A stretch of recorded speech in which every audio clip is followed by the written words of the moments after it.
Switch on with 8:80 a.m. This is Drop Time. We provide highlights from your favorite teams. Got Dave and Rick making plenty of picks. It's Rule 76. And a good Monday morning to you and yours. DNR with you right here on ESPN New York. And oh my goodness, do we have a lot going on today. We have the Jaxson Dart-led Giants. We have the Malik Neighbors-less Giants. We have the Jets in action tonight. We have a Couchcast tonight. We have the Yankees sweeping the Orioles and still not winning this division, but making the postseason where other pathetic teams in this city do not. I say good morning to my compatriot, a man that I spent much time with on Friday who almost sat on my lap during the Ryder Cup, the great Rick DiPietro. Hello, Rick. How are you? Oh, hello, David. I liked how close we were at the Ryder Cup, to be completely honest. I thought that was nice. A physical closeness? Yeah, you were basically on me. But do you hear how engaged we were? We were. I had multiple people. I thought you did a good show. I had a lot of people come up to me as I was walking around Bethpage Black and said, wow, I mean, you guys, your relationship is really close. Uh-huh. Now, did they mean in the physical way? Like just the fact, boy, you sit on Dave during the show? Is that what they meant? Physically, emotionally, spiritually, just the connect. They could see the connection. There is a connectivity. I would agree with that. If the U.S. Ryder Cup team had that kind of connectivity, we probably wouldn't have got our doors blown off in the first 2 days. They got crushed, huh? They made it interesting yesterday, but first 2 days, yeah. I mean, it's pretty clear that the European team is better.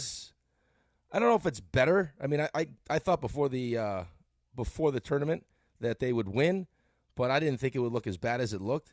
But there's clearly a level of importance that they put on the Ryder Cup, and there's definitely a different kind of team chemistry that they share that the U.S. hasn't really figured out yet. But I felt so bad for you yesterday. Me? Like, I'm in the middle of a doubleheader yesterday. That's why I got the Bulldogs. I like that shirt. Sweatshirt on. I like. So that. we went 2-0 yesterday. Walk off in game 2. But I was having a conversation with people on the first baseline. So we got some Jets fans. Jets play on Monday. Some Giants fans. People going through the scores and everything else. And Dart gets the ball, marches right down the field, scores a touchdown. 90 yards. Unbelievable. So because it was like a sexual experience. It was unbelievable. I know. Because I'm a good teammate, I was like, oh, that's great. You know what I mean? I know how big today is for Dave. Yeah. It's kind of like, through 3 weeks, they've already beaten him down. He needs some life. He needs some hope. Hey, that's why you bring in Jaxson Dart in the first place, right? Is the juice that he brings. So that happens. I'm like, this is great for Dave. Then, as I'm walking back to the dugout, I look at my phone, and it says breaking news. And I'm like, what could this breaking news be? Malik Neighbors, feared to have suffered an ACL. I was like, oh, my God. That's right. I mean, you know what? Because I said to Ray before the show, because I can't have nice things. That's what it's like. You know what? You couldn't be more excited with Jaxson Dart. Like, he looked athletic and in command and terrific. And you're going to get people telling you, he threw for 111 yards. Okay, fine. It was his first ever start against one of the better defenses. He looked good, and no one can convince me otherwise. And then they lose their like one legitimate weapon on offense. Right. He was, Malik Neighbors, is one of the guys you would point to as this is why if Jaxson Dart can play, well, this is why Jaxson Dart will be able to prove he can play because he's got Malik Neighbors, but moving forward, it's going to be that connection, right? It's going to be Jaxson Dart, Malik Neighbors, Scattaboo, who runs like an absolute, I don't know how he feels today. Like, can he get out of bed today? Can he walk? Because I'm watching the game yesterday, and this is like a sincere thought. I worry for him when he's 35 years old. Yes. Like, he's going to be one of those people that can't get out of bed in the morning. I couldn't agree with you more. Like, I worry about just period. Like, just about all of it. All of it. Like, there's a disregard for his body, his head. Did you see the block on Derwin James yesterday? Yeah, I did. That's wild. But it's like, that's why his guys love him, man. It's why you loved him at Arizona State. Like, he's going to give you everything he's got every play. He's going to become a folk hero here with the Giants. Oh, yeah. And he's already, you saw him and Jaxson Dart do the little video after the game for Big Blue and getting the dub, but you can tell he's a little nuts. Like, he's a little bit off, which is good. Which you kind of have to be to play football like that, though. To play like that? Yeah. Yeah. Mm-hmm. Yeah, which is why I think why you're right. Boo, like he's going to be one of those guys, but I don't care what the passing yards look like. You said it on Friday, like he needs to look a certain way. Like the moment wasn't too big because this is like, let's not pretend like this is just This is a home game against the 3-0 Chargers team where your season is falling apart. You just replaced Russell Wilson. It's like, okay, kid. Oh, and by the way, you're trying to save Brian Dable's job. Good luck. And your best receiver goes down with an ACL, and the kid still finds a way to get a win. And it's not just the kid. Don't get me wrong, because the defense, like how you dreamed it would look, like from quarterback to Abdul Carter and the defense, the ability to get after the quarterback, that's how you dreamed it could look. And to their credit, against what was supposed to be one of the best teams in the NFC, they got the job done. They did get the job done, and they ran the ball effectively. And you could see the conversation was, are they going to be able to do more things with him at quarterback? The answer is definitively yes. Right? Definitively. Yeah. Absolutely. I mean, the one thing I will say in watching Jaxson Dart, I think it's almost exclusively positive, would be my takeaway from yesterday. If he doesn't figure out how to slide and take less punishment, he's not going to be healthy for long. You can't continuously play football like that. Well, he's going to get killed. Yes. I mean, he's going to get killed. He already had he tweaked the hamstring. He had the one long run where they pull him out of the game, but then he's taking swipes. I mean, I don't know if you call it a stiff arm. I mean, that was kind of maybe he was watching James Hudson play. Like, that's where he got that, where it was like the punch to the guys with his throwing hand, which probably isn't a smart thing, but, hey, it's game one. You're trying to, you're just on, I mean, can you imagine how juiced up he is for that game? Like, he's just trying to go out there and do whatever he can and impress everybody, and that's exactly what he did. But, he took a bit of a beating. It took a massive beating. And remember, right. It was the first half when you're like, oh, God, it's hamstring. Yes. Right? Like, he's hobbling, and it looked like something is wrong. And I don't know what they did at halftime because he looked much healthier and fresher and better in the second half. But that was a concern. I think everything is going to be a concern. You can't have a quarterback take punishment like that. 1 or 2 hits a game, fine. But not just continuously. But, I mean, Dable's going to use him in all ways because there is no tomorrow for him. And now without Malik Neighbors for the season, which sucks, by the way. It's brutal. It just stinks. Yep. Well, it's going to limit what they can do. I mean, Malik Neighbors was your best receiver, and it wasn't even close. Now, I mean, by a mile. Wandale will step up, Slayton will step up, but still, I mean, that's a huge piece. It looks like he's got a pretty good connection with Theo Johnson. That was one of my favorite parts of the game. A little shovel pass. Well, but learning, not the shovel pass, was the third down play where they had him kind of bunched up on the left side, and it was actually that play. Theo Johnson wasn't supposed to sit in that soft area, but I guess through his film study, Jaxson Dart let Theo Johnson know, listen, if we're in this look, I want you to sit down in that spot. So they actually made on their own, made an adjustment on a play, which is huge for a rookie quarterback, right? Like to trust what he's seeing and to do that. There was a couple times in man coverage that he's like, you know what, I got nothing, let me run this. So yeah, outside of the beating that he took, I can't. I mean, the kid looks like he has. I mean, I can understand why Brian Dable loves the kid, and you saw that after the game because he got not just one hug, but they had forehead to forehead. Like oh yeah, Brian Dable loves him some Jaxson Dart. Well, I mean, he's the only thing that can save the guy now.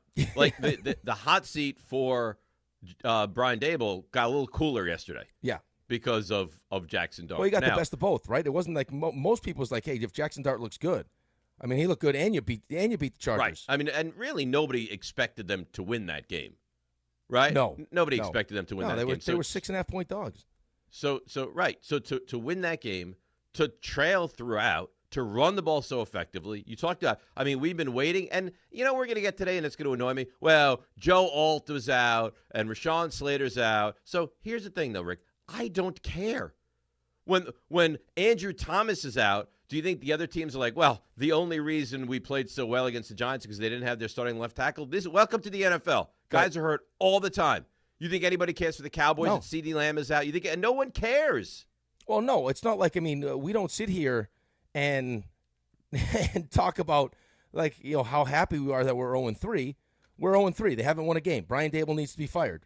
Well, okay, let's also talk about Andrew Thomas, like you mentioned, was hurt to start the season, and what the offensive line looks like when Andrew Thomas is playing. Right. I mean, talk about night and day. That's night and day. The play that Andrew Thomas made, I think, is probably the play of the game. The fumble recovery? Yeah. Was it the play right after? Because I forget exactly what play was, but there was a play, and I was like, wow, this kid is so much more polished than his age and his experience. And it was a third down. I think it was right after that. And he stepped up in the pocket, and he, motioned with his hand for the receiver to go in a different direction. That was to Slayton. Right. And he hit Slayton, and they picked up a first down on a 3rd and 12. Yep. I mean, that's not normal. No, but that's the poise. Like, that's why, I mean, I think as far as going back and forth, why the change so early in the season, I mean, you saw it. Like, I mean, you saw the preseason, if this is what you're seeing in practice, as you're having meetings, the kid has the ability mentally to process the information the way he's processing the information, and then you see what he can do physically. And then you saw what Russ could do. Even when Russ came in the game, when they pulled him up, he looked like an old man. It was terrible. I mean, that was in fact, listen, this should be a very, very capable backup quarterback. When he came in the game, I was like, oh, dear God. Oh, you mean he's shuffling his feet? Like, it was he looked like an old man. Yeah, no, that was terrible. That was just terrible. Then he took a sack, and he looked awful. But I don't know what it's going to lead to. And I got a lot of – because people can never let you be happy. A lot of, well, how did Daniel Jones look week one in his rookie year? Or his first ever time against it was against the Bucs, I remember. He looked terrific. So I don't know that this guy's going to go to the Hall of Fame. All I know and all I can say is that in his first ever start in the NFL, Jaxson Dart looked terrific. And the numbers, you don't look at the numbers, you're not wowed by them. But if you watch, the eye test, if you watch the game, he passed the eye test with flying colors yesterday. Right. Like, I mean, there'll be times you're playing against, let's not pretend like you're not playing against a really good defense. I mean, it's not just, hey, it's Justin Herbert and, Keenan Allen and like Ladd McConkey and Omarion Hampton is why they're one of the best teams in the AFC. Like, people actually thought this might be the best team in the AFC because they don't have a weakness. They got a really good defense. They got Derwin James. I know Khalil Mack's out, but this is like one of the more well-rounded teams in football. And, oh, by the way, you lost Malik Neighbors for the whole second half. So, I mean, what, did you expect it? Like, the numbers aren't going to be gaudy. The only number that matters is the number that's, we won, you lost. That's the only number that matters. It's now we're 1-3 instead of 0-4. I don't care. He could have thrown for 350. Like, who cares that Russ threw for 350? You lost. You tell me. If Russ, and I know the answer, but I'm I'm being facetious in certain way, but sincere in other. Like, if Russell Wilson plays that game yesterday, do the Giants win? No. There's no no chance. No. Do you understand? You saw Russell Wilson in that game. Not only did he take a sack for 6-yard loss, there was also an illegal formation. Right. I mean, it was he looked. I was like jarring how bad he looked. I know. It looked like he had no desire and or expectation to get into that game. It almost looked like he thought he was the third string quarterback. And they're like, all right, Russ, it's your time. He's like, wait, I go in now? Right? He's like shuffling his. He's like, please just take me down. He looked like he might have aged 11 years since you saw him last Sunday. Yes. Oh man, no, but seriously, I'm telling you now, that Dexter Lawrence. Having the recognition to pick that ball up, and then Gillen with the 69-yard punt. I mean, that's a huge sequence right there. That was a huge sequence. I thought because then you get the interception. Yeah, right. And then Drew Phillips interception was huge. Right. Then you score a touchdown. So that all happens in the two possessions. Like, that's dead. I mean, if God forbid Andrew Thomas doesn't pick that up, Chargers have the ball at what, the 1? At year 1, they're going to score a touchdown there. Instead, you got a 69-yard punt. Guy does an awful job returning it. He kind of just like dancing around. Interception, boom, down to their 3. You score a touchdown, a completely different game. Completely different game. But how you could be not ecstatic, not excited, not wanting to see more moving forward is beyond me. Dude, if Jaxson Dart did that for me in week 1 for the Jets, are you kidding me? I'd be doing backflips. Backflips, man. Yeah. I mean, he checked all the boxes. Like, all the things that you heard about him, you saw. I'll tell you what, if he was the quarterback from the jump, I think that might be better than 1-3 right now. I think you're right. And not to mention the fact that he's doing TikTok dances. I mean, after the game, what he said what he said to the media was polished, was perfect. I mean, yeah, dude, he's going to struggle here at some point. Of course he is. Like, it's going to happen, especially and understandably so. Right, but if you're going to call in today and be negative, you're just calling in to be negative. Like, I don't. But you can't hear. Well. Rick, I received a ton of emails about it. Because they're just trying to. You're excited about 111 yards. Your expectations really are pathetic, huh? But they're just trying to poo-poo on you. This is not on Jaxson Dart. Well, this is on the people trying to bring you down. If you're trying to bring me down because you hate me, that's fine. But if you really truly believe that you saw Jaxson Dart yesterday and you were unimpressed with what he was and what the Giants are, then I don't know, man. I don't know what more you expected in his first ever start. Well, no. Dude, I'm telling you, like, my first thought watching that game was, outside of the initial shock that they were winning, is all the reasons why you were excited, even with a daunting schedule. You still had this level of excitement, was because you were hopeful that Jaxson Dart could play if handled the right way, right? That he could play. You were excited about Cam Scatterbo because you had watched him play and kind of fell in love with him at Arizona State. Right. Abdul Carter was supposed to be, potentially the best player in the draft, and you'd add him to Burns and Thibodeau and Dexter Lawrence. And yesterday you saw all those things, right? Dexter Lawrence had the big interception. Abdul Carter had 9 pressures, 5 QB hits. 9. Burns had a sack, 6 pressures, 3 QB hits. Thibodeau had a sack, 5 pressures, 2 QB. They had 20 pressures between the three of them. They were all over Justin Herbert in that game. Right. So, all the things that made you excited, you saw against maybe what was supposed to be the best team in the AFC. Right. Going into the game, that was the best team in the AFC. And now after the game, you have to hear, well, they didn't have their offensive line, and Justin Herbert this, and their defense. You know what? Give me a break. Stop it, please. Give me a break. It was a terrific win. The quarterback played very well. And the thing that really takes the real, true joy out of it is that your star receiver is now out for the season. Yeah. Not to mention the fact that if you're one of those people that just doesn't like Dave, so you want to call in and that's fine. No.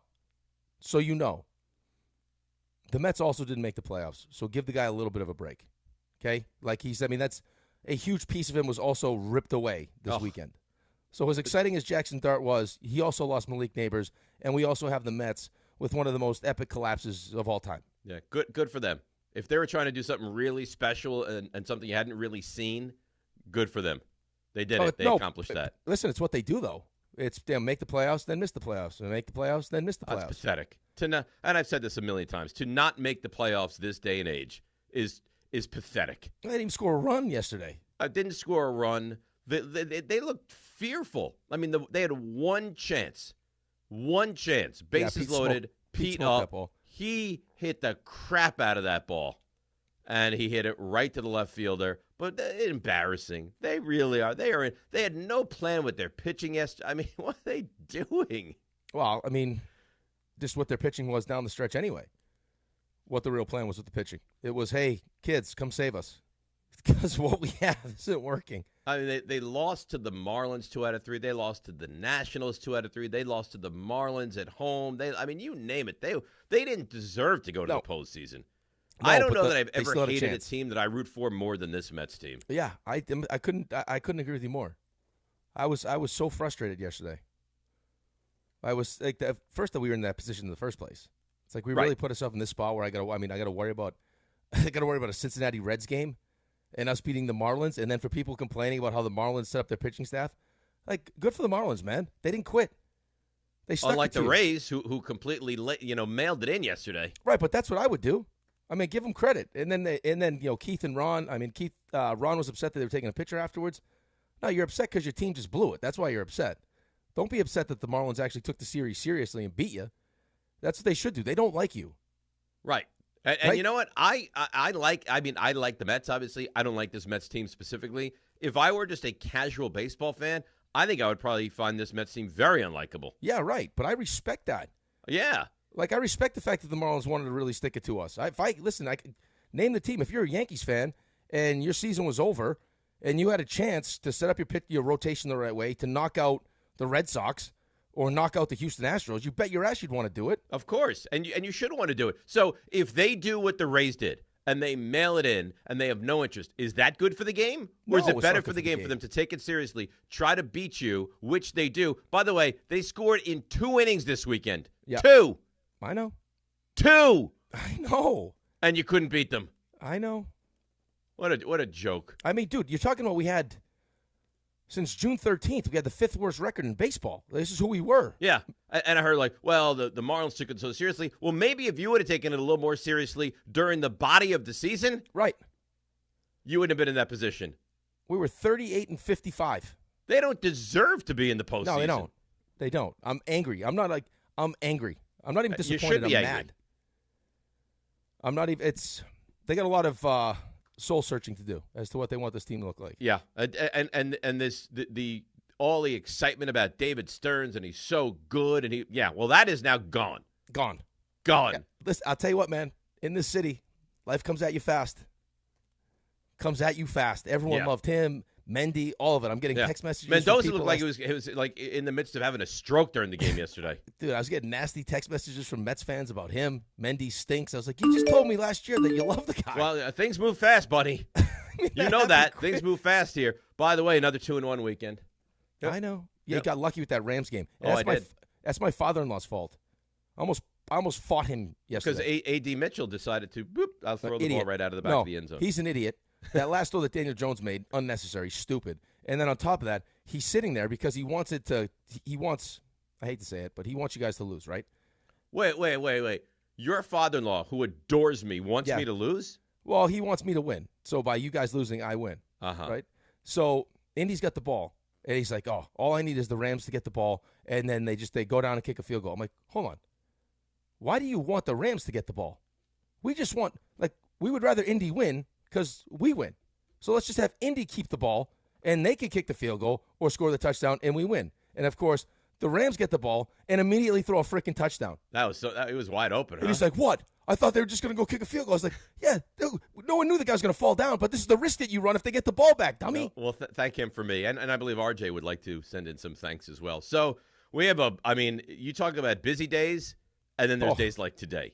The Giants, Jaxson Dart, we start there, 800-919-3776. We mix in a lot of Mets and the disaster that this organization was this entire season, 1-800-919-3776. Really very little Jets today because they play tonight. We'll get into that tomorrow. Yankees, good weekend. Couldn't do anything. Blue Jays swept the Rays as well, but we'll get into the Yankees a lot tomorrow as well. Around the league, we'll do that. All the Monday normal things that we do. We go around the league. We do a frenzy. Everything that we do. 1-800-919-3776. DNR with you on a Monday right here on ESPN New York. At City Harvest, we believe no New Yorker has to go hungry. With your help, we're on the road 365 days a year, rescuing over 77 million pounds of nutritious food and delivering it free to millions of New Yorkers, transforming surplus food into sustenance, sustainability, and smiles, rallying thousands of New Yorkers to power a network of nourishment across our city. One day, one meal, and one New Yorker at a time. That's how we feed good. Donate at cityharvest.org. We are moving now. Electric bikes are everywhere. They are quiet and very fast. Teens ride them on the roads, in bike lanes, but also in places they should not be, like sidewalks and parks. Look out! When you ride, wear a helmet. Don't speed. Watch out for pedestrians and cars. New York State and your community have specific rules for electric bikes. Follow them. Go to trafficsafety.ny.gov for more info. A message brought to you by the Governor's Traffic Safety Committee. This is John D'Agostino from D'Agostino & Associates. I played sports my whole life, and my dad was my biggest fan. Because he lost his leg in a construction accident, it was sometimes tough for him to get from his car to the bleachers, but that didn't stop him. He always kept a folding chair in his trunk and would cheer from the parking lot when he had to. And over the past 35 years of building D'Agostino & Associates, I've made sure our team does whatever it takes to accommodate our clients and help them get every dollar they deserve. With my son and my daughter by my side, we're going to continue the legacy of getting justice for people just like you. The consultation is always free, so call us first at 1-800-BITE-BACK, 1-800-BITE-BACK. That's 1-800-248-3222, and ask for me, John D'Agostino. We have offices throughout New York and New Jersey, but we'll always make it easy for you to meet with one of our attorneys. Remember, I've been there, and I'll be there for you. D'Agostino Law. Bite back. Friends, it's football season, the best time of the year. You should be out there tailgating, cheering on your team, and enjoying every Sunday. But if you're dealing with neck pain, back pain, sciatica, or nerve pain, even getting off the couch can feel like a challenge. You don't have to live like that. There's help. Dr. Jay Shaw at Sandwell Pain is New Jersey's top pain specialist. He's Ivy League trained, double board certified, and is dedicated to helping you get back in the game. Here's what makes the difference. No surgery, no scars, no long recovery, no pain medication. Just precise, non-surgical image-guided procedures that deliver real results. Dr. Shaw treats neck pain, back pain, joint pain, migraines, nerve pain, and sciatica with a plan that's customized for you. Same-day and next-day appointments are available, and with offices in Woodbridge, Livingston, and Inglewood, relief is always close. So don't let pain keep you on the sidelines this season. Visit SandwellPain.com to call, text, or book online. Most major insurances are accepted. That's SandwellPayne.com. Relief is closer than you think, and it starts today. I'm home. Hey, Mom, before you ask, I've done my homework and the dishwasher's unloaded. Nice. Hey, can you... Hey, hon, yes, I've got the finale ready to play. Here's your wine. Wow. Isn't it nice not having to ask? We think so. That's why if there's a network interruption, AT&T will proactively credit you for a full day of service, guaranteed. Credit for fiber downtime lasting 20 minutes or more, or for wireless downtime lasting 60 minutes or more caused by a single incident impacting 10 or more towers. Restrictions and exclusions apply. See att.com/guarantee for details. The holiday season is here, and businesses are hiring for all kinds of seasonal roles. From haunted corn maze staff to real bearded Santas, skilled, experienced workers are in high demand and hard to find. Whether you're hiring for one of these roles or any other role, the best way to find the perfect match for your role is on ZipRecruiter. ZipRecruiter's matching technology works fast to find top talent. No wonder it's the #1 rated hiring site based on G2. Try it free at ZipRecruiter.com/USL. That's ZipRecruiter.com/USL.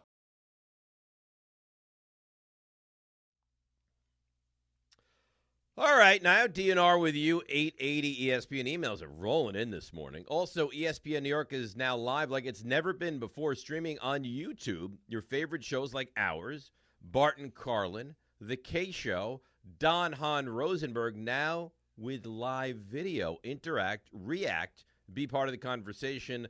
Live on YouTube. Subscribe now at ESPN New York on YouTube and never miss a moment. Unless I'm mistaken, I never said the Chargers are the best team in the AFC, did I? No, I'm not saying you. I heard. No. But I just got an email from John Schmaltz. I don't think the pitcher.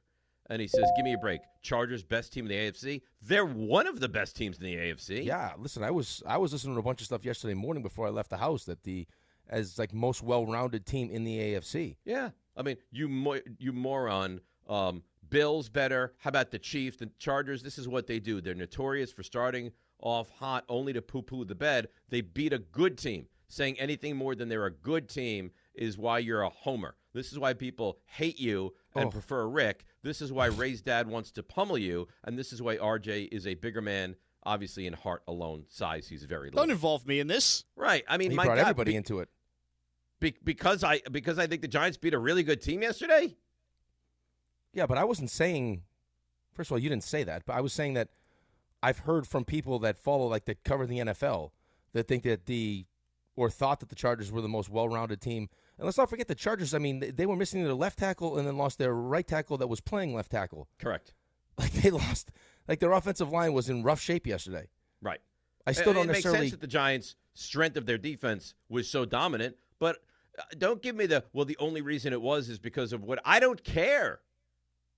No, but see, people don't get that. People feel like they can take shots at you and it'll bother you, but they haven't, they don't know you like we know you, that it doesn't affect you at all. Well, it's not about, take shots, that doesn't bother me at all, but my point, when James Hudson is out there playing left tackle like Ernie Hudson, does anybody feel badly for the Giants? No.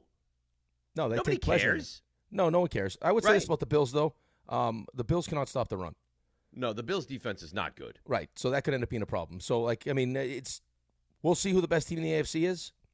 A lot of people thought the Ravens, and myself included, would be the best team in the AFC. But through 3 weeks, there were a lot of people, and I'm not saying Dave, so everyone can hear, that thought that the most well-rounded team in the AFC was the Chargers. Yes, that's right. And I don't think the Chargers are the best team in the AFC, but I think they're up there in the upper echelon of the AFC. Well, the Bills have Josh Allen, and as good as you think that Justin Herbert can be or has the skill set to be, he's not Josh Allen, okay? No. Let's get that straight. And nor will he ever be Josh Allen. Right. So, that's a huge deal. I think we spent today because there was the negative part of this, which is losing Malik Neighbors and the Mets not making the playoffs after spending $341 million and almost $800 million on Juan Soto. I think today would be a nice day to focus on more positive things. How? I don't know. I'm going to do it. Okay. Well, if you do it, I would welcome that. I'm going to focus on doing that. How well Abdul Carter played. He did play well. And how well Jaxson Dart played. He did play well. And there should be excitement about that. And Cam Scattaboo. What your defense did was how you thought it could look, right? That's the kind of pressure you thought you'd be able to put on quarterbacks. And it happened yesterday. And now you got a very winnable game in New Orleans. Yeah. I saw the spread on that game. Giants are 2-point favorites. I did see that as well. But by the way, I will say this idea that that's just a win. Like the Saints they've competed outside of the Seattle game. They've competed in 3 of their four losses this year. Right. Yeah, that's not going to be as bad as you think that they are. You still got to go into New Orleans against a team that's going to fight at the very least. Like, you're going to have to go win that game. Right. They're It's not not going going to to give be it a to you. layup by any stretch. And I'm sure they have it circled on their calendar. Guys, at Buffalo, we played well, we played hard, but this is a game we can win. Yeah, here's a very winnable game. Right. But you got to imagine, dude, I mean, like, I don't fully believe that was strictly Brian Dable's call. I don't think that happens. He has said, and to defend him for a moment, Diana Rossini had her report yesterday that said this was Dable's call. But go ahead. Well, no. I believe that it was his call. But I don't believe that he just has the ability to, on his own, make the call. I think that he can go make his case as to why Jaxson Dart should start, but I think it's probably, hey, Joe Shane's in that room, John Mara's in that room. This is why we want to do it. This is the reasons. And it's more about, I don't want to lose the locker room because Russ isn't the guy right. He isn't the answer right now. We need all the different things that you would say, this is why Jaxson Dart needs to win. And then he goes out and does it, and they win at home. I mean, I got to imagine John Mara is pretty pumped about what just happened. He must be yesterday. thrilled. Yeah. By the way, is there any doubt in your mind whether you think Dart's going to be a star or was great or is going to be great or any of those things? Is there any doubt in your mind that at this moment he's a better quarterback than Russell Wilson? No doubt. No doubt, right? No doubt. Let's get to some of the calls. Mets, Giants, I think are the topics for the moment. And then tomorrow we can move to the Jets and the Yankees. It'll be more their day. But positivity on the Giants and any negativity on the Jets, on the Mets, is more than welcome today because they absolutely deserve to be crushed. Let's go to the voice that, almost a voice from above, from the heavens, Robin in Dobbs Ferry. Good morning, Robin. How are you? Good morning. Woohoo! I may not be drunk today, but I'm certainly happy. Yay! I don't care what the naysayers say, Dave. Don't listen to them. We should be happy. Giants have a win. Dart looks like the quarterback we think he could be, but the story is the defense. You guys talked about it. I mean, Carter, he was the number one pass rush. He had the number one pass rush win rate of any player in the NFL yesterday, and he caused that intentional grounding, which was pivotal. I'm stoked. And yes, of course, the crushing loss of Neighbors is something we can talk about. We're going to have to figure that out. But you know what? You have to be happy this morning. You have to be. I don't know how you couldn't be. I can't imagine you're not. And you sound thrilled. And in fairness, you should be thrilled. I was there. And you guys, if you had seen for a change, people were chanting, let's go Giants. There was Dart jerseys all over the place from Ole Miss. And it was amazing. You have to be happy. And you know what?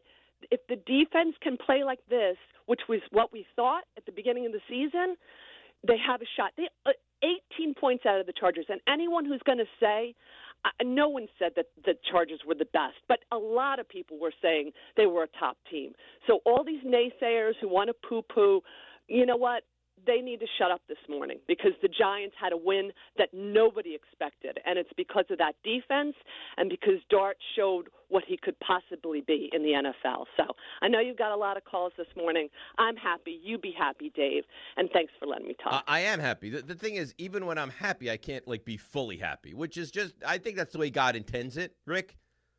All right, I'll give you the win. I'll allow Dart to look really good. But in return, you give me your best receiver, and your baseball team will crap all over itself. Yeah, well, it's funny, though, because I was telling you, I was having that conversation down the first baseline, and the one lady was saying that she's a Mets and a Jets fan, and just talking about, and of course, someone had to be a jerk and be like, oof, can you imagine being an Islander fan, which was great, awesome. But just how bad we have it. And all of a sudden, Neighbors pops his ACL, and it's like, oh, my God. I mean, as bad as it is being a Jets fan, I mean, the Giants. How many times have I said in the last 5 years, we are the Jets? We are right there with you. I mean, you have taken yourself to that level. We have skins on the wall of success. Yep. But that's a long time ago. Over the last decade, the Giants are the Jets, or close to what the Jets are. Yeah, it's just sad though that you have you finally have the hope that we got this quarterback thing right. And are excited about that. And you just saw, you saw Malik Neighbors' energy level. with Jaxson Dart. You know what I mean? Like, you could tell, like, he was excited. And for him to go up and now be out for the season. And that's am crushing. I wrong? Like, obviously it's an awful injury. It didn't look that bad. Well, yeah. I mean, how it looks, there's Achilles that don't look that bad either. No, I know. I'm just saying, like, when I saw it and everyone's like, oh, God, this is really bad. I was like, really? Well, his reaction made it look really bad. Yeah. I mean, he was I guess gathering he knew himself. when it was in midair that he tore his ACL. No, he didn't tear it in midair. It says he was getting ready to, like, he loaded up to get himself up into midair, going full speed. That's when it's night-night. But he knew immediately. I mean, the cart was out there quicker than any cart well, you've I'm ever sure seen. the second you saw it go limp as he went up. So, like, the second, like, he loaded up on it and went to pop himself up into the air, he probably felt it pop, and that was it. Ugh. Saturday, October 4th, Sports Illustrated Stadium. The New York Red Bulls take on FC Cincinnati with kickoff set for 7:30 p.m. Start your match day early on the Boulevard. I love that. At 4:30 p.m. Then at 5:45, catch the Red Bulls on the red carpet. Gates open at 6, where the first 10,000 fans get a reversible Red Bulls bucket hat for your chance to win a family 4-pack. Enter now through the ESPN New York app. Just click the contest tile, submit your entry, bring the crew, and secure your seats at NewYorkRedBulls.com. The Harrison Path Station, now listen to this, is closed on Saturday, October 4th. So free shuttles will run from Journal Square right to the stadium. Let's break. Come back. Giants, Mets. 1-800-919-3776. DNR with you. ESPN New York. The FanDuel Sportsbook app is your home for all your favorite NFL bets. From yards to touchdowns to who will win, with FanDuel, any play can be play of the game. And when the Jets and Dolphins and the Bengals and Broncos play tonight, FanDuel's giving all customers a 50% profit boost token or 2 30% profit boost tokens. That's right, you can get in on the action with a 50% profit boost token or 2 30% profit boost tokens this Monday night. So make FanDuel your go-to app for any snap. Just visit FanDuel.com/Peter to bet the Jets versus the Dolphins and the Bengals versus the Broncos with a 50% profit boost token or 2 30% profit boost tokens. Play your game with FanDuel, an official sports betting partner of the NFL. 21 and over and physically present in New York. Opt-in required. Bonus issues, non-withdrawable profit boost tokens. Restrictions apply, including any token expiration and max wager amount. See terms at sportsbook.fanduel.com for help with a gambling problem. Call 877-8-HOPE-NY or text HOPE-NY 467-369. There's nothing the voice in our head obsesses over like our health. But with over 100 lab tests and insights, Function can help answer the questions like, why am I so tired all the time? How can I get better sleep? My friend was telling me about magnesium gummies she takes. How do I even know if my heart is work stress affected? It's time to up my cardio. If my mom has something, how will I find out? It's time to get some blood work done. A Function membership gives you a comprehensive health check with results tracked over time. Find out what you're made of at functionhealth.com. Every aspect of your business will operate better and faster with artificial intelligence. AI is a race, and companies that act first will win. Thrive Managed AI is your advantage over all your competitors. Thrive partners with you on a smart, secure AI strategy for your business. Then they deploy and manage it for you. Be first and win the race with Thrive Managed AI. Start with a complimentary strategy consultation at thrivenextgen.com/ESPN. That's thrivenextgen.com/ESPN. At City Harvest, we believe no New Yorker has to go hungry. With your help, we're on the road 365 days a year, rescuing over 77 million pounds of nutritious food and delivering it free to millions of New Yorkers, transforming surplus food into sustenance, sustainability, and smiles, rallying thousands of New Yorkers to power a network of nourishment across our city. One day, one meal, and one New Yorker at a time. That's how we feed good. Donate at cityharvest.org. With Robinhood, not only can you trade individual stocks and ETFs, you can also seamlessly buy and sell crypto at low costs. Trade all in one place. Get started now on Robinhood. Trading crypto involves significant risk. Crypto trading is offered through an account with Robinhood Crypto LLC. Robinhood Crypto is licensed to engage in virtual currency business activity by the New York State Department of Financial Services. Crypto held through Robinhood Crypto is not FDIC insured or SIPC protected. Investing involves risk, including loss of principal. Securities trading is offered through an account with Robinhood Financial LLC, member SIPC, a registered broker-dealer.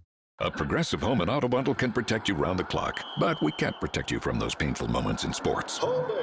Defense. The ref totally blew that call. Oh, I'm sure he'll make the right call next time. It's too late. It cost us the game. Well, it's just one game. That loss eliminated us from the playoffs. Oh, the playoffs are on so late. Now you'll be well rested.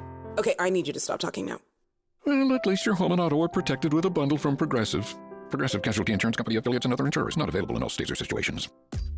There's nothing like when you get that part from eBay and it just fits. Yeah, the first time. So you can do less of this and get right back to more of this. At eBay, you'll find all the parts you need, guaranteed to fit, at prices you'll love. Sounds good, doesn't it? eBay, things people love. Eligible items only. Exclusions apply. Hey, it's Kirk Herbstreit. On game day, great prep makes all the difference. Same goes for your pizza. That's why I go with Frigidaire Stone Baked Pizza Oven. Fresh pizzas go from dough to done in just 2 minutes. Whether you're throwing a party or squeezing in dinner between plays, this oven delivers hot, crispy, restaurant-quality pizza right from your kitchen. Only from Frigidaire. Game-ready pizza. Get it today at the Home Depot. How doers get more done. From the regular season to the Super Bowl, ESPN New York is your destination for football. We've got crazy fans. If the Giants somehow beat the Cowboys, I'm going to take a dump on your head. You can feel good because you're a damn football team. Expert analysis. Marcus Spears joins us now. ESPN NFL analyst Damian Woody. Mel Kiper Jr. The Hall of Famer Steve Young. He's kind of our resident general manager, Louis Riddick. We got Mike Tannenbaum right now. And all your fantasy and wagering needs. This is ESPN New York. We are football. Oh, the misery. All right, DNR with you, ESPN New York. The catastrophe that is the New York Mets. I mean, what just a pathetic weekend for the Mets. What a pathetic second half of the season. They were 21 games over 500 and finished 4 games over. I mean, in a league where you really can't help but make the postseason, what an embarrassing season for the Mets. Well, second half. I mean, since our tailgate, really. I mean, since the Senga injury, that's when it all went sideways. All went sideways. I mean, I gave you the fifth worst record in the league.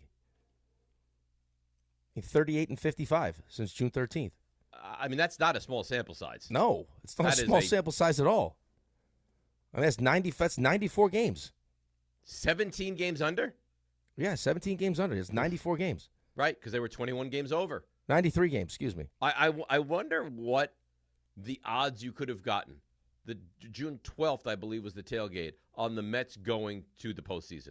Not even winning the division, which we all thought, oh, they're better than Philly. They're right there. I mean, you lost out to the Cincinnati Reds. They stink. Listen, Buster only picked them, in fairness to them. Buster only did pick them. But there's no question that you were supposed to be and are a much better team than Cincinnati Reds. And they lost yesterday. Everything they did, every move they made, every offseason addition was bad. I mean, Frankie Montas, the re-sign, the Mania elbow clearly was never right this season. And then the trade deadline, Rodgers is this. Oh, you put him on the mound and he never allows a run. He was not good for the Mets. Helsley, goodbye. If I never see you again, it'll be too soon. Cedric Mullins, what an awful job by David Stearns. Well, every move he made. The only two good moves were ownership moves. Right. And I don't even think you wanted Soto. No, right. Soto or Pete. So you end up having Pete come back. See, that's the thing just boggles your mind is that, Soto statistically could have the year that he had, right? He's almost 40-40. Pete has. I've never seen a guy want to get to a threshold. Oh, dude, what did I tell you? He was going to run amok. He wanted 40-40 as bad as anyone has ever wanted 40-40. Yeah, I've never seen anything like it before. Right. He has the year, kind of year he has. You got Lindor has a 30-30 year. Pete had a bounce back year. Lineup wise, outside of Alvarez, the injury stuff, Vientos a little bit, but the main guys in your lineup, those the 4 guys that you were counting on, had really good years, and you don't make the playoffs. That's right. And it goes back to, again, You knew that Frankie Montas was not a great signing. Now, you wanted to pretend it was because I trust in David Stearns, That's but I right. told you it's a terrible signing. It was a that terrible didn't work signing. out. I mean, just go through the moves that he made. Deadline wasn't good. I mean, Ryan Stanek is almost unpitchable. Oh, Manaea wasn't good this year. Nope. Senga started off on fire, got hurt, and then was terrible afterwards. Minter tore his lat. Jesse Winker didn't play. Canning blew his Achilles. Siri was useless. He did nothing. It was like a spy. Like Helsley you couldn't pitch. Mullins was a bad pickup. I mean, I just don't like. There's not one you can point to. Now Holmes was fine. Holmes was fine. Gave you a great start. You know what? Holmes was better than fine. Holmes was above what you anticipated. He gave you a good season. He gave you a good season and gave you a lights out start. Right, his last start was great, best of the season. Right. I mean, if you would have gotten a little bit of that on Friday or Sunday, we'd be talking about the Mets into the postseason against the Dodgers. Right. See, but that's what makes it even worse, is that you're following along, right? Because you're at the mercy now of Cincinnati. You no longer control your own destiny. Right. So what does Milwaukee do? Because they're already a postseason team. And Milwaukee wins, and we don't score a run. Right? I mean, it's pathetic. It's gross, is what it is. There's no two ways about it. What the Mets did is absolutely an embarrassment, and they deserve it. All that they have going to be heaped on them for what a joke they were this season. The only thing I will say is, and I cannot tell you how many emails I received from the end of the Mets game yesterday to today, taking glee. Listen, you can crush the Mets all you want. Glee in Soto making a stupid decision. If he would be on the Yankees, he'd be in the postseason right now. And he's part of the reason the Mets are not a playoff team. And he's not a winner. I think that's unfair. He had, after a very slow start, he had a really, really good season. Well, here's the thing, though. You can't say he's not a winner because, I mean, he was one of the main reasons the Yankees got to the World Series last year. But this idea that the Yankees say that we're better than that, we don't care about Soto, he's irrelevant to us, it's just not true. Well, no, it's of course it's true, right? I mean, they'd love to have Soto, but, I mean, their pivot has also worked out, right? I mean, if they brought back Soto, do they go out and get Max Fried? Maybe not. If they're not going to sign Max Fried to an 8-year deal and they lost Garrett Cole, their season would be sideways right now, as good as Juan Soto is. Max Fried was huge for them. Bellinger was huge for them. Yep. But, I mean, I think where Juan Soto got himself in trouble was when he started opening his mouth and going on this campaign, and trying to prove to Mets fans that it wasn't just about the money. Right, it's the joy, right? Well, no, it was like, I mean, I trust I don't know where the Yankees are going to be in 5 years. Yeah, you do. Where the Yankees are always right in the playoffs. The Yankees are always good. Do I think they're going to win the World Series this year? No. I mean, are they in the playoffs this year? Yep. Will they be in the playoffs next year? Yep. Part of that's the Yankees and just what a great, well-run organization they are for the most part, right? Like, I understand they don't get to the top of the mountain, but at least they start to climb the mountain. And part of that is Major League Baseball makes it so easy to make the postseason now. Right. Yeah, like, I mean, the Yankees fan was hurt initially that Juan Soto chose the Mets. But Juan Soto... they're still hurt. What I've gathered is they're still bothered by it a lot. Well, listen, of course, it would bother me too. But even if your team was fine on the other side? Well, no, but if it bothered me initially, I would take, I'm not going to lie to you, I would take some joy in the fact that he didn't make the playoffs. Well, that's fine.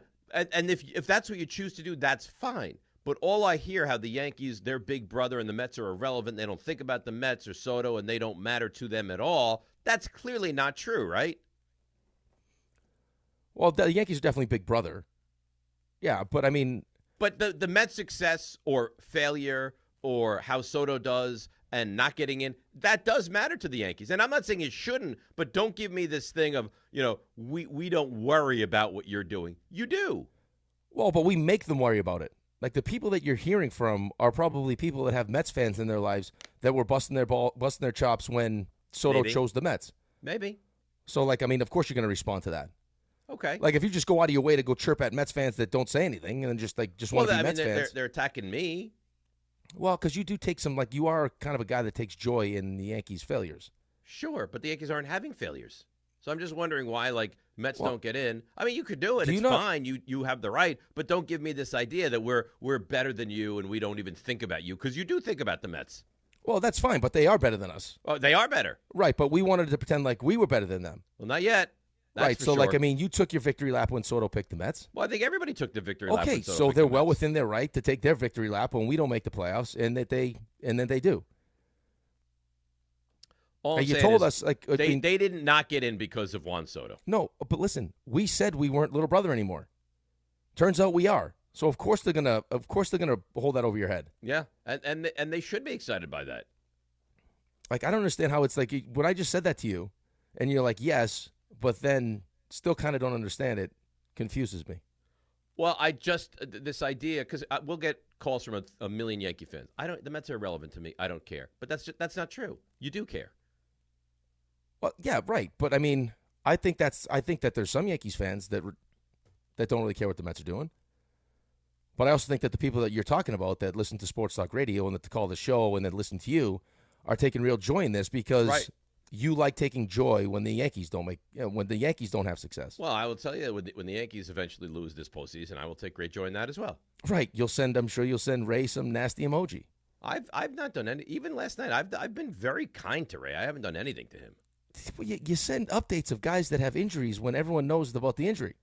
I didn't know Ray knew about that. It's not like I said, hey, look at this great news. I was just bringing that to everyone's attention. You don't think that Ray follows like 15 different Cowboys reporters? That number seems low. Cooper Beebe went out. I didn't say anything. He likes to play Mr. Innocent. I couldn't be that guy and like give him Neighbors updates there. I couldn't bring myself to do that. Well, if it felt like that's ridiculous. That's not what I was doing. Dave, I just wanted to make sure I you wouldn't knew. have done it. See, you guys are stupid.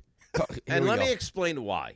Because obviously, if it's during a game, you would know what was happening. I would know what was happening. This was middle of the week, middle of the day. And what we do on our group chats is when you see news, you bring it to the group chat so everybody knows what's happening. Dave, is that not accurate? But Dave, I know that you know All right. that so I now knew I'm about supposed the to injury know status. what you do or don't know.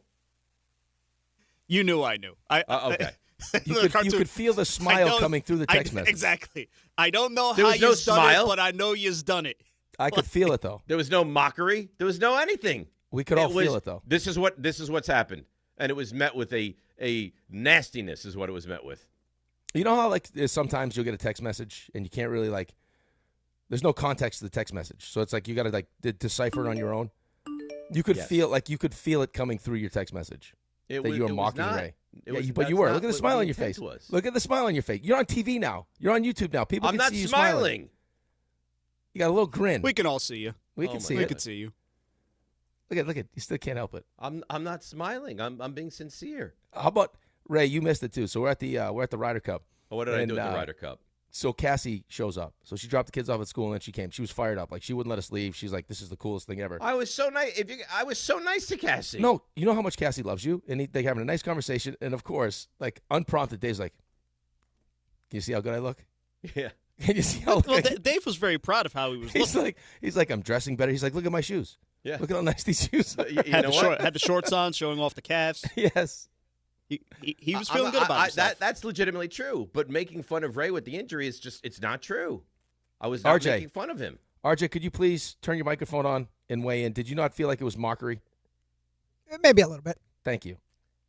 But you're not sure, or are you sure? So you're on the side of Dave was being a bad guy. No, I'm not sure. Oh, I'm not sure, but it's in question. I mean, what's happened to you, RJ? Are you guys in cahoots? No, we're not in cahoots. No cahoots. You're not sure that he was mocking Ray? Listen. We knew what this was. Come on. Listen. Ray's very sensitive. All right. You have a track record. All right. I'd like to retract my statement. He was mocking me. I was called repulsive last week. What are you talking Not about? by me. All I did was read the email. That was a 30-year-old There was a sexy woman lady. that finds you to be repulsive. A single sexy lady lives in the city, thinks you're disgusting. You can blame me for. I didn't do anything. That's a good point. All I did is bring it to your attention. When people say nasty stuff about me, I also bring that to everyone's attention. It's not like I only am negative towards you. And no one's safe, really. No. That's the show. Welcome to the show. No one is safe. What'd you say, the circus? Welcome to the freak show, yeah. That's right. We are the circus. And we bring circus folk to the show. Yeah, we do. We do. I had a terrible thing to say. Aldrich. Yeah. Come to the freak show. Yeah, that's right. Dave cuts his own hair. Welcome to the circus. I wonder if that person that called in and asked you if you cut your own hair realized how nasty that was when he said it. Probably. Why? Because you got a big chunk out of the side of your head. But I don't have a chunk out of the side. No, of it's my just head. how the lighting hit it. But I mean, you can see why once you become like, I don't care what if it's Yeah, YouTube, do you cut your own hair?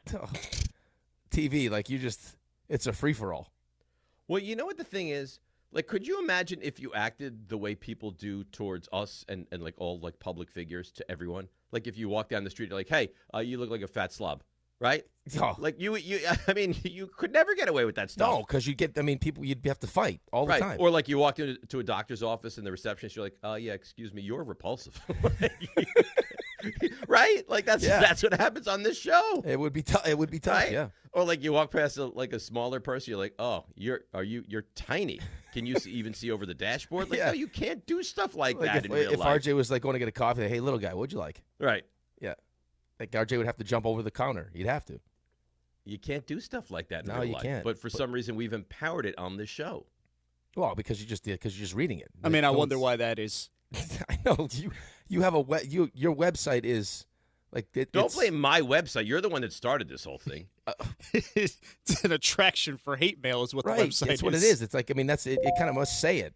Please only leave nasty messages on DaveRothenberg.com. That's not true. I get some nice things. Barely. I would say it's 80-20. Yeah, we get a heartfelt letter like every 6 months. Well, there are some which I've read. You like, I'm suffering from cancer, and the Right. only thing to buoy me through is your show. Like, we get those. Yeah, and otherwise, Rick is bald. Ray is ugly. Dave cuts his own. Dave cuts his own. RJ doesn't fit in his chair. Yeah. Why are RJ's legs swinging so high? Why are his legs dangling? I think RJ's in a high chair. Yeah. That's the other 80% of what we Put get. a bib on RJ. It's a rough place to be, man. It's like the Wild West. Yeah. Well, try being a Mets fan. Check your feelings at the door. Yeah. Get ready for a new Monday Night Football experience with the ESPN New York Couchcast when the Jets take on the Dolphins tonight. Settle in on the couch and join the Altcast with all your favorite ESPN New York personalities for instant reactions, unfiltered commentary, and behind-the-mic banter streamed live on our YouTube page from kickoff to the final whistle. It's the ESPN New York Couchcast presented by Calandra's Bakery. I got to tell you, there's going to be delicious treats. I'm going to have nibbles because I'm not taking in 5,000 calories tonight. No, I think it's listen, I think if you taste everything, that's all you need to do. But I'm going to have nibbles. I'm not going like a little tapas. like full cannolis, Jacob's pickles, pickles and chicken bites. I'm not doing all that. Maybe you know what you do? Nibbles. Maybe you have a conversation with somebody, whoever it is, and ask if you want to partner up. Like maybe we split everything. We each have a nibble. No, I don't want one. I want 3 partners. 3 partners? I want 3 dedicated partners. I'm imagining Carlin wouldn't want a partner. Probably not. But I'm looking for partners. Okay. I think Mike Brownshire might partner with me. It depends on what kind of eating thing he's doing. He fasted for like 7 days. Right. This is no joke. No, this is no joke. If I fasted for 7 days, I'd probably be dead. I would probably have to be carried. There's no way I'm like going to be able to get dressed and get to work. And he was coming to work. Yes. I said to him, I was like, because we've been talking about the 72-hour one. I was like, Mike, every time everything I read says like there's a certain point where like you're not starving anymore and you get this clarity. I mean, have you reached that? He's like, no, I still feel awful. He was walking down the hallway at one point. I feel more unclear than I've ever felt in my life. He was wobbling. It looked like he was going to fall over. I was like, do you feel great? He's like, no, I feel awful. Well, yeah. How could you feel well not eating food for 7 days? I don't know. He seems happy now. Well, hopefully he'll split some Jacob's pickles with me tonight. And, of course, this whole baby is driven by the All-American Ford Auto Group. They are your giant Ford giant. See, you like that? Ford Auto Group with giant savings and a giant selection. That's nice. That's Makes real you remember who got a win yesterday. The Giants. Yeah. Anyhow, it all starts tonight, 7 o'clock on the ESPN New York YouTube channel. And I'm told RJ expects 25,000 viewers tonight on YouTube. Wow. Yeah. 25,000. That's a lot. And that's without the human bump. Can you imagine if RJ showed up? RJ, you're not coming tonight, are you? I don't think so, unfortunately. But I have all the faith in the world in you guys. What do you mean, unfortunately? If you chose to be here, you would be there. Well, I need my beauty sleep. No, Ray needs beauty sleep. Ray's the heinous He's very ugly. Ray needs a lot of sleep. I've not been sleeping much lately, so it could, there could be a correlation there. That could be the reason. Ray's not normal ugly. Ray's a special version of repulsive. Repulsive. Yeah. Ray's repulsive. All right. On that note, let's break. We'll come back and we'll discuss the repulsive New York Mets and the victorious New York Giants. DNR with you right here on ESPN New York. All right, let's find out what's happening on the roads on this victorious Monday for one of the local football teams. And here is the great Debbie Duhame. DNR, good morning. Yep, I was fired up about the Giants' victory yesterday. Way to go, Giants. Let's see what's happening. Fired up here on the Cross Bronx as well. Westbound bumper to bumper, getting out toward the Deegan. Accident blocking 2 lanes. We're seeing delays on the West Side Highway South and the 150s with a collision. Inbound George Washington Bridge 20, Lincoln 40, Holland 40, 80 West, exit 30 in Mount Arlington. Overturned truck, sponsored by Park Whiz. New Yorkers know the hacks. Here's one for parking. Park Whiz. Reserve ahead and pay up to 50% less than drive-up rates. With Park Whiz, you can book your parking in advance. Skip the hassle of searching and save every time you park. Smarter parking starts here. Download the Park Whiz app today. I'm Debbie Duhame, 880 ESPN, New York. Quiet down, here she comes. Surprise! Your accountant just emailed to say your quarterly taxes are way higher than you were expecting. At Progressive, we know small business owners don't usually like surprises because they cost you money. But a good surprise that could save you money? Getting discounts with a commercial auto quote from Progressive. Also, your favorite employee is leaving. They're going to pursue their dream of being a veterinarian. Surprise yourself. See if you can save in as little as 8 minutes at ProgressiveCommercial.com. Progressive Casualty Insurance Company and Affiliates. Discounts not available in all states or situations. Stuck in a job that just isn't getting it done? Maybe it's time to go for IT. Whether you're just starting out, switching careers, or a military veteran ready for change, My Computer Career can help you launch a rewarding career in IT in months. No prior experience needed. Why spend years getting a traditional degree when your future in IT can start right now? Take the free career evaluation at mycomputercareer.edu today. Your most powerful upgrade? Your career. Go for it. Go for IT. Financial aid is available to those who qualify, including VA benefits. D'Agostino & Associates is a legacy firm, and I'm proud to be a part of that legacy. I'm Jenna D'Agostino, and like my father, I fight to get justice for the injured. The hustle and grit of these streets shaped me. I'm John D'Agostino, and from the concrete to the courtroom, I built this injury firm 35 years ago to get accident victims justice. So call my team first, 1-800-BITE-BACK. That's 1-800-248-3222. You want justice? Think Jenna D'Agostino. Think D'Agostino & Associates. Justice isn't just a word. For us, it's a way of life. It's having compassion for your struggle and getting you paid for your pain. Now that's justice. D'Agostino & Associates means being there for the injured. Seriously injured? Call my team first at 1-800-BITE-BACK. That's 1-800-248-3222. D'Agostino & Associates has offices throughout New York and New Jersey and will come to you. I've been there, and I'll be there for you. D'Agostino Law Bite Back. Health surprises can change your life in an instant. You've seen it happen to others, but it doesn't have to be your story. At Princeton Longevity Center, we customize actionable and proactive health plans to maximize your lifespan and take control of your health. Our Cancer Check program combines cutting-edge technology with top medical expertise to keep you ahead of potential risks. With advanced full-body imaging, genetic testing, and multi-cancer detection blood tests, we look for even the earliest signs of problems. Results are analyzed by expert physicians who craft a personalized plan to safeguard your future. You're not just a patient, you're a partner in your health journey, backed by a team committed to helping you live longer, healthier, and more vibrantly. Our programs have saved hundreds of lives and empowered countless others to take control of their health. Be proactive with your health for the ultimate peace of mind. Call 888-8000-PLC or visit PrincetonLongevityCenter.com. 880 ESPN, WHSQ, and WCBS-FM HD2, New York. A Good Karma Brands radio station. With Robinhood, not only can you trade individual stocks and ETFs, you can also seamlessly buy and sell crypto at low costs. Trade all in one place. Get started now on Robinhood. Trading crypto involves significant risk. Crypto trading is offered through an account with Robinhood Crypto LLC. Robinhood Crypto is licensed to engage in virtual currency business activity by the New York State Department of Financial Services. Crypto held through Robinhood Crypto is not FDIC insured or SIPC protected. Investing involves risk, including loss of principal. Securities trading is offered through an account with Robinhood Financial LLC, member SIPC, a registered broker-dealer.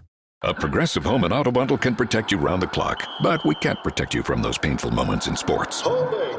Defense. The ref totally blew that call. Oh, I'm sure he'll make the right call next time. It's too late. It cost us the game. Well, it's just one game. That loss eliminated us from the playoffs. Oh, the playoffs are on so late. Now you'll be well rested. Okay, I need you to stop talking now. Well, at least your home and auto are protected with a bundle from Progressive. Progressive Casualty Insurance Company affiliates and other insurers. Not available in all states or situations. This is DiPietro and Rothenberg. The Giants, Jaxson Dart. There's a run again by Dart. First and 10. He'll take it in. His first career touchdown. This is a home game against a 3-0 Chargers team where your season is falling apart. You just replaced Russell Wilson. Oh, and by the way, you're trying to save Brian Daboll's job. Look, I got a lot of confidence in a rookie quarterback. And your best receiver goes down with an ACL, and the kid still finds a way to get a win. Obviously, this experience was a special one. It's not always going to be the cleanest, but I was just happy that we were able to come out there. This is DiPietro and Rothenberg on ESPN New York and streaming live on YouTube. Well, the Giants gave you a real nice victory yesterday, although it did come at a cost, and that is the injury to, of course, Malik Neighbors. And the Mets, well, I guess you said it earlier, and I think it's accurate. The Mets, right? Is what happened here. Yeah, I mean, I guess you could call it that. I mean, I thought we were past that. Well, we're not.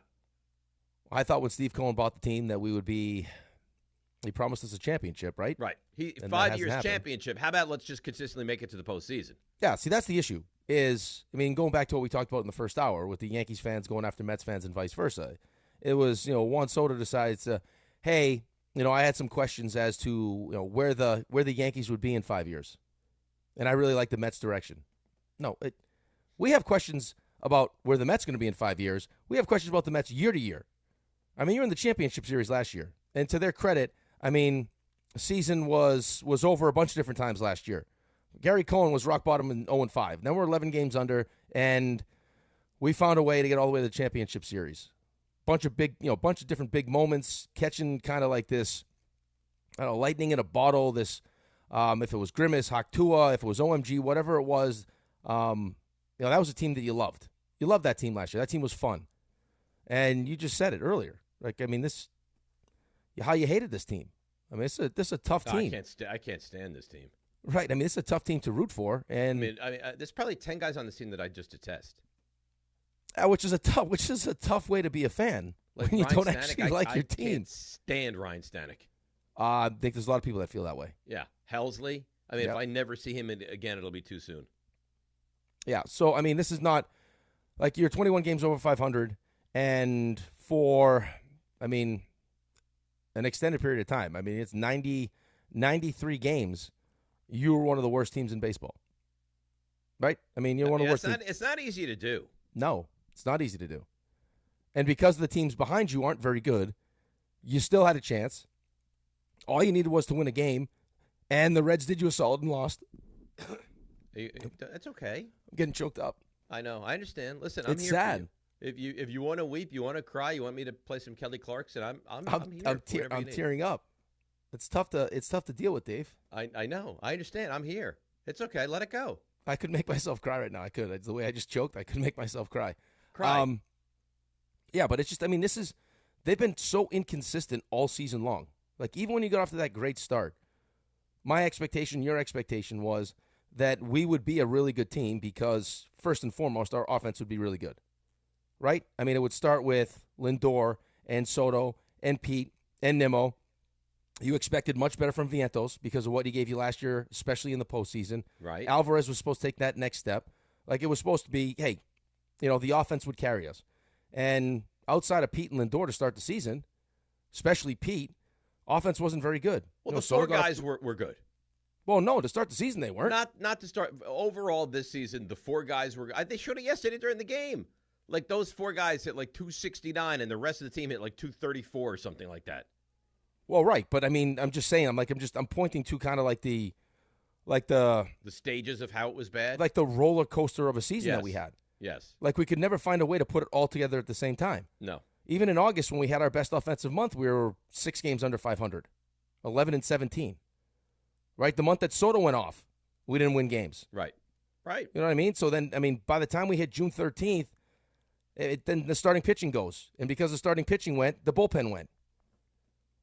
I mean, you're talking about, dude, they flashed the stats last night because you could just, and you could tell post-game, like, you could tell in the booth how dejected they were, and then Zeal having to talk about this thing afterwards. But, your starting pitching was awesome at the beginning of the season.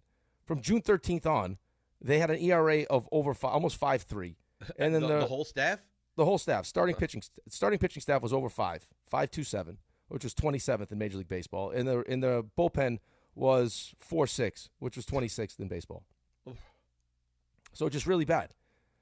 You scored the 6 most runs in that time span. You scored almost 5 runs a game. And still we're 17 games under 500? Yeah, that's right. Yeah, so great on you. If you wanted to figure out a way, like it's almost like you couldn't miss the postseason. Well, no, and then you mentioned the 4. Forget the batting average.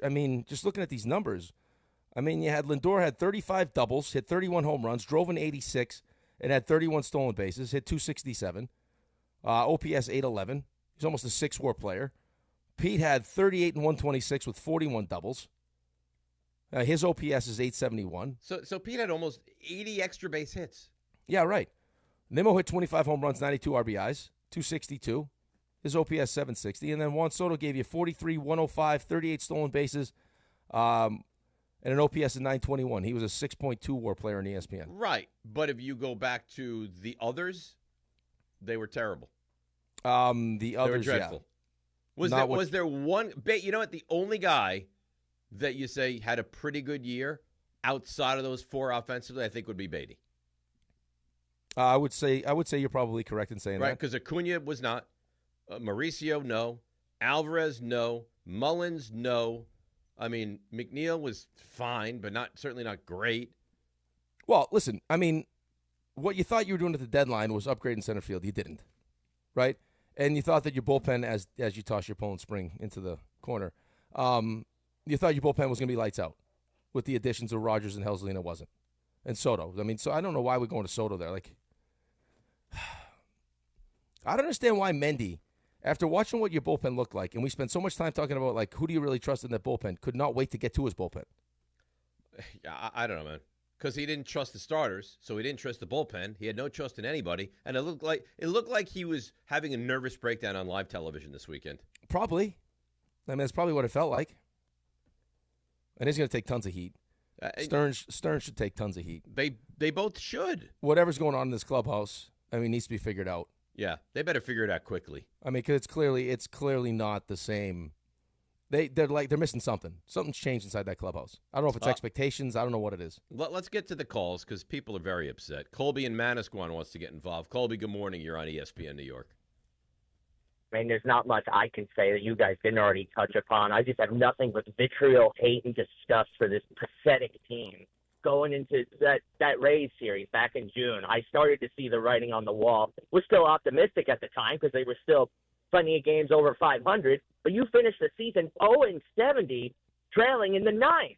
That's pathetic. Only team without a 9th-inning comeback going down that stretch. I hated how guys like Marte and Mullins were automatic strikeouts. I would have trusted Stevie Wonder or Helen Keller to have better at-bats than them. And you have now given the Phillies fans and Yankees fans the ammo to mock us until next season. And speaking of next season, I'll still approach it with a little bit of optimism, but I'm not very excited about it. And for the Marlins, good for them for having their World Series, and good on the Reds. They deserved it more than we did. They did deserve it. I'm You're right, Colby, and I understand why you're so despondent today. And you can say what you want about the Reds. They did deserve it. I know that Buster had high expectations for the Reds. The Reds don't have the same advantages the Mets have. Look, if you're just a baseball fan and you're not a Mets fan, you're probably rooting for the Reds. You're probably happy today that one of the smaller teams that doesn't spend $280 million or $340 million or this insane amount of money got into the dance. I don't think that's necessarily the case. I mean, I don't think they have the same advantages of having Stephen Cohen as your owner, but I think there's plenty of teams that could spend more money. They just choose not to. The Reds don't spend a ton of money. Well, but they could, though. They can't spend Mets level of money. Well, no, I don't think I just said that. Like, they don't have the advantage of having the richest owner in sports, but they could spend more money if they wanted to. Okay, but they don't. The Pirates could spend more money if they wanted to. But these teams don't. Like, I think if you're just a baseball fan, but you don't have an allegiance, you would prefer to see the Reds because they're kind of the little engine that could. I guess. I mean, I don't know if I feel that way, but okay. I mean, I don't think there's any excuse not to invest more in these teams. Well, but they don't. Well, I know they don't, but don't say it's because they can't. Well, but they don't. They can't. I don't care. They don't because they choose not to because they want to make money. They certainly can't spend the same amount of money as the Mets. No, they can't spend $341 million, but Steve Cohen is doing it and losing money. He can do it because he's got that much money, but these teams can spend more, and they choose not to. They choose not to. So they can, they won't. Lindor, Soto, Alonso, Nimmo hit 267. Rest of the team, 236. Well, I mean, you said it, though. How many Vantos didn't have the season that we thought? Nope. Alvarez got Vantos sent down. Was bad. Right. Alvarez got sent down, came back, started to figure it out, got hurt again. I mean, yeah. I mean, Tyrone Taylor's a good player, but, I mean, he's not offensively, doesn't feel like he should be a starting center fielder. But Mullins was no upgrade. No, Mullins was a downgrade. Defense wasn't good. Defensively, what did they do good. well? I mean, being sincere, what would you look at the Mets and say, boy, they do this well? Starting pitching, no. Bullpen, no. Defense, no. I mean, they have some studs at the top of the lineup, and then it falls off a cliff. What do the Mets do well? No, what's the identity of the Mets team is the four guys at the top of the lineup. That's it. Okay. Well, that got you to 4 games over 500. Right. I mean, in months of just really bad baseball. Months. Just like a slow bleed out. Ugh, brutal. Just brutal. And you still had a chance against Miami to win 1 game. Milwaukee did you solid. The series.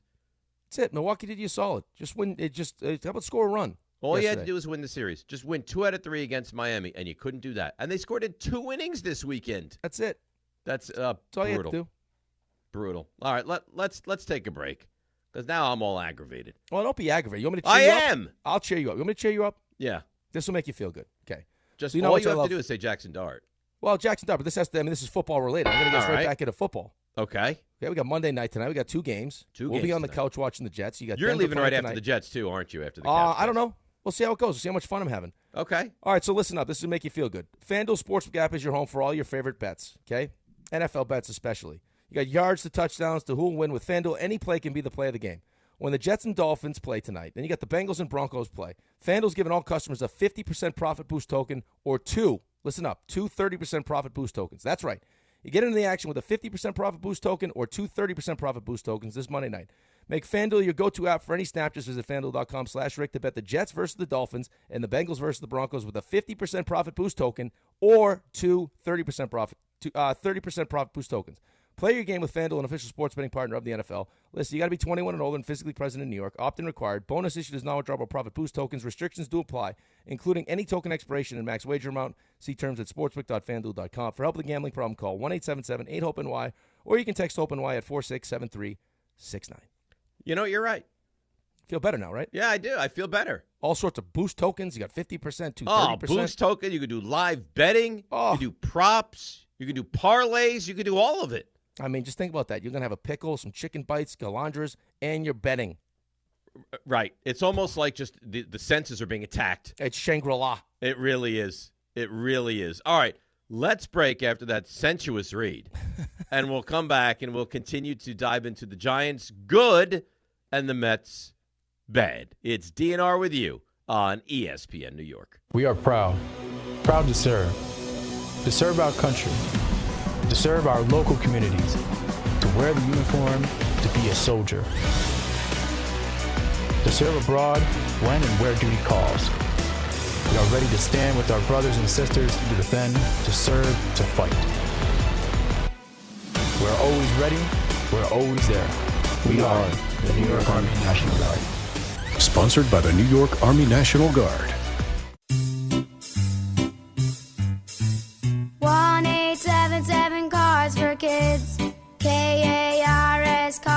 kids. 1-877 Cards for Kids. Donate your card today. 1-877 Cars for Kids. KARS Cars for Kids. 1-877 Cars for Kids. Donate your car today. Ready to get rid of that old car? Donate it to Cars for Kids. Call 1-877-CARS-FOR-KIDS to reach a friendly live agent. Donation's super easy, and your car can be picked up as soon as tomorrow. Call us now, 1-877-CARS-FOR-KIDS. That's Cars with a K to donate your car today. 1-877 Cars for Kids. Donate your car today. Did you know you can donate real estate too? Go to carsforkids.org. That's carsforkids.org.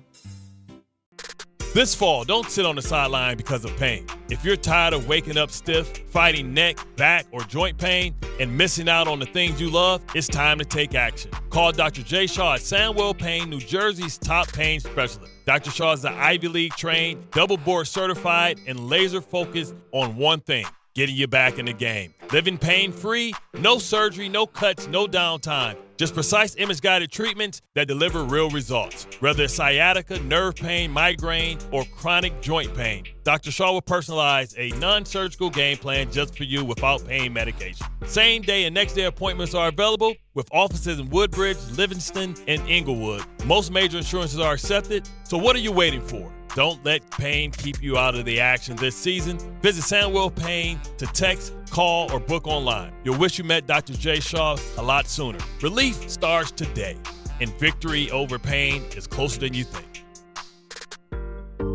Every aspect of your business will operate better and faster with artificial intelligence. AI is a race, and companies that act first will win. Thrive Managed AI is your advantage over all your competitors. Thrive partners with you on a smart, secure AI strategy for your business. Then they deploy and manage it for you. Be first and win the race with Thrive Managed AI. Start with a complimentary strategy consultation at thrivenextgen.com/ESPN. That's thrivenextgen.com/ESPN. The best mornings In the morning light, start with Wrangler. pull on my jeans and I feel alright. Jeans, jackets, and shirts that get your day started on the right foot. I pull my blue jeans on. I pull my old blue jeans on. Good mornings make for better days. I pull my blue jeans on. I pull my old blue jeans on. Wrangler, for the ride of life. Dive into the Marvel Universe on the official Marvel Podcast with the stars of the MCU, Everybody's going to be talking about whether we're casting for this character. the creators of Marvel Comics, Spider-Man is the greatest fictional character in history. and Marvel Studios' Kevin Feige, But if you want the real answer, if we're trying to get real on this podcast, giving you exclusive access to Marvel's adventures like never before. The official Marvel Podcast. New episodes every Wednesday wherever you listen to podcasts. Every great team has its core players, but when the season gets tough, adding the right free agent can make all the difference. The same goes for business. At Robert Half, we found that 67% of companies surveyed plan to increase their use of contract talent to handle workload peaks and backlogged projects. With Robert Half's specialized recruiters experience, combined with our award-winning AI, you can quickly find the skilled candidates you want. At Robert Half, we know talent. Discover how we can help at roberthalf.com/talent. Hey, it's Desmond Howard. You want to win the weekend? It all starts with the tailgate. And for me, that means Kingsford Charcoal. They've been bringing the flavor, the smoke, and the heat since 1920. No wonder they're still the gold standard of grilling. So fire it up, feed your crew, and let the smoke do the talking. Kingsford, the king of the tailgate. Get it today at the Home Depot. How doers get more done.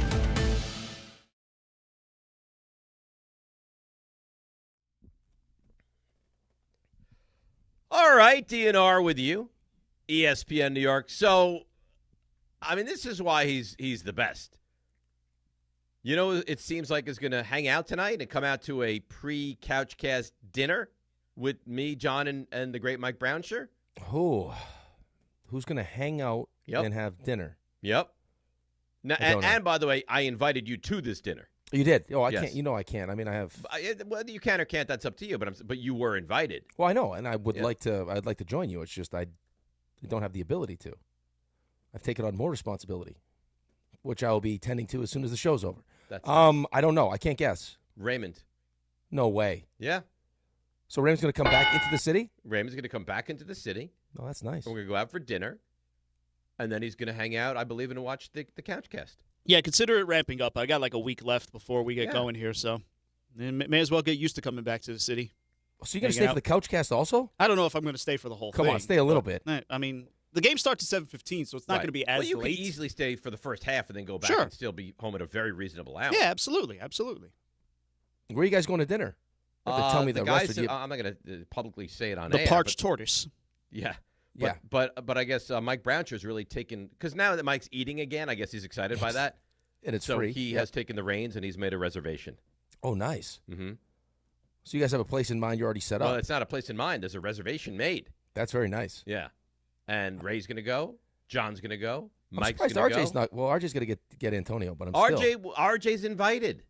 I'm surprised he hasn't found a way to get to the dinner.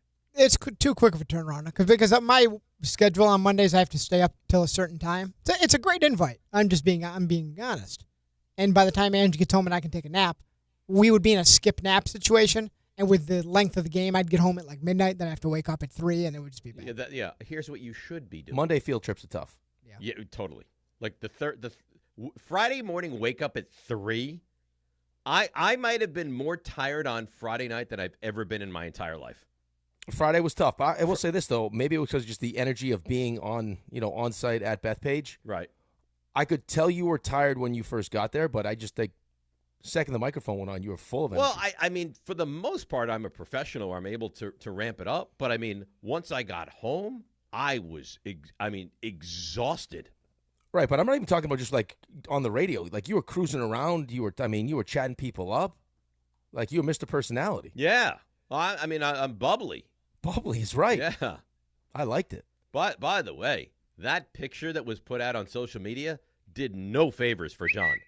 It's a tough one for John. That was a tough one.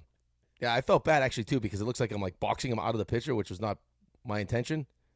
Because I'm hugging you, and then John's kind of like just on the corner by himself. And we always want to include him, but like you talk about me like having confidence. John really believes in himself because not for a second did he think, hey, I might look ridiculous with this sweatshirt or the way I appear. Like he's just like, no, I'll go in the photo like this.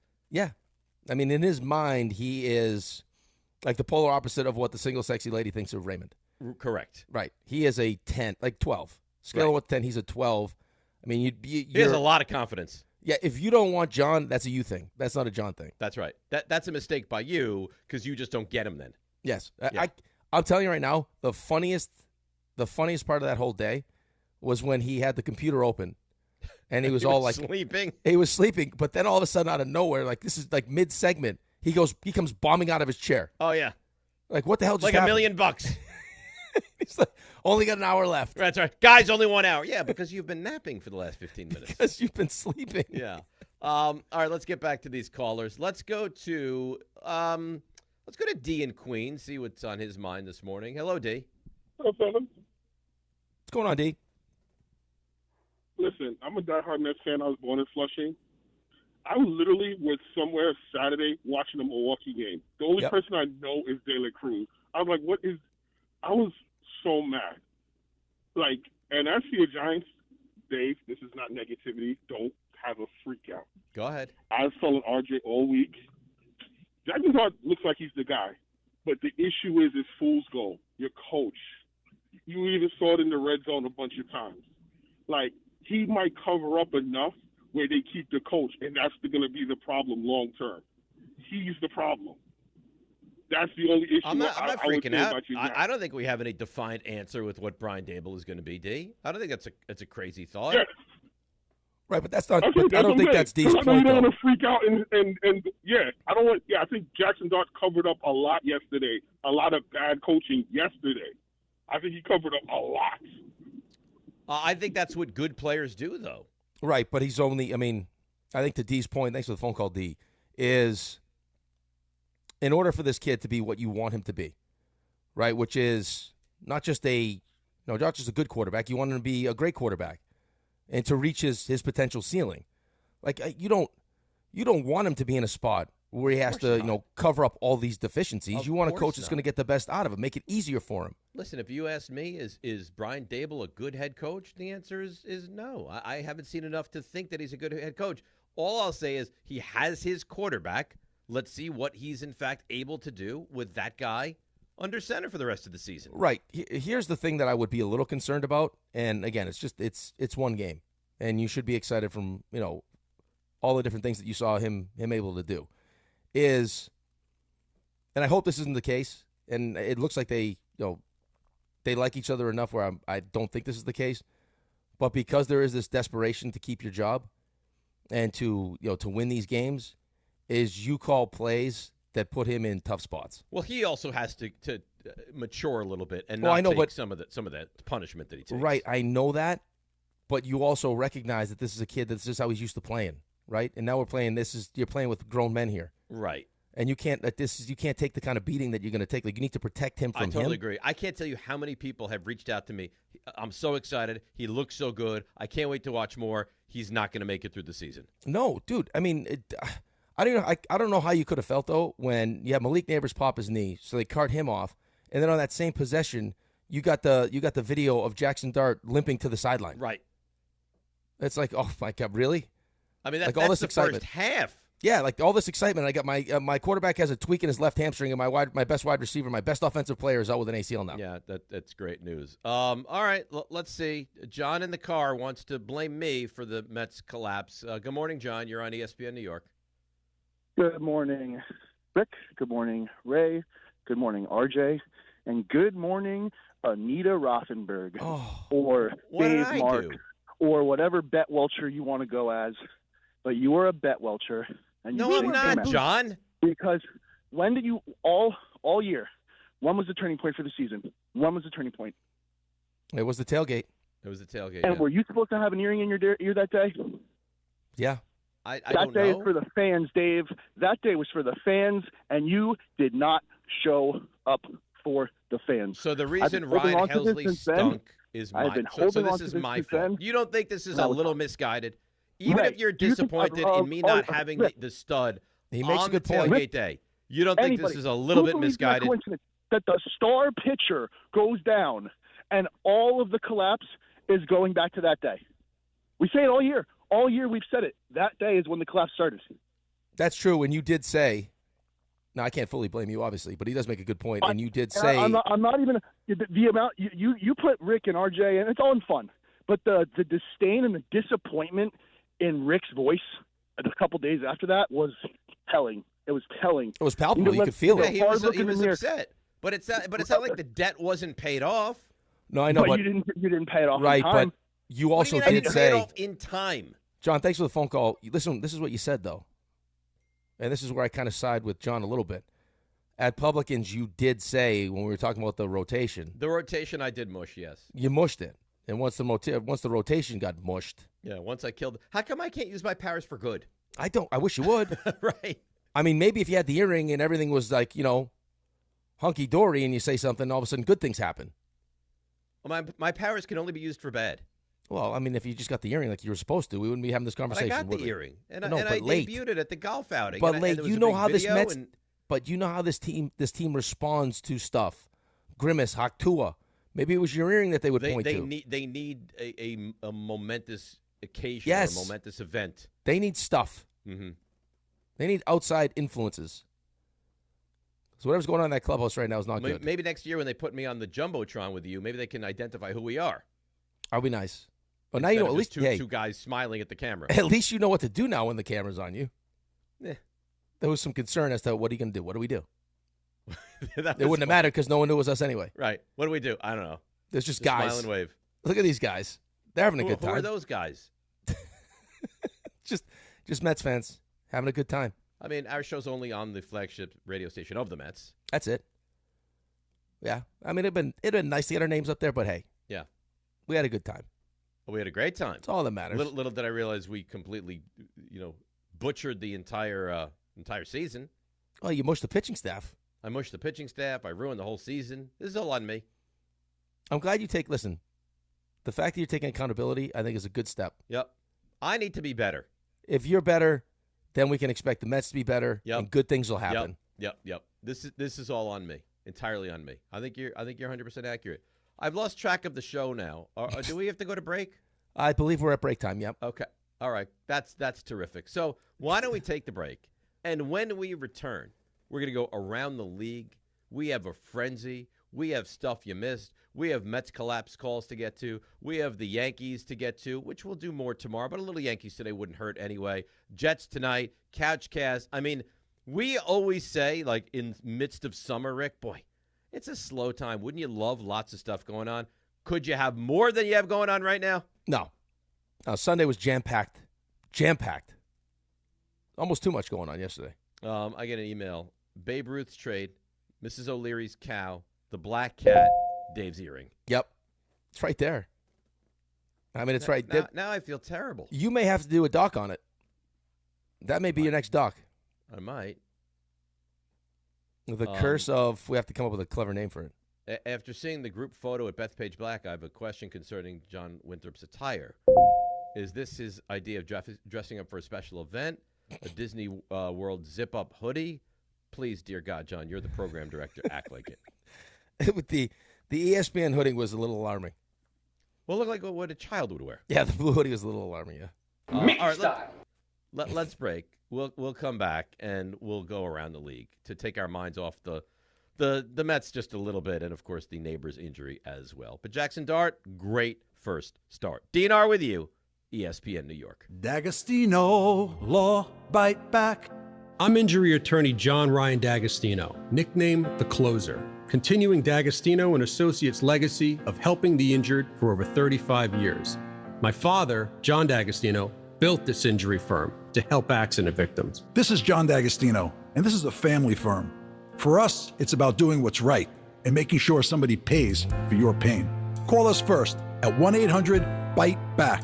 That's 1-800-BITE-BACK. They call me The Closer because big or small, in court or out, I'm fighting to get the job done, to win, to get you every dollar you deserve.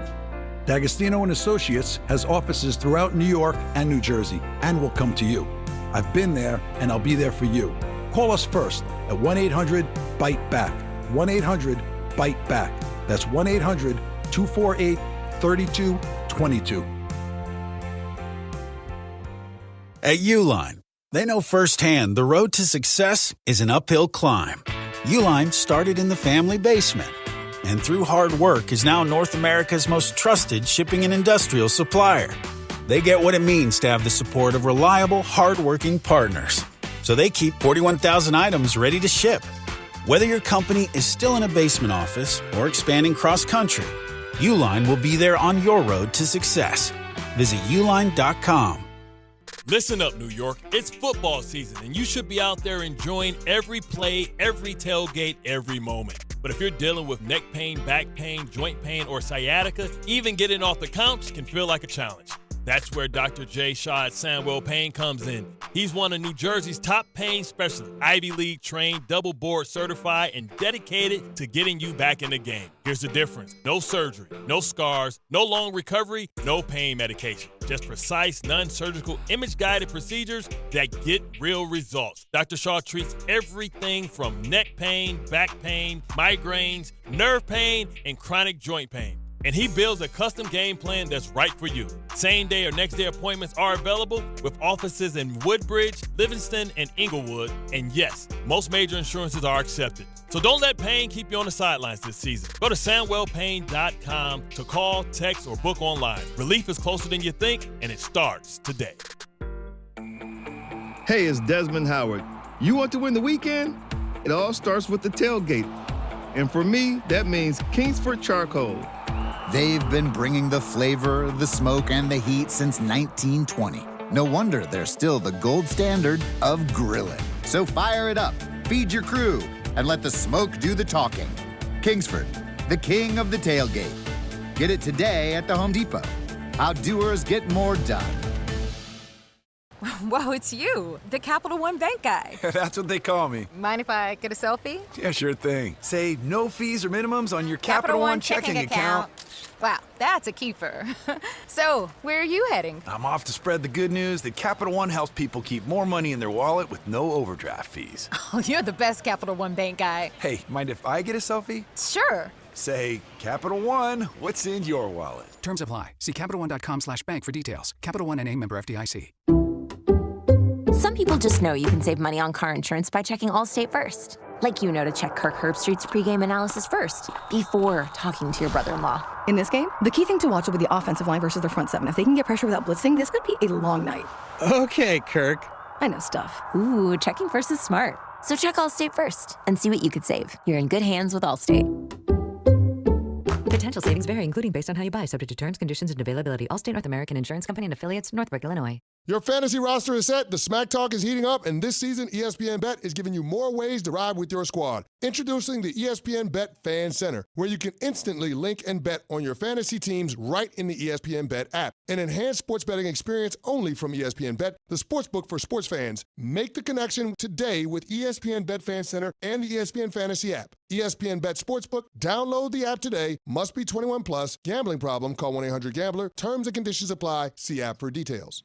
The ESPN New York Couchcast is tonight, and things are heating up. We genuinely really get along with each other. I don't even think Peter watches sports. You could make the argument that Rick doesn't get enough credit for being a low-key fraud. Carlin's going to be at this Couchcast, too, so we got to make sure we have a lot of cannolis.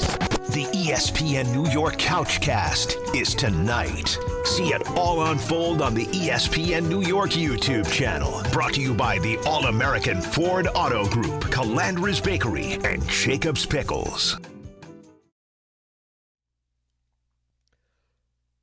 All right, DNR with you, ESPN New York. So currently, I'm on the YouTube page. Yep. And there's 850 people watching. And now there's 870, and it's growing, by the moment. But here's the thing. We have a frenzy coming up at, I don't know, half an hour, 40 minutes, somewhere in that range. If we're not at 1,000, I'm not doing the frenzy. So now it's calls, like the board has to be lit up, yes. And we need, all right. Yes.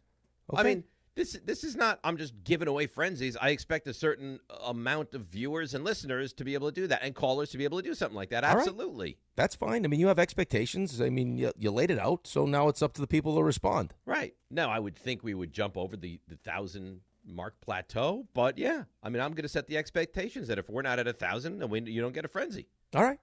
I like it. And the phone lines also have to be lit up. By the way, so you know, there was a chance I wasn't here today. Well, what because happened? I wouldn't need to bet.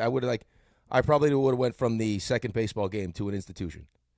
What happened? Like they would have had to. They probably would have had to like drag me out of there. I understand that, but why? What happened? All right, so we have a game at 11:45. Okay, play that game. From that game, we have to drive now 30 minutes to a different field to play the second game. So we play. Kids are trying to eat. One of the parents, unbelievable job, brings food for the kids to eat. So we're scrambling out. We get to the second game like 2 minutes before we're supposed to have first pitch, right? So no warm up, nothing. It's like show and go. Let's get on the field. Talk to the umpires, whatever. So we got a nice lead, comfortable lead. And to this team's credit, they start fighting back. Nice day yesterday too. Beautiful weather. Oh, dude. Oh, by the way, too, we had one of our guys, Big Al. We're playing in Mini Fenway. You got a Big Al? We got a Big Al. Playing at Mini Fenway. Dude, did he hit dingers? Playing at Mini Fenway in Bayport. Hit a dinger over the monster. Wow. Rocket. And then hit the monster with a double. Hi, my name's Alfred D'Elia. At home, they call me Big Al, and I hit dingers. Big Al he hit dingers. So, second game, got a nice, comfortable lead. Okay, his team starts chipping away. Kid hits a home run. All of a sudden, now we're tied. Okay, bottom of the sixth. Milo comes up. Okay, hey, listen, don't try to do too much. All right, let's get this thing going. If you find a pitch that you like, let's punish it. But otherwise, I need you on first base. So to his credit, battles, gets on first base with a walk. Lefty on the mound. Said to him, this is Milo. Okay, he's a lefty. The pickoff move's different. Second, his front foot comes up. We can't go. We got to make sure, right? He's haven't seen his move yet. This kid decides that he's going to take a lead, takes a first step to second base, and if we didn't have an umpire, that was paying close attention, because if the ball usually beats you, you're out, he would have got picked off first base. Had he got picked off at first base, I think I probably just would leave. Like, he should have been out. That would have been it. It probably would have been. So the ball beat him, but he was able to elude the tag and get in safely. Yes, what you know. I mean, you've watched kids baseball your whole life. Like that, if the ball beats you, you're usually out. 9 times out of 10, yes. Right. So he somehow slides under the tag, but still, I was like, what? What was that? He's like, well, it's a. I said, well, it's what? It's a lefty. I was like, I just told you it was a lefty. We know it's a lefty. You can't get picked off. Yeah, it's like, you know how lucky you are? So luckily he didn't get picked off. We end up winning the game. He scores the game-winning run, but I think I would have probably had to just quit, be done. That'd be it? That'd be it. Like, just start thank walking. God I didn't get. So the worst thing when your dad coaches the team is when you have a mistake like that, and you have to go home with that dad as your dad. That's not great. He might have had to drive himself home, because I would have just walked home. I was so angry. We're right below 1,000 now, so we'll get over that hurdle. We're at 970. Yeah, well, people want the frenzy, and if you're not going to give it to them unless we get 1,000, I'm going to give it to them. By the way, that story is getting crushed on the Why? The YouTube chat. They just think it was boring. I don't think it was boring. They think it was boring. I'm sorry. Yeah. My Sunday was boring for people. Well, I think just that specific Why would story. you do that? You know it's going to affect him the rest of the show. No, Why would I you don't say care. that? I don't care. No, it won't. It would have affected the show. The show would have been a little bit more boring if I didn't show up, which was, I mean, the potential that did happen. Yeah. If I went missing. Well, I'm glad you didn't go missing. And I would have been at the couch cast tonight. I'd have been gone. Go sit on the couch. I'll be driving. I'll tell you what I'll be doing tonight. Rolling around the studio in that All-American Ford RJ-sized vehicle. They're great, giving us isn't it? a mini car. It's like a Power Wheels. That's mini a Power truck? Wheels. Yeah. Oh, nice. RJ was going to try to take it home with him. Don't lash out at me because your story stinks. You shut your mouth. You shut your face. RJ, how would you rate that story? 6.5.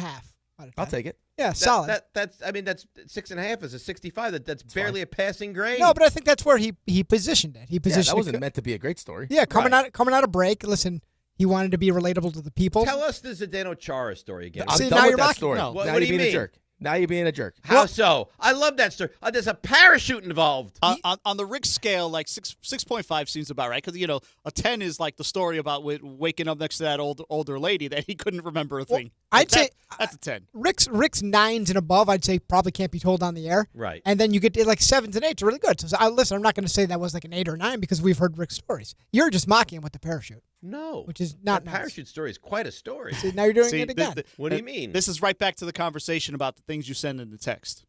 It's the same thing. No, I'm mocking him now. That text was legitimate. I didn't know if you had seen that, and I brought it to your attention. And the fact that I get crushed for it is really unfair. You're being disingenuous with that, just like you're being disingenuous with the Zdeno Chara story. No. The Chara story, I'm mocking him. And I will fully admit it.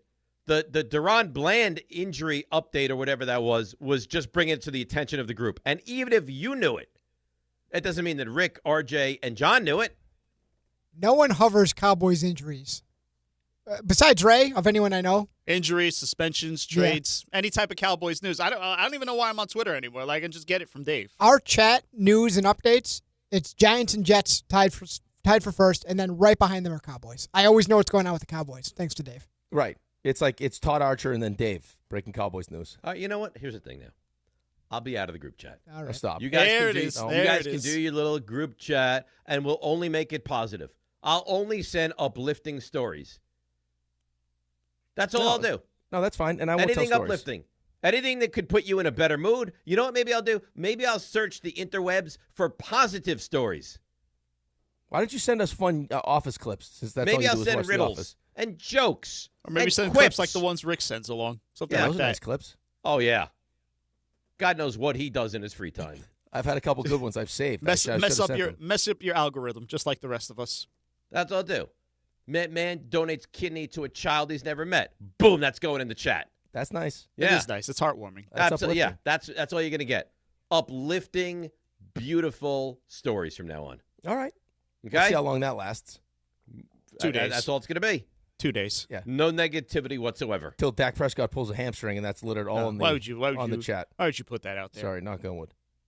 I knocked on wood. You just saw me. I knocked on wood. Yeah. I saw. We did. I was trying to buy you some time to get us up to 1,000. Okay, that's why I told the 6.5 story. We're well over 1,000. And I figured you could relate to it. You coach baseball. We're well over 1,000. I didn't crush you for the story, did I?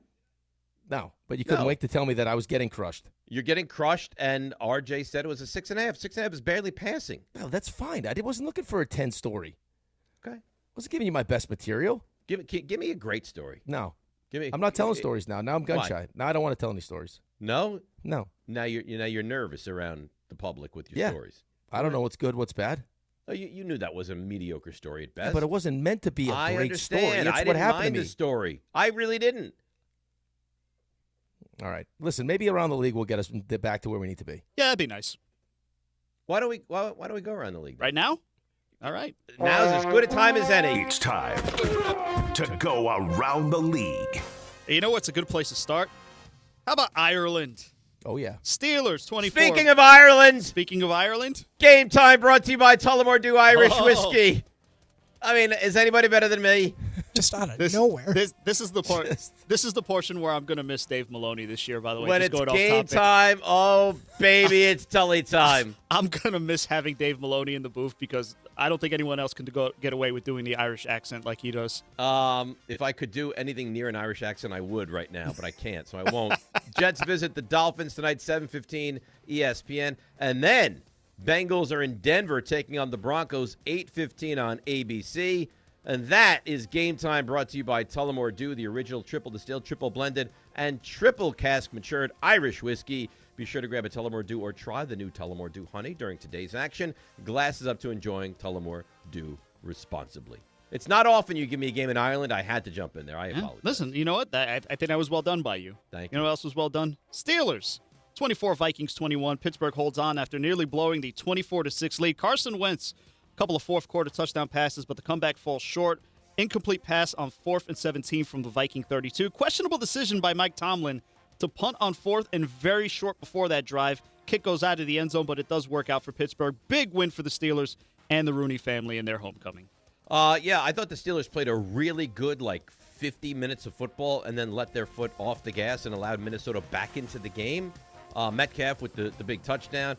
I've said this before. I mean, it's too much for me. 9:30 games. The final game went well past midnight. Too much. Too long of a day. But an entertaining game to start the day at 9:30, certainly. Well, it's funny that you say that, too, because I think Tomlin actually said that after the game, that game was closer than it probably should have been. Right? I think they were up, 24 to 6? Definitively closer than it should have been. Right, 24 to 6.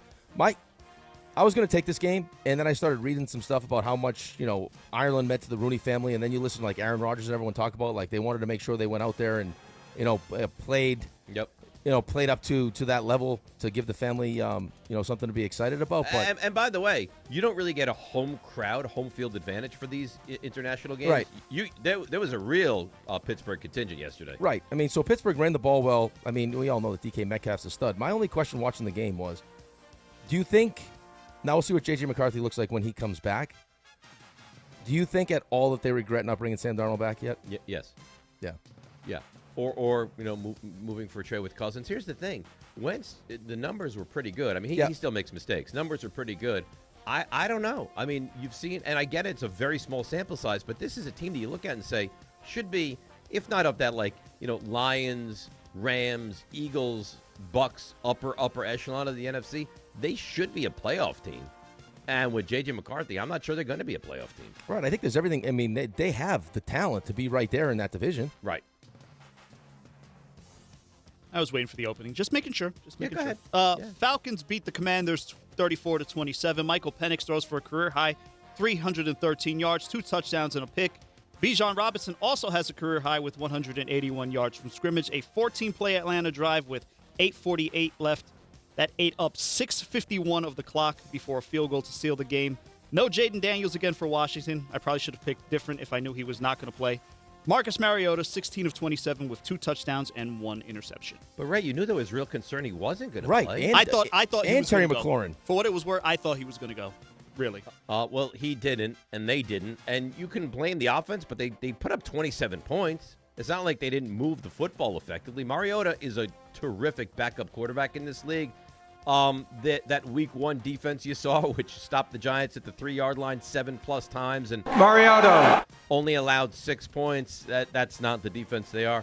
I don't know about Washington, man. I do not feel great about this team at the moment, and Much like watching Jaxson Dart and being concerned health-wise, I have very similar feelings about Jaden Daniels. He's a slight guy, and I wouldn't be surprised if this was something that kind of haunted him. He's got to be careful when he tucks it and runs.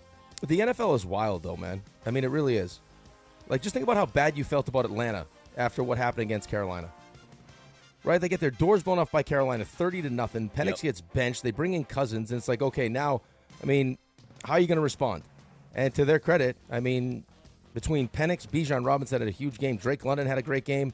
I mean, Kyle Pitts scored a touchdown. So, like, that's kind of what you hoped, right? Like, in those three players, Bijan, Drake London, and Pitts, and, with Penix playing quarterback, what this could be. But, to go from what you saw against Carolina to all of a sudden what you saw yesterday against a much better team is crazy. I feel like both those teams are very Jekyll and Hyde. Yeah, I think they're probably both like fringe-ish, Right, but one team got to the NFC Championship game last year. Well, I don't think they're a lock to go to the postseason this year. Yeah, but that was a surprise run. Like, I don't think anyone expected that. I remember they had a Hail Mary, 60-yard at the buzzer to buoy them to even get into the postseason. No, I don't think no one expected them to get to the NFC Championship game. But, I mean, there were a lot of people. You saw the quarterback lists. Like, Jaden Daniels awesome. Jaden Daniels is in the top 5 of the quarterback list. He really is awesome, but he's not here now. Right, and Ray still took the game. Bad job by me. It's all right. Good job, Ray. Are you 0-2 at the moment? I am 0-2. And what? I've got the Jets. I've got the Jets. So you're 0-2, and to keep you from a winless week is the Jets. I apologize to Jet fans because I may have given you the kiss of death this week. Don't do that. Come on. Well, you'll be able to watch with us then on the couch. Yeah, I'll suffer just like the rest of you. Yep. Bills beat the Saints 31-19. Josh Allen, breaking news. He's very good at football. 3 total touchdowns, 2 passing, 1 rushing. Bills made this game a little closer than they had to, but at the end of the day, they're 4-0. They've won 14 regular season games in a row. That's 1 short of a team record. It's not like the Saints didn't have chances. They had 4 possessions beginning on Buffalo's side of midfield, but they only came away with 2 field goals. 0-4 for the 9th time in team history, first time since 2012. Buffalo, what's the phrase we like to use at the station? Playing with their food. Yeah. They should have crushed New Orleans yesterday.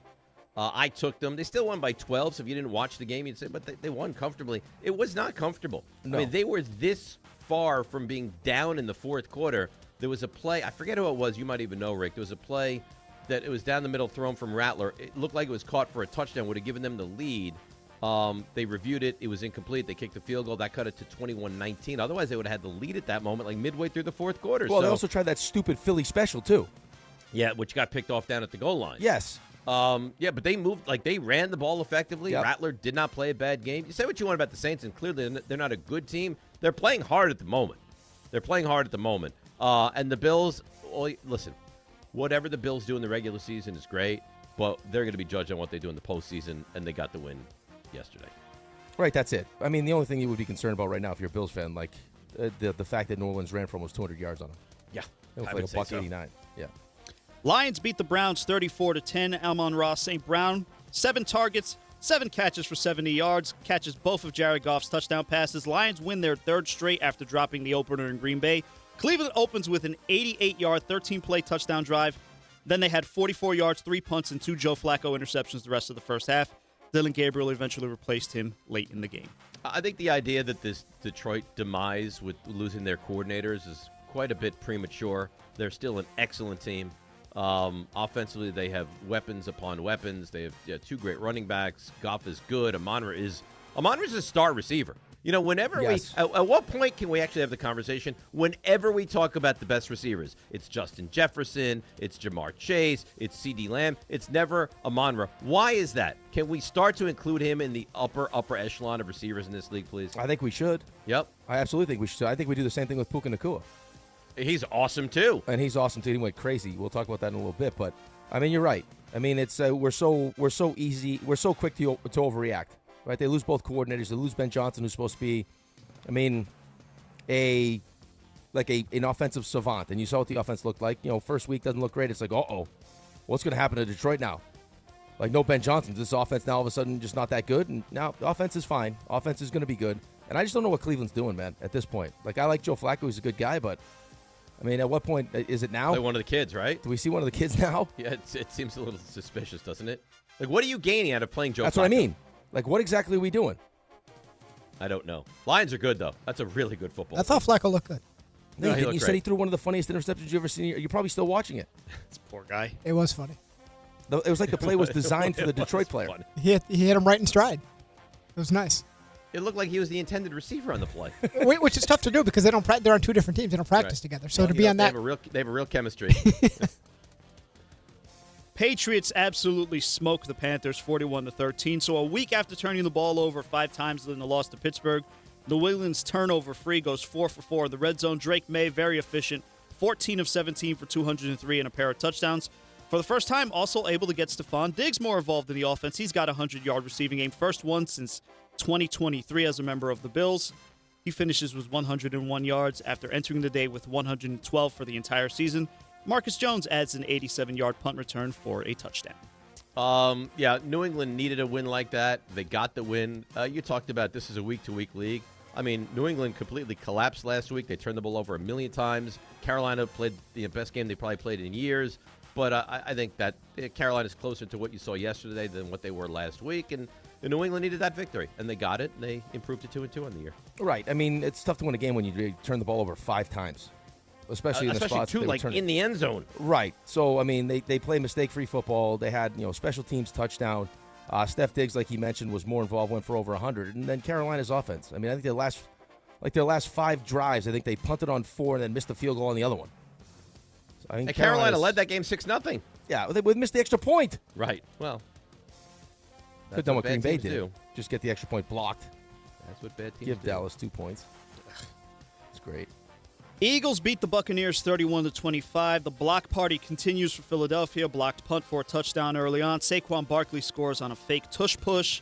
Bucs got back in the game when Baker Mayfield found Emeka Egbuka for a 77-yard touchdown. Cuts the lead to 24-13. They didn't get too much closer. Tale of 2 halves once again for Jalen Hurts. So in the first half, 15 of 16 for 130, 1 touchdown. Second half, 0 of 8. First quarterback to do so in a win since Jake Delhomme in 2008. Say what we want about the Eagles, but they've lost 1 game in the last 365 games, and that was in Washington in December. Well, 1 game in the last 365 days. Not 365 games. That'd be amazing. Really, really. Imagine that. That'd be something. No. If they were 364-1. Could you imagine? I mean, oh my God. You'd have to bet the money line on that team every week, right? Dynasty. I'm uncertain how they're a good football team, and there's no 2 ways about it. Not that they would be, but they could be like 2-2 or even 1-3, but they somehow just find ways to win. I guess that's what really good football teams do. I've said this before. I don't believe that Sirianni is great, but guys play for him and they make, big plays at big times. And special teams, it won them the game last week. It gave them a huge buoy to the game this week. They kind of shut it down when they got that big lead, and Tampa really almost came back to even tie that football game late. But the Eagles do what they do, and that's win, and that goes to 4-0. I don't think I know someone that hates their punter as much as Doc hates Tampa's punter.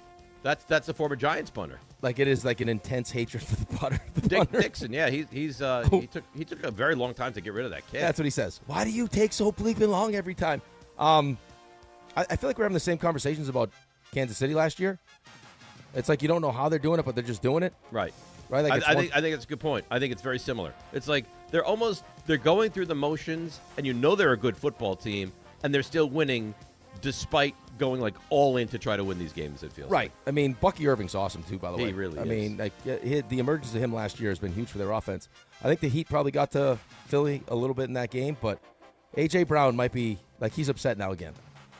Like, so if you don't think that Nick Sirianni is a good coach, like how he keeps that whole thing together on a weekly basis, you got to give him some credit. You're 4-0. I mean, shut up. He's upset again. He only got 2 catches. Give the poor guy the ball. Before we continue, Dave, is there anything you want to say? You know what, Ray?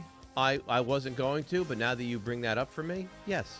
You're listening to DiPietro and Rothenberg on WHSQ, WCBS FM HD2 in New York. Nicely done. Thank you for bringing it to my attention. Texans, they get back in the win column. 26-0 over the Titans. C.J. Stroud throws for 233, 2 touchdowns. Texans scored 3 touchdowns in the fourth quarter. First shutout by Houston in almost 15 years. That was also a shutout over the Titans back in 2010.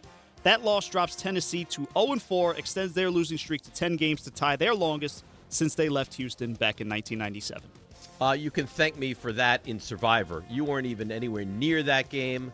You jumped on it when I jumped on it Friday out at Bethpage Black. I mean, here's the thing. Of the rookie quarterbacks that are playing right now, Cam Ward is not the best one, and I think that's obvious. He is struggling mightily, and Houston offensively is highly challenged, but defensively they're very, very good. And the offense got going a little bit yesterday, late in the game, but overall, I mean, it's a team that should be pretty good, and we'll see, against a team that at the moment is a very bad football team in Tennessee. Right, but Houston had what? 2 field goals in the first half? Yeah. That was it took a long time for the offense to get going at all. Right, like they're still offensively challenged. I mean, I think Cam Ward after the game said his team was butt. Like they're bad. Like their team is not very good. I don't know if it's like I said. I disagree with you a little bit. I think he's in a tough. I think that he's in a tough spot right now. Oh, I think he's in a tough spot too, but he doesn't look good. Oh, I mean, I think it would be hard to look in that. I mean, you heard the coach the other day. He had to take 2 timeouts to figure out what you're doing. Their timeout and your timeout, and still having more conversations about what we're going to do. What did the guy say? He's like, so you don't know what you're doing, huh? Right, pretty much. Yeah. So like you're telling me that you don't know what you're doing, and then he gives up play calling. So Tennessee's in one. Does right Callahan make it to Week 18? At this rate, probably. I don't know. I get the quarterback coming out and saying we stink. Yeah. First overall pick. Yeah, we're terrible. But as you said, it's a disaster. I mean, how many wins are going to be on the docket for that team this year? I got to look at their schedule. Probably. I mean, they're not competitive. It's not good. It's not good. Rams beat the Colts 27-20. LA scores 2 touchdowns in the final 3 minutes and 20 seconds, including Tutu Atwell's 88-yard touchdown from Matthew Stafford. That's with 1:33 left to cap the rally. Adonai Mitchell would have had a dumb. Yeah, he would have had a 76-yard touchdown in the third, but somehow lost the ball right before crossing the goal line. It goes out of the back of the end zone. Oh, boy. Daniel Jones does come back to earth just a little bit. 2 interceptions, both underthrown balls, not really facing any pressure either, but those are his first interceptions in a Colts uniform. Still goes 24 of 33 and a touchdown to Michael Pittman Jr. Guys that let the football go before they get to the end zone, and I know you guys said that he kind of like gave the ball up, unintentionally. It wasn't like he didn't mean to drop it. He was trying to celebrate. He was trying to celebrate with it. But what? Don't celebrate till you cross the goal line. Yeah, but some guys high step. It looked like he was trying to change hands to show it to the guy as he was going into the end zone and fell out of his hand. Why? Like get into the end zone and then do all the worm. Yeah, it's not like he pulled a Deshaun Jackson where he like spiked it before he crossed the goal line or something. But yeah, I get your point. How many times do you need to see it? They did it. Jonathan Taylor did the same thing last year that cost them a game. I just don't know how many times you have to see it before you're like just to I'll run through the back of the end zone with the ball, then drop it, and then celebrate. You want to dunk it on the goalpost when you get there with the football? Great. Awesome. You want to give it to a kid in the crowd? Phenomenal. Do not even think about anything until you get across the goal line. I mean, they have now lost 2 games. They probably win that game if he doesn't do that. Probably. I mean, they also had the hold. I mean, Jonathan Taylor had late in that game, had the long touchdown run that got called back because of a hold. And, RJ, do you hear the disdain in his voice, by the way? Yeah. He's so upset because we picked that game and we got it, and he's so angry about it. I told RJ after he made his picks that I told both of you I like that pick. Mm-hmm. I'll tell you what, it's nice to be on this side of it, though. But then Cassie's dad, oh, yeah, I just need the Rams to get the ball back. I was like, no, we don't need the Rams to get the ball back. You know what he is? He's a big blame guy. Stop placing blame on other people. I was getting shaken down for information on Friday by Doc, but he did tell me, and I thought he was genuine. Stay away from the Bucs. Stay away from the Bucs. He did tell you that. And I was so ready to text Rick. I'm actually stunned that you took the Bucs. I did not like the Bucs at all in that game. I liked them with about 7 minutes to go. I loved where it was headed. And then that interception happened. But yeah, Baker Mayfield shaking off sacks out of sheer spite. But yeah, I thought the Rams were going to bleed this clock for our sake and go down. When you saw him wide open, were you like, Well, I saw it wasn't Cam Bynum. I don't think it was his fault. Fell down. In coverage. I mean, it wasn't he the one that said that he thought they used speakers to pump crowd noise because no one there cares that much about football or something like that. That's great. I think that's been said before about. That's a thing. Rams that's been said about Indy. That they would pump crowd noise. Yeah, but it wasn't a great look to see him. Last we saw of him just chasing the game-winning touchdown. I mean, they're so well coached, Dave. And then Daniel Jones might as well just told everyone in this, I'm throwing this ball to Pittman. He stared him down the entire time on that last pick. That's the Daniel Jones we know and love. And I said, well underthrown is the thing. Like it's like, oh. And then Puka went wild. Yeah. But by the way, he's awesome. Tyler Warren is really good. Yeah, he's a stud too. Really good. Very much so. Jaguars beat the 49ers 26-21. Parker Washington with Jacksonville's first punt return touchdown in 8 seasons. Big day for Travis Etienne. 124 yards on 19 carries. 4 turnovers forced by the Jags defense, including former Niner Eric Armstead's strip stack of Brock Purdy with under 3 minutes left to seal the win. Little incident at the end of the game. So Liam Cohen and Robert Saleh, remember him, had to be separated after Saleh accused the Jags of sign stealing. I thought he was just annoyed. I mean, Duval. I can see why that would be a little annoying. Kyle Shanahan, what happened between your defensive coordinator and the opposing coach? I didn't see what happened, so I'm not sure. Don't think you should be that sensitive about it, but it is what it is. Not too worried about it. Cool. Who said cool? That was me. I don't know if that's a fight. I don't know if that's a fight that Liam Cohen wants to get himself. Saleh would smash him. Yeah, I mean, Saleh would outside smash of him. Dan Campbell, are there a lot of guys that Saleh would have trouble with in this league? No, he looks like the guy from 300 We'll lose the game. We'll beat your coach up. that comes rolling in. That big RJ, guy. how angry were you watching that game? Because the Niners moved the football much more effectively than Jacksonville, but every They time turned they it over moved the too many football, times. they turned it over. Yeah, it concerns me that Purdy's not healthy. Like, not as because he wasn't even on the injury report. So he wasn't stepping into his throws. He was sailing footballs. Niners turned the ball over, looked really, really sloppy. I think they're a good team, not great. And this was more on the good to less good side. They showed a lot of their warts. The Niners cannot rush the ball right now. That's what Shanahan loves to do. They miss Nick Bosa too. So. Well, and then you lost Pearsall. Yeah, Ricky Pearsall left the game. He didn't come back. So Pearsall's a stud, but when he's not in it, he is a stud. Jacksonville had 17 points off turnovers in that game. Yeah, the defense was putting a lot of short frames. My guillotine partner, we texted yesterday about the game. I said, "What are you going to do at receiver?" He said, "If Juan Jennings plays, he's going to play him." And he said Juan Jennings. Jennings played. Well, how would he know? They were too busy. They were too busy shopping at Bethpage. Those guys were going nuts. Well, yeah, nuts. The Ryder Cup commerce in Bethpage. Oh my God, booming. Because really, of Jefferson. Yeah, but here's the thing, though. Their plan was to stay the entire day. So as I was leaving, I still see them walking around. They went back for more goods. Yeah, but they had to walk around the place with the giant trash bags full of new clothing. Were the other guys buying as much stuff as Jefferson? No, I think Jefferson was above and beyond. I think Jefferson might have cleaned out certain shops there. I walked over to him and asked him about his mustache, but he didn't realize I was asking about his mustache. I was like, "Oh, what's that on your face?" And he thought he had something. So do I understand this correctly? Jefferson You're is the guy. such a bad guy, RJ. This is on the heels of saying your sneakers make you look homeless. Yes. Then he walks over and says to the guy, "Hey, what do you have on your face?" Wow. I was going to give him a compliment on it. Well, yeah, we saw some of them all over the place. We saw some of them later on in the parking lot because we were headed home. Yeah, they were just reloading. They were dropping stuff off. They were going back in for more. Second helping. It was like Thanksgiving dinner for those you guys. basically had to belittle the guy so that his mom buys him new sneakers, and he's and now going you belittle him again. I think he's fine. I think Jefferson is doing all right. I'll tell you this, and this might be going into an area that's I should not. Might. I think he's from real money. You think? I mean real money. Sure? Wonder what that's like. Yeah. Bears beat the Raiders 25-24. Josh Blackwell blocks a field goal to preserve the win. Caleb Williams overcomes a slow start, keeps the game in striking distance before DeAndre Swift's 2-yard touchdown with 1:34 left. Chicago forces 4 takeaways for the second game in a row. Yeah, good job, Dallas.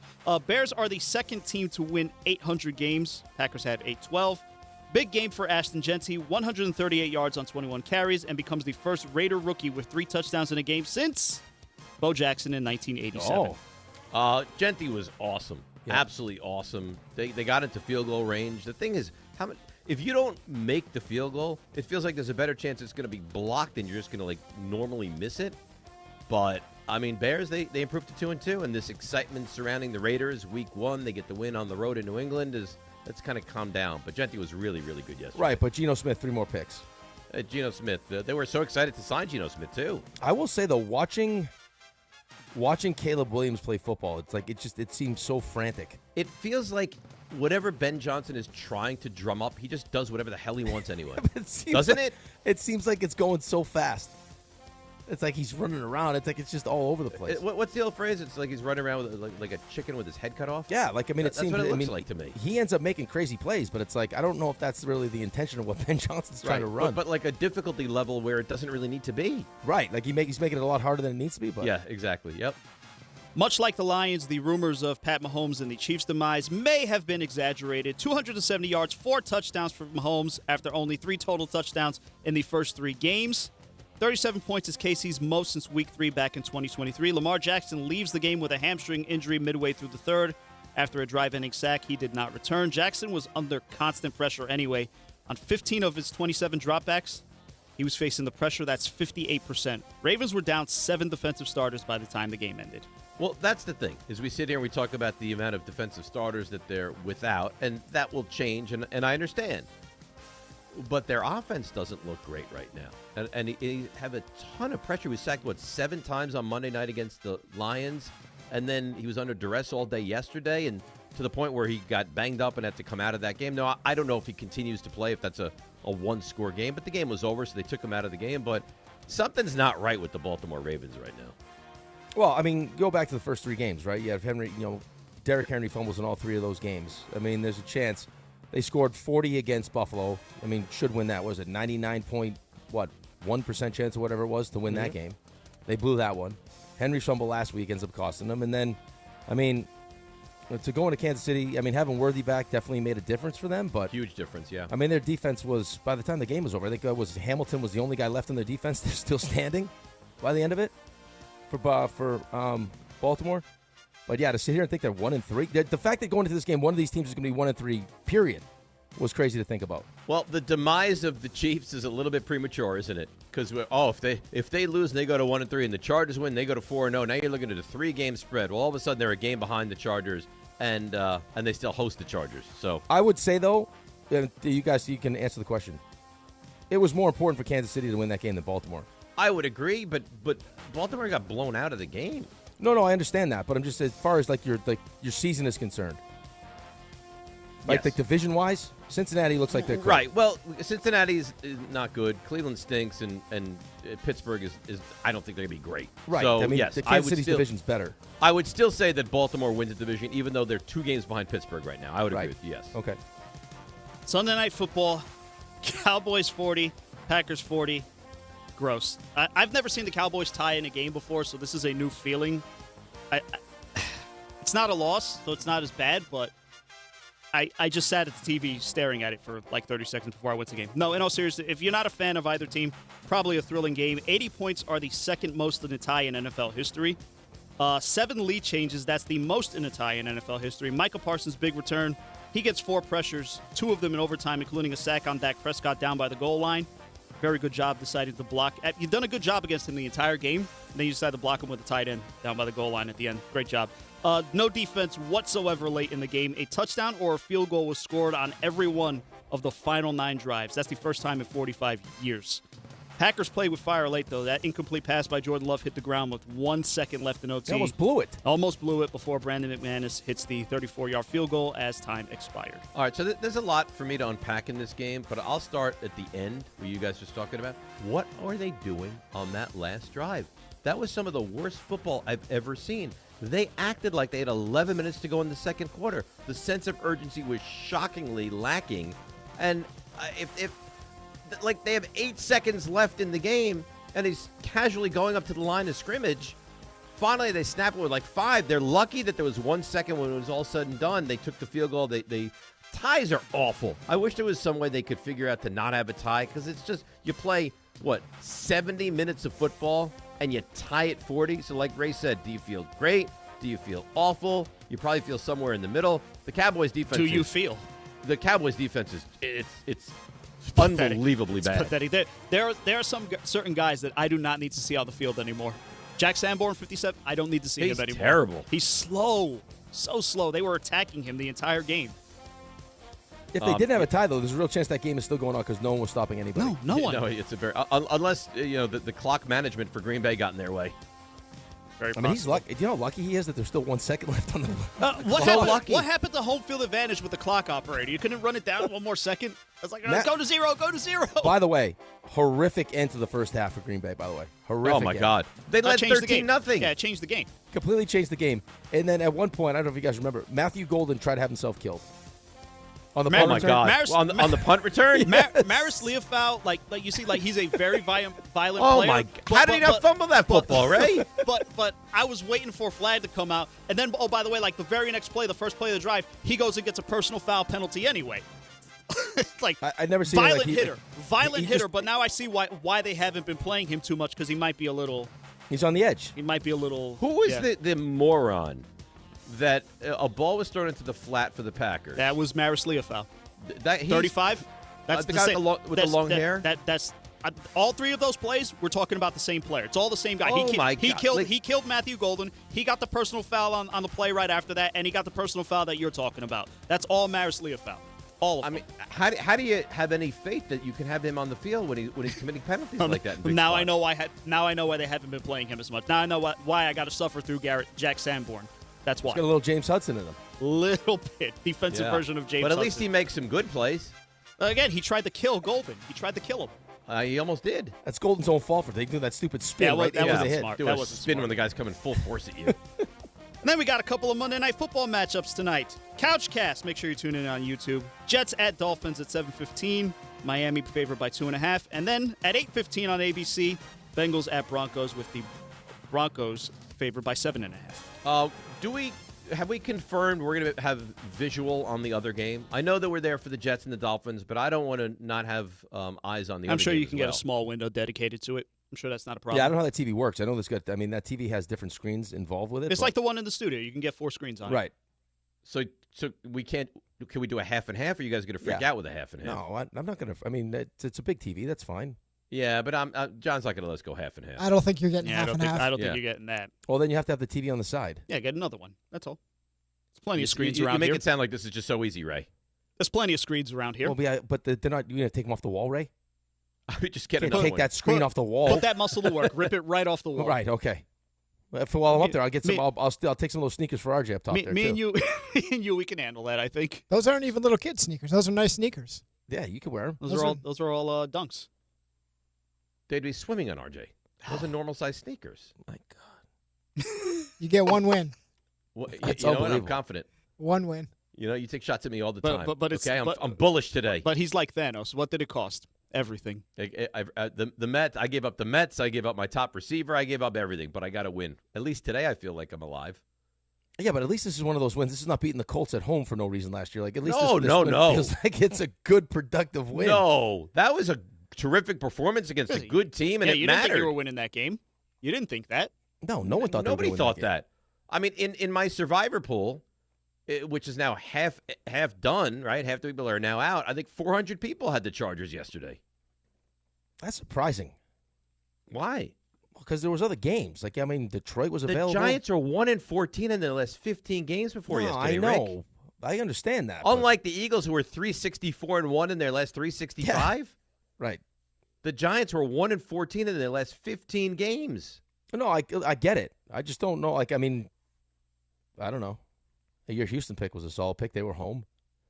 Detroit against Cleveland, home. You don't know what I'm just saying. You don't know what Jaxson Dart's going to look like. We all advanced in some the energy. Big ESPN New York Survivor as well. We're staying in it. Who'd you take, RJ, in the New York Survivor? I took the Bills. That was nice and easy, huh? The Bills. Buffalo Bills. I mean, it was nice and easy late in the fourth quarter. I never thought they were going to lose the game, but for a minute there, they were never. You got nervous. Football game. It was touchy for a second. You imagine if it was Spencer Rattler that knocked you out of the. That's how it happens, though. Yeah, but he's already won. I'm sure the meal Spencer has to be paid by Raymond. Yeah, is what it is. So I know, but you know how competitive RJ is. Now. But RJ's like one of the most competitive people I know. RJ doesn't just want to win; he wants to choke you out. Yeah, he wants to take your soul. Really? I do enjoy that. Yeah, you're a soul taker, RJ. I really, you know how some people say, like, losing bothers me. Some people hate losing more than winning. Yeah, I'm like that. I love winning. Call RJ Shang Tsung. Your soul is mine. I love winning. I love winning by a lot, like a real lot, like a ton.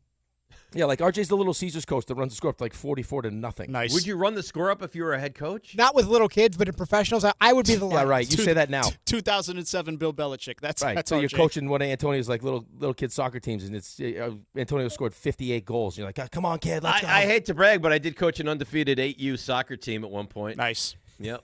Yeah. What formation did you run? We ran upbacks. Yep. A lot of upbacks. Marcel Chichito. Mario Pancetta. We were in a 2-3 often. 2-3. Well, we only had 5 guys on the field. Yeah. Falarin Belugan. Yeah, I did have an incident with my assistant coach though. Well, you had an did you assistant now? coach. What'd you do to him? Well, it's more what he did. What'd you hit him with? Did he question your 2-3? Well, apparently there was you're one upbacks? child who was begging all year long No to tennis take a goal rackets in kick. soccer. All right. So all year long, this one kid begging to take a goal. I want to take the goal kick. Let me take the goal kick. So my genius assistant coach decides the last game in an undefeated season, up by 1 with like 3 minutes to go. Sure, let him take the goal kick now. Yeah, the kid pretty much whiffs on it. It dribbles a foot out in front of him. The other team picks it up, pops it in, goal, tie game. Oh, I undressed him on the sidelines. No, you didn't. Yeah. How old are they again? For They're 8-year-olds? Oh, no. Well, some of them were still 7, but yeah, in that 7-8 year range. Was What did he you one say of the to him? 7-year-olds? I said, why in the world, when we've won every game by like 5, 6, 7 goals, would this be the time in a 1-goal game where you would let that kid take that goal kick? Why? Oh, no.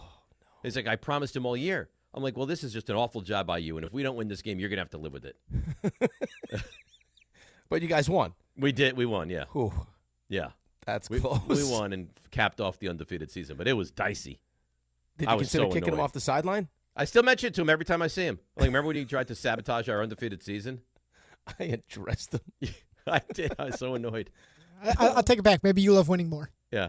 It's the fear of losing. I hate losing. I hate it. I hate it also, but I do enjoy a nice, glorious victory. All right. Well, unfortunately, you don't have one on this Victory Monday for the Giants. For the Giants, only the Giants. It's a Giants Victory Monday. Okay. Let him celebrate it, would you please? Oh, I mean, yeah, for one day. You want me alive? I'm alive. I can't even celebrate victory. I got a tie. Yeah, it's a tie well, Monday. It's gross. Would you? What do you call it? This is a terrible question. You guys are going to yell at me. I know it. I'm not even going to ask you. All right. Would you rather Okay. a loss than a tie? Yeah. No. I'd still take the tie. No, you take the It's tie. ridiculous. but- Ties are awful, though. It's Yeah, terrible. ties can also help you get into the playoffs. It's I mean, help gross. you get in the playoffs. Trust me, Cowboys aren't going to the playoffs. Well, Packers, though. Packers are the ones who It salvaged could, it. Yeah. it could end up hurting. Well, the Packers don't have to worry about a tiebreaker now. Right? Unless They'll someone either get else in or they ties. won't. These are wise words from a man that employed a 2-3 undefeated season. Upbacks. We used upbacks. Is what we did. Sure All right. did. We're over 1,000, so we're going to do a frenzy. 800-919-3776. Line them up. Anywhere you want to go. You want to ask about the Niners' dreadful performance? You can. You want to ask about the Giants' unbelievable win? You can. Chargers, Chiefs, Raiders, Broncos, Jets. You go wherever you see fit to go. 1-800-919-3776. It's a Monday frenzy. Does it get better than this? I'd say no. DNR with you. ESPN New York. All right, let's see what's happening on these roads on this Monday morning and bring in really the light of our show, the great Debbie Duhame. Hi, Dave. Hi, Rick. Yep, I'll be checking out the Couch Cast tonight. Looking forward to it. Go Jets. Hey, guys, let's see what's happening as we head to 109 northbound. Moving slowly, getting up toward Wilson Ave in Newark. It's an accident. Troubles continue on 80 West, exit 30. Getting out through Mount Arlington, it's an overturned truck. Inbound George 30, Lincoln 35, Holland 35, Meadowbrook south at Old Country Road. It's an accident. Traffic is sponsored by Park Whiz. New Yorkers know the hacks. Here's one for parking. Park Whiz. Reserve ahead and pay up to 50% less than drive-up rates. With Park Whiz, you can book your parking in advance. Skip the hassle of searching and save every time you park. Smarter parking starts here. Download the Park Whiz app today. I'm Debbie Duhame, 880 ESPN New York.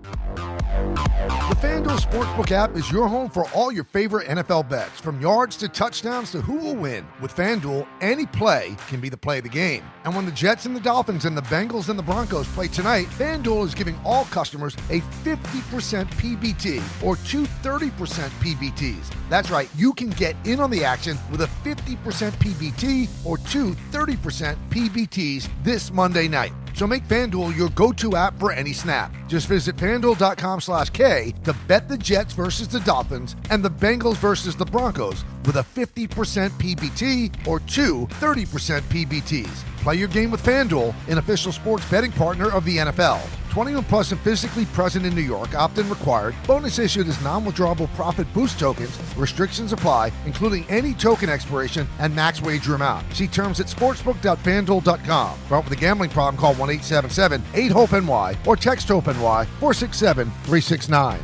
We are proud to serve our country, to serve our local communities, to wear the uniform, to be a soldier,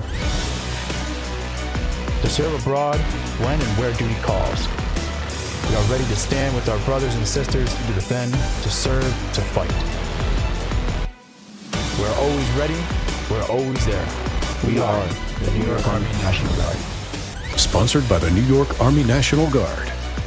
Friends, it's football season, the best time of the year. You should be out there tailgating, cheering on your team, and enjoying every Sunday. But if you're dealing with neck pain, back pain, sciatica, or nerve pain, even getting off the couch can feel like a challenge. You don't have to live like that. There's help. Dr. Jay Shaw at Sandwell Pain is New Jersey's top pain specialist. He's Ivy League trained, double board certified, and is dedicated to helping you get back in the game. Here's what makes the difference. No surgery, no scars, no long recovery, no pain medication. Just precise, non-surgical image-guided procedures that deliver real results. Dr. Shaw treats neck pain, back pain, joint pain, migraines, nerve pain, and sciatica with a plan that's customized for you. Same-day and next-day appointments are available, and with offices in Woodbridge, Livingston, and Inglewood, relief is always close. So don't let pain keep you on the sidelines this season. Visit SandwellPain.com to call, text, or book online. Most major insurances are accepted. That's SandwellPain.com. Relief is closer than you think, and it starts today.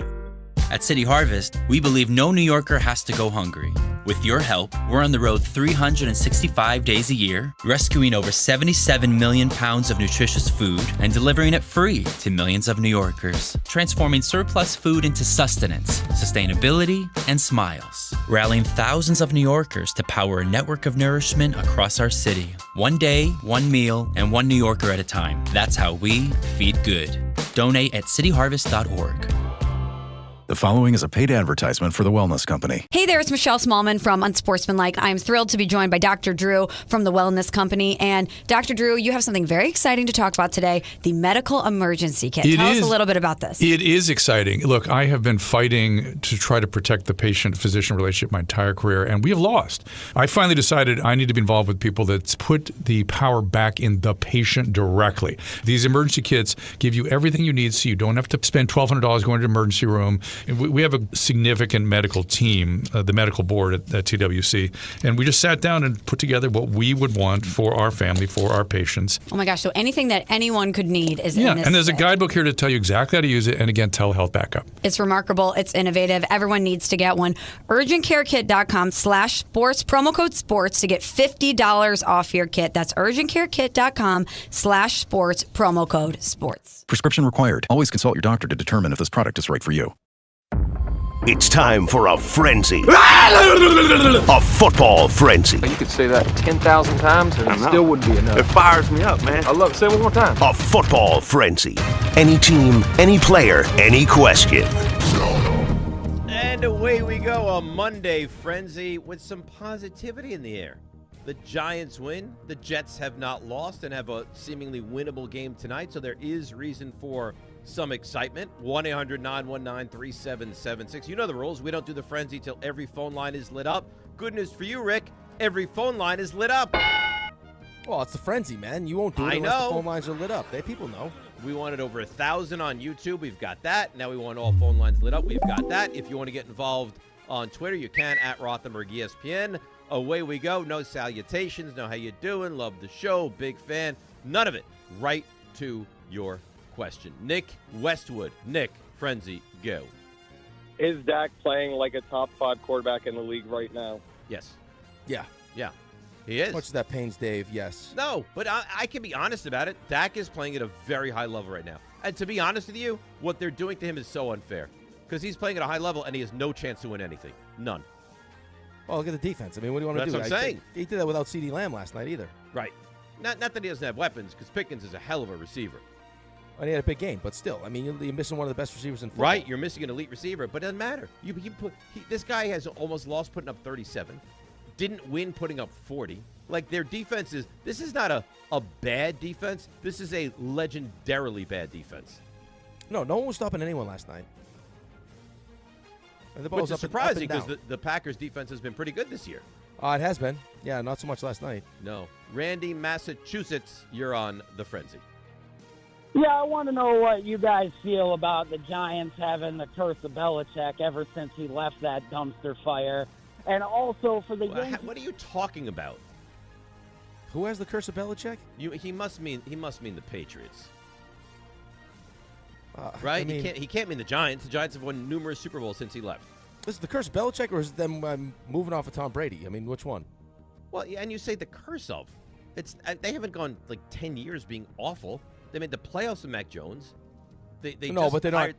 Right, but they don't look nearly as functional. Well, you're not going to win 11, 12, 13 games every single year. They're not a bad football team right now. They're a work in progress. Right, but I mean, just the whole Gerard Mayo thing last year. It's not. I mean, it hadn't been good. I wouldn't look at this and say, boy, the curse of Belichick, though. No, I would actually. I mean, you saw Tom Brady win a Super Bowl with Tampa Bay. Like, the owner wanted to keep Tom Brady. Tom Brady wanted to stay, and Belichick was all set. Right. So I'd probably go the opposite of that. The curse of Brady. Curse of Brady. Yeah.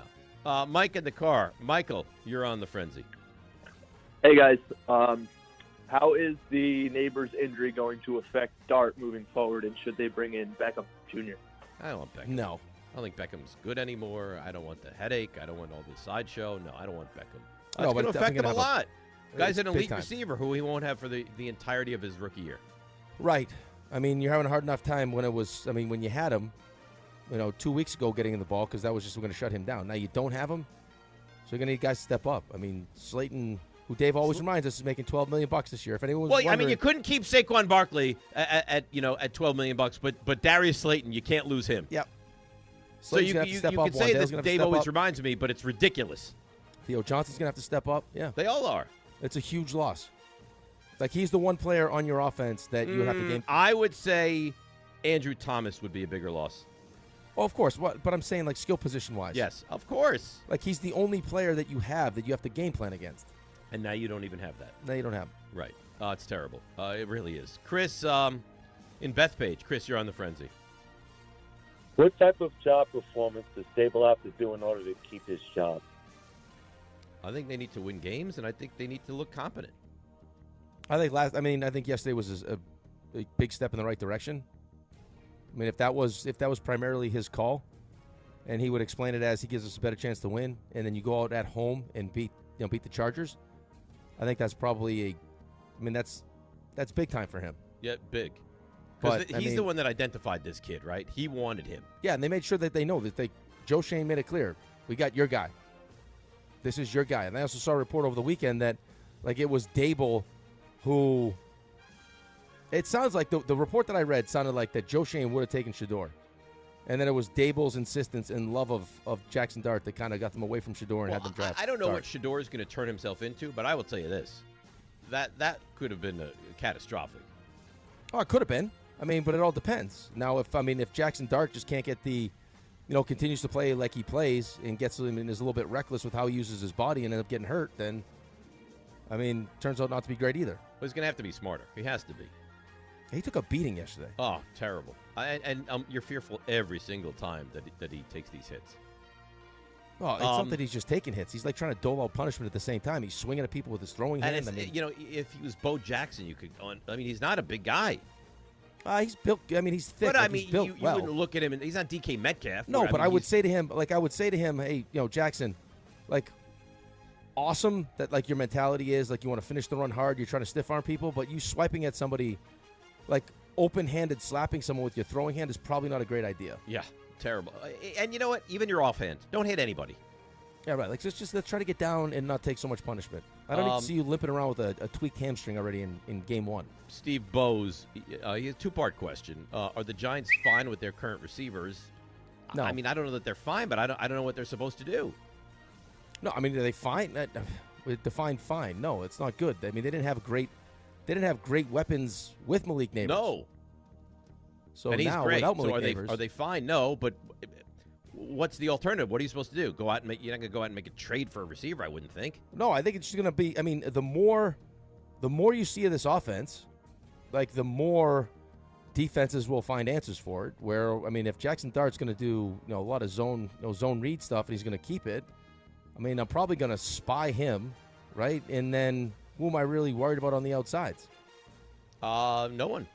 You got. I mean. Wandell's fine, and Slayton is fine, It has made and his Johnson job. is fine. The weapons are fine. It has made his job exponentially more difficult. Absolutely. He also, Steve, wants to know, this is for you specifically, do you think this is an important game for the Jets tonight? Huge. Yeah? You heard Tim Hasbeck. Luckily, someone asked him that question. He said it's very important. Very important. Good. I'm glad we got that covered. Brian Bergen. Brian, Frenzy, go. When do I get nervous about Bo Nix? Not yet. Not yet. I think we'll see what he looks like tonight, but I mean, you say nervous. They should be 2-1 right now. Right, but I don't think he's saying about Denver. I think he just means the quarterback. Yeah, but I think if the record was better, he wouldn't be. You have to have trust. He was terrific last year, and you have to have trust in Sean Payton. I would not. Well, I actually thought it was interesting though that he was like, everyone's first thought was, Jaden Daniels could take the step back. No one was really talking about Bo Nix potentially taking a step back. Yeah. Well, so far early stages, he has taken a step back. Eddie in Hastings. Eddie, my friend, you're on the Frenzy. Go. After all of the years of consistency and success, has the time come for the Ravens to move on from Harbaugh? No. I'm not there yet. No. I'm not there yet. I mean, look at the defense right now. It's decimated with injuries. You got, Derrick Henry fumbling, which he doesn't normally do. I don't know. Lamar's taking sacks like he never takes. Yeah, I mean, the idea of getting sacked 7 times. But, I mean, you saw what they were doing, though, man. I mean, Detroit was spying him, and then, as he was starting to try to figure out what he wanted to do with the ball, they had people from behind get him on the backside of it. Well, that's the recipe. Yeah. That's certainly the recipe. I'm just looking up who they're playing this coming week. They host the Texans. So. All right. Well, I mean, the Texans have a hard time scoring points. So exactly. So we'll see. Chris in Monroe. Chris, you're on the Frenzy. Who's got the best chance to beat the Eagles in the NFC? I'd say the Lions. Lions-Rams would be my 2. Best. Yeah, I would point to those 2 teams. I mean, listen, maybe a healthy Bucs team. Mm-hmm. Once they get fully healthy, their offensive line is healthy, Evans back. That could just be one of those matchups. Do you look at the Eagles right now as the prohibitive favorites in the NFC? They don't lose. Yeah. So then that would be a yes. Yeah, I mean, how can you say otherwise at this point? Corey Greenwich. Corey, Frenzy, go ahead. We know the Giants are not going anywhere, but could they call the same for Chris Olave? Those cows? Are there cows behind you? Yes. Is that a real cow or is that a fake cow noise? No, that was a fake cow noise, but the original was a real cow. Those were actual cows behind Corey. Yeah, I heard 100%. A couple of them. You what was the question? You lost the question, didn't you? You think the Giants would have interest in Chris Olave? Yeah, of course. The Jets should have interest in Chris Olave. Yeah, but if you're the Giants, you're going to give up pieces for Chris Olave? Why not? Well, did you not think that you needed? I guess I'd have to, I don't know his specifics well enough. I don't know. But did you not think you needed a second receiver to go along with Malik Neighbors anyway? That would be nice. I mean, so what's the? Of course, yeah. I'm interested. The Jets need a second option with Garrett Wilson also. Yeah, they certainly do. Matt Fairlawn. Matt, you're on the Frenzy. Will the Jets have the number 1 pick in the 2026 NFL draft? No way. Come on, man. No chance. You agree with that, right? Yeah, please. They have like 5 to 7 really winnable football games on the schedule. Olave's going into his 5th-year option next year. So he's the same draft as Thibodeau then? Yeah. So next year he's scheduled to make just over 15 Which and a half. Which is not terrible, but then you're going to have to sign him. Right. Well, I mean, is that a problem? You got a rookie quarterback. Right. No. I'm just saying. Yeah. I mean, it's a possibility, certainly. I wonder what they'll do with him. They'll probably keep him this year and then make a decision well into next season. Because I imagine they're going to, at some point, hand the reins over to Tyler Shuck. You're going to want Olave to be there for him, right? You would think, yeah. And Paul and Manahawkin. Paul, you're on the Frenzy. If the Dolphins lose tonight to the Jets, does Mike McDaniel have a job tomorrow, and is Tua the starting quarterback moving forward? I would think so. Yeah, who's going to be the starter? Who are they going to go to? Zach Wilson? You're going to fire a coach after 4 weeks?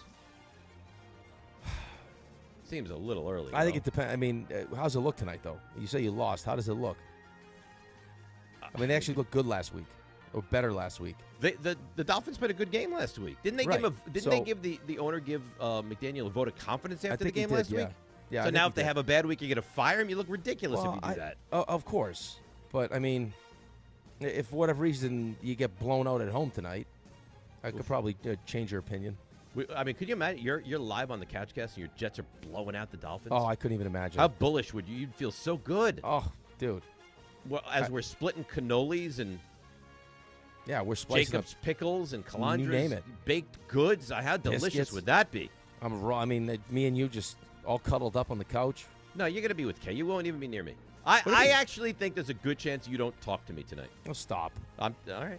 You saw how close we were at the Ryder Cup. I know, but you're the love the one you're with kind of guy. No, there's a chance. I mean, let's call it what it is. There's a real chance I fall asleep on the couch tonight. Blow it dead, Raymond. There's a chance what? I could fall asleep on the couch tonight. No. Oh, I think there's a better than decent chance. Right. Like, you could look over and I could just be out. And you know what? Here's the thing. John can't even give you a hard time for it because he fell asleep live during our broadcast. Right. Yep. I'll like a light. Maybe I'll do what he did. I'll have my iPad open. Maybe I'll massage your temples during the That'd be nice. That'd be really nice. Maybe I could probably nestle up into. Maybe I'll take your shoes and socks right off and give you a little foot rub. Well, I like feet rub. Oh, well, it's terrific. Maybe I could be nestled up and get under Carlin's bosoms. Well, then we won't see you. Well, I'm not saying tuck them over my head. I'm saying into them. I'm not saying throw them over my head. Use it as a blanket? Bosom. I was thinking more like a pillow. Gotcha. All right, now I'm with you. All right, let's take a break. Use them as a blanket. Let's take a break. I don't think you it's said the anything. Giants and the Mets. Those are the two stories of the day. Yankees as well. Got to get it to them. Oh. Their series is set. This is the exact series. If I was a Yankees fan, I would not want. I don't want Crochet in Game 1, and that's what you'll get tomorrow. By the way, a very manageable 6:08 Eastern. It's DNR with you, ESPN New York. All right, let's see what's happening on the roads. I felt like we just did this, but we'll do it again. Here is Debbie Duhame.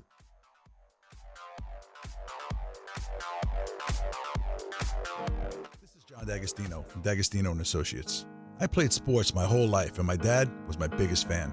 Because he lost his leg in a construction accident, it was sometimes tough for him to get from his car to the bleachers, but that didn't stop him. He always kept a folding chair in his trunk and would cheer from the parking lot when he had to. And over the past 35 years of building D'Agostino & Associates, I've made sure our team does whatever it takes to accommodate our clients and help them get every dollar they deserve. With my son and my daughter by my side, we're going to continue the legacy of getting justice for people just like you. The consultation is always free, so call us first at 1-800-BITE-BACK. 1-800-BITE-BACK. That's 1-800-248-3222 and ask for me, John D'Agostino. We have offices throughout New York and New Jersey, but we'll always make it easy for you to meet with one of our attorneys. Remember, I've been there, and I'll be there for you. D'Agostino Law, Bite Back. At Uline, the prevailing opinion is, if you don't live it, you don't believe it. The people at Uline believe in hard work, and they live it by being there 24/7 to answer your call, having 41,000 items in stock, and offering same-day shipping from 12 locations across North America. Business owners, sellers, buyers, shippers, and packers believe it. Uline is the hard-working, dependable source for your shipping and industrial supplies. Visit uline.com. Health surprises can change your life in an instant. You've seen it happen to others, but it doesn't have to be your story. At Princeton Longevity Center, we customize actionable and proactive health plans to maximize your lifespan and take control of your health. Our Cancer Check program combines cutting-edge technology with top medical expertise to keep you ahead of potential risks. With advanced full-body imaging, genetic testing, and multi-cancer detection blood tests, we look for even the earliest signs of problems. Results are analyzed by expert physicians who craft a personalized plan to safeguard your future. You're not just a patient, you're a partner in your health journey, backed by a team committed to helping you live longer, healthier, and more vibrantly. Our programs have saved hundreds of lives and empowered countless others to take control of their health. Be proactive with your health for the ultimate peace of mind. Call 888-8000-PLC or visit PrincetonLongevityCenter.com. The following is a paid advertisement for the Wellness Company. Hey there, it's Michelle Smallman from Unsportsmanlike. I'm thrilled to be joined by Dr. Drew from the Wellness Company. And Dr. Drew, you have something very exciting to talk about today, the medical emergency kit. Tell us a little bit about this. It is exciting. Look, I have been fighting to try to protect the patient-physician relationship my entire career, and we have lost. I finally decided I need to be involved with people that put the power back in the patient directly. These emergency kits give you everything you need so you don't have to spend $1,200 going to the emergency room. We have a significant medical team, the medical board at TWC, and we just sat down and put together what we would want for our family, for our patients. Oh my gosh, so anything that anyone could need is in this and there's kit. a guidebook here to tell you exactly how to use it, and again, telehealth backup. It's remarkable. It's innovative. Everyone needs to get one. UrgentCareKit.com/sports, promo code sports to get $50 off your kit. That's UrgentCareKit.com/sports, promo code sports. Prescription required. Always consult your doctor to determine if this product is right for you. From the regular season to the Super Bowl, ESPN New York is your destination for football. We've got crazy fans. If the Giants somehow beat the Cowboys, I'm going to take a dump on your head. You can feel good because you're a damn football team. Expert analysis. Marcus Spears joins us now. ESPN NFL analyst Damian Woody. Mel Kiper Jr. The Hall of Famer Steve Young. He's kind of our resident general manager, Louis Riddick. We got Mike Tannenbaum right now. And all your fantasy and wagering needs. This is ESPN New York. We are football. All right, DNR with you, ESPN New York. I got to tell you, I'm getting a lot of respect for Buster Olney. A lot. He's already reached out to RJ. Yeah. About paying off this debt that he's into us for, or into me for. What are you laughing about? How deep is he? All the way. All the way in? All the way in. I think he wants to spend time with you. I think it's less about paying the debt off and more like excited to spend time. He's a gentleman, and he recognizes that he told us Judge was going to hit 400. Well, that's not his fault completely, though.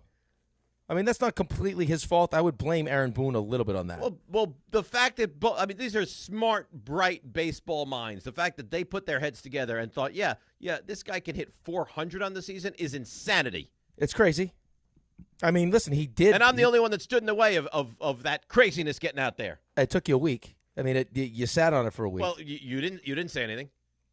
Well, because we didn't really have time to attack him during the first interview.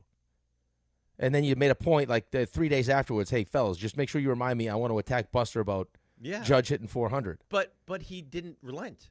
He continued that, no, he hasn't really gotten hot, and Aaron Boone believes he's going to hit 400. I was like, that's crazy. Well, good for us. I mean, in hindsight, good for us that he didn't relent. Right. So he's, I guess, on his own, without even any prompting, he reached out to RJ saying, when can we get this going this week? Or was he thinking? I mean, if it's tomorrow, if it's Wednesday, but here's the rub. Yeah. Because the Yankees are early, they're 6 o'clock. I guess they start to have pregame meetings and stuff. Like 1. Ooh. So I think we might have to eschew the steak portion of it and maybe go for a nice brunch right after the show. It might have to be. That's fine. Yeah. Yeah. I mean, listen, it's about being together and hanging out with Buster and getting a nice meal. It doesn't have to be the steak. I got to tell you. Great. Here's the thing, though. I have to tell you this. Mm-hmm. For me personally, more likely that I could do that than the hang around till the Peter Luger thing anyway. Oh, there you go. Yeah. So that'll be better for you as well. Right. That's nice. All right, let's get to the calls because they're lining up. 800-919-3776. Mets, brutal. Yankees, you can't have asked for anything more this weekend. They did a good job this weekend. If you're a Yankees fan, though, same way I don't think the Mets fan can be angry at the Marlins for trying to win. Can you be angry at the Rays for laying up yesterday? Yeah, I mean, I guess you can be angry. I mean, it's not something you could be happy about. I mean, season's not over. You all these you had teams your own opportunity to take care of business, and you this season, and you couldn't do it. Right. Which is, I mean, again, you have only yourself to blame. You played better against Toronto and had the tiebreaker, you wouldn't have to worry about it. Right? I mean, that's what it comes down to. I just think in general, you would like all these teams to play the stretch out just because it has ramifications on the postseason. Sure. But at the end, you're right. I mean, you can't sit there and feel sorry for yourself. Had we played better against Toronto and had the tiebreaker, we wouldn't have to worry about this. That's right. Or just really won one more game during the entire 162 games of the season. Right, but I think that's, I mean... Same with the Mets, too. Same with the Mets, but I think just as far as this is concerned, just the idea that you took care of your business here down the stretch, right? You got through the 12 games, you played good baseball, and then you beat up on the bad teams here, and then you end up winning, end up sweeping a series. You won all the games you needed to win, and Tampa, Toronto did the same. I think it's easier, for me to go back to had we played better against Toronto as opposed to just trying to handpick, one more win along the way. Because there's, how many games you could do that with? I saw a post this morning of all the games. It was like, the Mets lost all these games. And it was a bunch of different games where we had the lead, late in games and everything else. A million times. Right. Listen, the Yankees are having this, thinking to themselves, they could have won the division, had the 1 seed, but they're still in. The Mets are having this Monday morning quarterback thoughts about a team that's done. Right. So what the Mets, listen, what the Mets have done is remarkable. It really is. It took a special brand of losing and collapsing to be on the outside looking in this postseason. But good for them because they were able to do it. It's hard to believe. No, really, it's hard to believe. I'm still in shock, actually. It's unbelievable. It really is. Like you use the word all the time, unbelievable. It's unbelievable how pathetic this team was in the second half of the season. Yeah, I don't even know if it's more than half a season. Half a season would be 81 games. All right, so less, 94 games, whatever? 93 games. I mean, they were one of the 5 worst teams in all of baseball the last right. 90 games. Yeah, that's right. So, we've spent more time being one of the worst teams than one of the best teams. So we want to keep pointing to, take 21 games over 500, best record, and no. That's the anomaly, though. Right, we spent more time being one of the worst. Correct. 38 and 55. 38 and 55. That's like the Rockies look at that. They're like, that sounds so good. They got to figure out what's going on inside that clubhouse. Like what the difference between last year's team and this year's team was chemistry-wise, and which of Lindor's not going anywhere, Soto's not going anywhere, Pete's opting out. You got to bring Diaz back, I would imagine. Diaz was great, but what's missing? What doesn't this team have? What does this team need? Do we have the right, the right mix of players in here? How to bring in Juan Soto would affect things. Clearly not. No, obviously not. But I think the easy thing to do is, and this deserves it, is to crush Stearns, which he deserves. They all and then crushing. the text messages I'm getting from Mets fans is, to crush Mendy. Mm-hmm. And Mendy stinks too. Well, and it's hard to not have that tact now, isn't it? I understand that, but I also recognize, as someone that's played on teams that haven't made the playoffs, or just I don't care what the sport is that you coach. Sometimes you just don't have great options, right? He didn't look at the end of the season. What were the good options, starting pitching wise? They weren't. They weren't. Look at what they had to do yesterday. Outside of Nolan McClain, they're going to Brazoban in the second inning of a must-win baseball game. Right. There's no real what's the plan? There's no real great plan here. And thank God Clay Holmes saved the bacon for at least one day. Right. He was great, but we're just kind of winging it here. That's exactly right. So Mendoza, before we break and come back and get Giants and Mets continue, Mendoza was asked about his concerns or lack thereof for his job moving into the offseason. Since day one, when you're on this chair, you're on the hot seat, as simple as that. When you're managing a team that has a lot of expectations and you go home, questions like this are going to come up, and that's part of it. Like I said, I'm responsible, and I have to be better, as simple as that. Well, that didn't really say anything, right? Well, no, listen, it's what he's supposed to do. He takes accountability. Was he great? No. No, he there were certain great. situations you could point to. There was a time where he didn't pinch run from Marte. There were certain things that he did. But I also think you got to recognize, he was, last year he was really, really good. He kept that thing together when you were 11 games under 500 and got all the way to the championship series. And, this year, I just don't know how. I don't know how you go into the season with that as your rotation and feel great about it. Outside of, hey, it's David Stearns, just trust what he's doing. Right. Well, but you didn't expect Senga to completely fall off. No, I know, but Senga got hurt last year, right? I know. Senga. I know. So did he get? When did things go sideways for him? And, at the trade deadline, there was all these conversations. Are they going to bring in Keller from Pittsburgh, like all these guys? And they did nothing with the starting rotation. Well, we asked Buster that, and he said the only way they would trade for a starting pitcher if it was someone they felt like they could hand the ball in game 1 or 2. Well, you know what? They don't have to worry about that now because there's no game 1 or 2. Would have been a hell of a nice addition as well. Yeah, how about game 162 would have been nice? Yeah. Because we needed one then. Nice. Game 1 or 2, you don't even get to see a game 1 or 2 now that you're the New York Mets. All right, we'll break, come back. Big, busy 9 o'clock hour. Very busy Monday. Lot going on. DNR with you, ESPN New York. The FanDuel Sportsbook app is your home for all your favorite NFL bets, from yards to touchdowns to who will win. With FanDuel, any play can be the play of the game. And when the Jets and Dolphins and the Bengals and Broncos play tonight, FanDuel is giving all customers a 50% profit boost token or 2 30% profit boost tokens. That's right. You can get into the action with a 50% profit boost token or 2 30% profit boost tokens this Monday night. So make FanDuel your go-to app for any snap. Just visit FanDuel.com/Rick to bet the Jets versus the Dolphins and the Bengals versus the Broncos with a 50% profit boost token or 2 30% profit boost tokens. Play your game with FanDuel, an official sports betting partner of the NFL.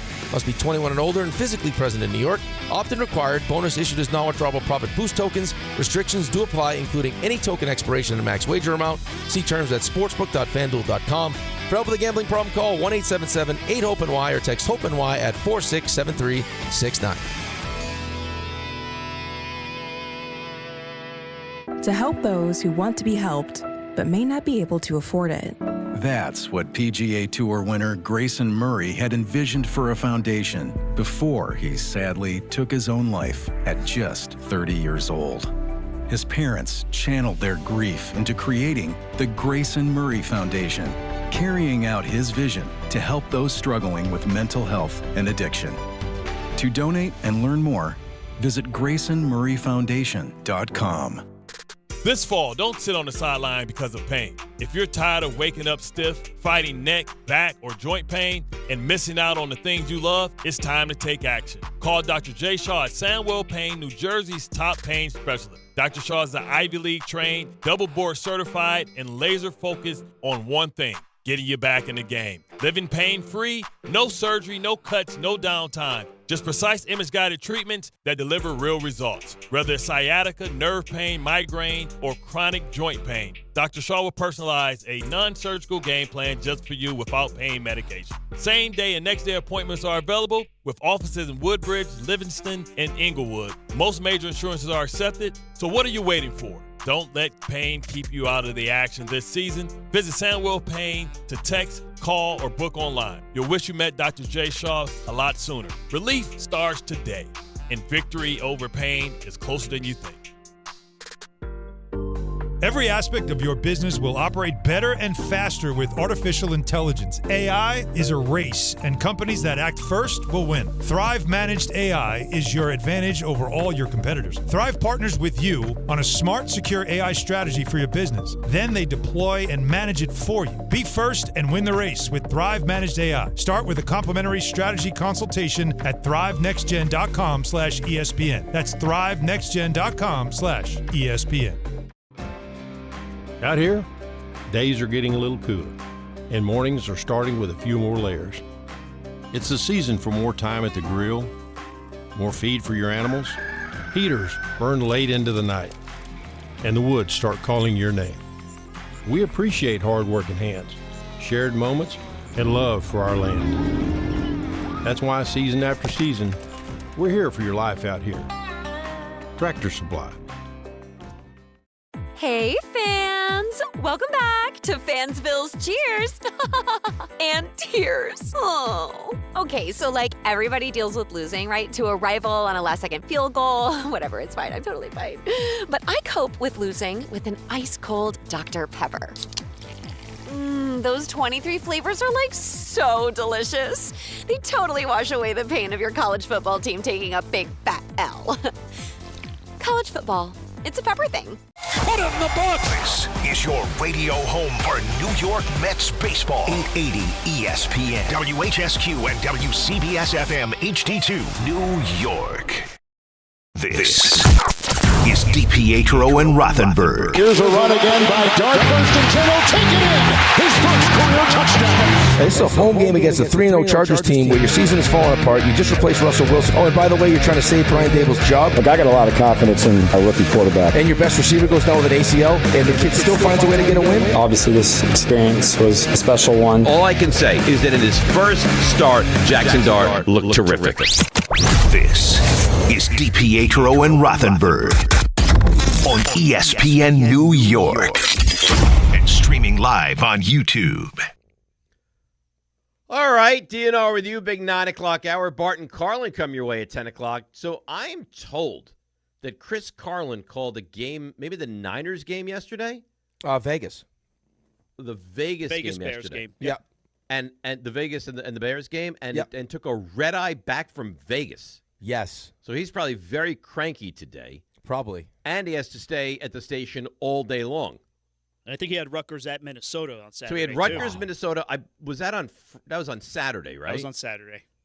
And then flew from Minnesota to Vegas, and I would assume there's no direct flights, although I don't really know. And then from Vegas, red eye back here, he'll do his show and just sit tight until the Couchcast tonight. Oh, did you invite him to dinner? Yes. Oh, nice. Yeah, of course. Who do you feel worse for? Do you think I'm a bad guy? No, I'm just asking. I wasn't just asking, making we have sure. We have a little group chat, and All John said, we should invite Carl. I was like, of course, invite Chris. I didn't Who know do you he feel was going worse to be there all for? day, but of course, invite him. Who do you feel worse for, him or the person that had to sit next to him on the red eye? That's a tough draw. That's mean. That's a tough draw, though. Tell me you wouldn't be thinking it. Tell me you wouldn't be thinking it. But there is now some comedy within that. Yeah, because tell me you walk on the plane. This is like, so God. no. I don't want to do this. This is mean, but I can't help it. I'm being pulled in different directions. RJ, help me. What do I do? I mean, you're trying to be nice. I'm trying to be nice, but you're going to ruin it if you say what you want to say. I'm so close to ruining it. RJ, what do I do? You walk on that plane, you're like, oh, stop it! Damn, I'm being pulled.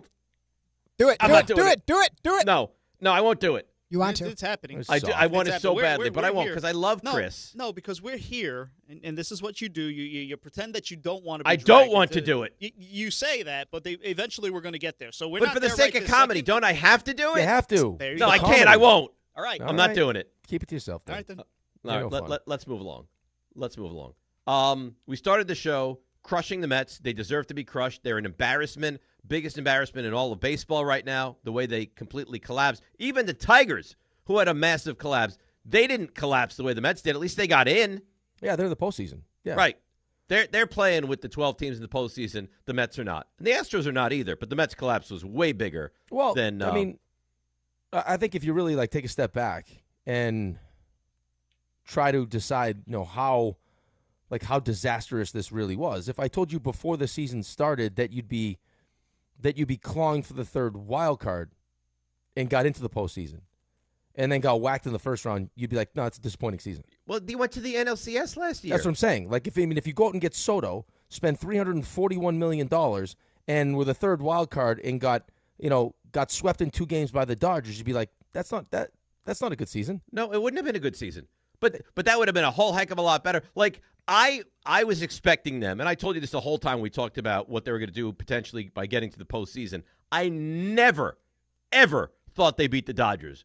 But at least I could have accepted you get in and you lose to the Dodgers. To not get in is such a joke.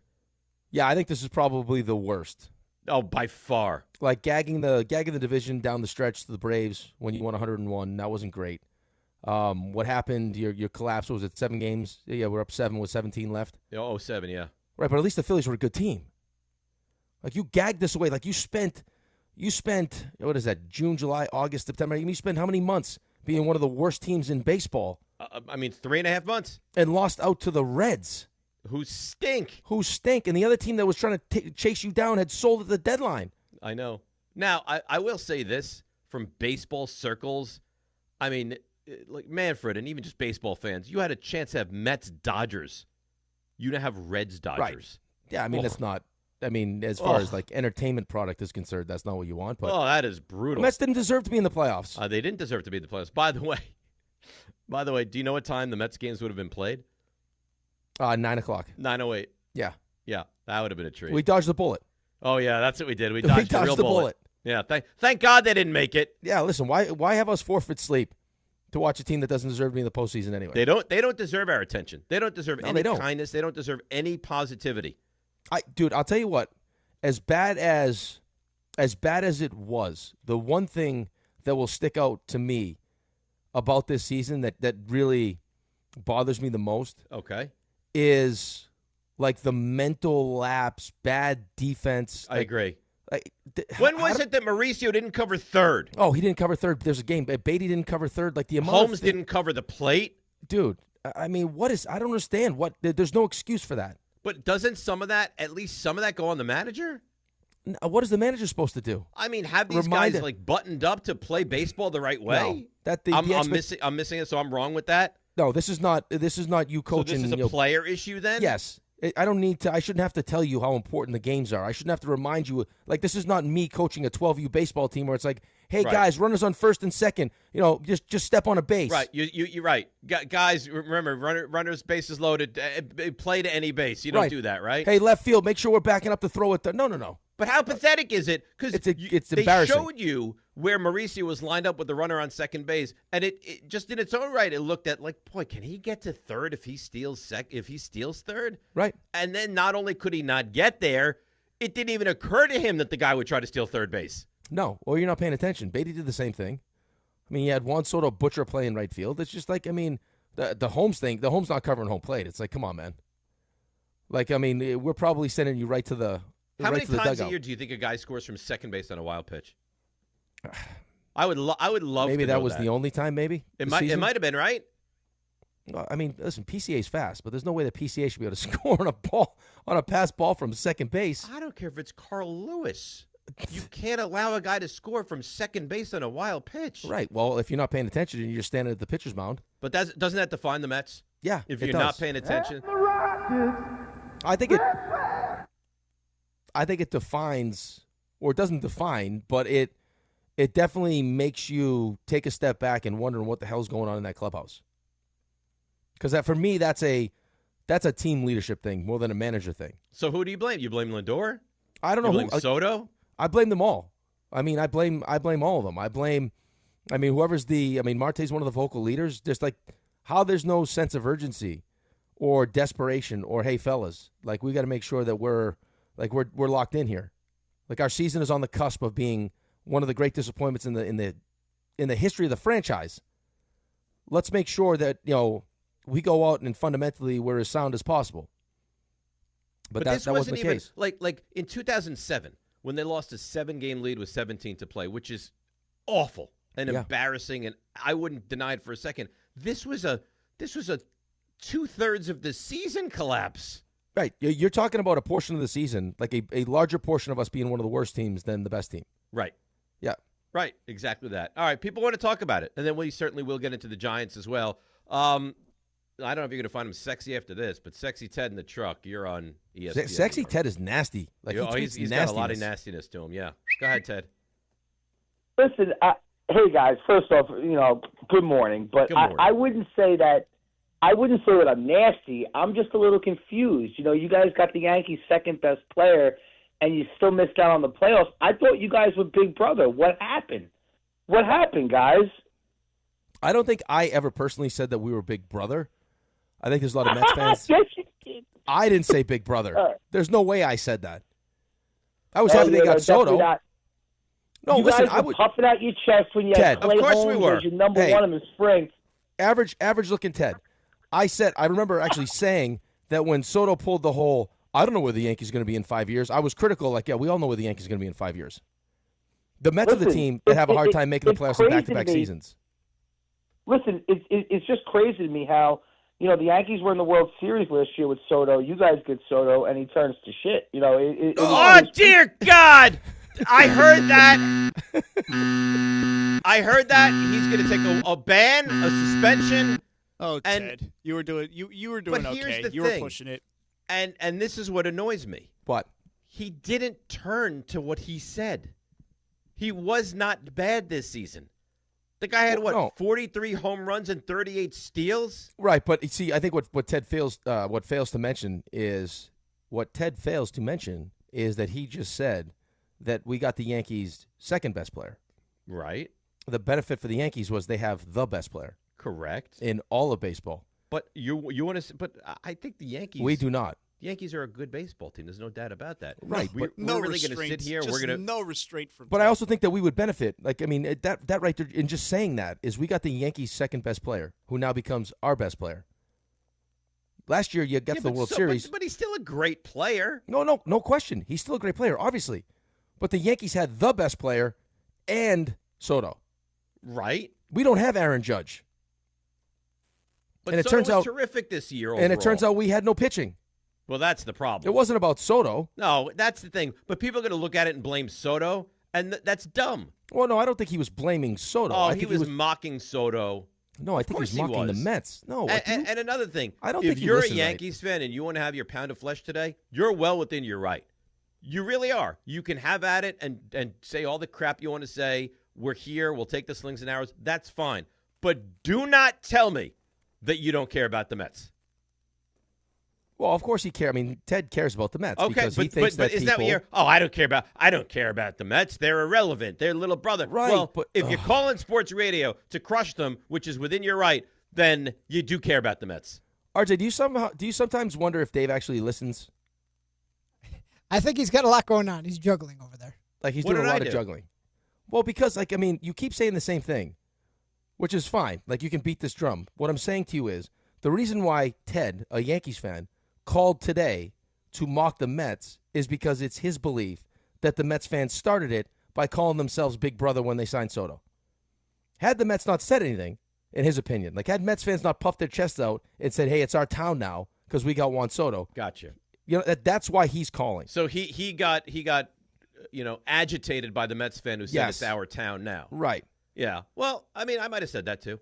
Right, which is the problem, which is fine. I mean, I don't that's think how I you ever felt. said, I don't think I ever said we're Big Brother because I didn't believe that. But I think I might have said it's our town. And listen, I don't think the Mets are going to go away.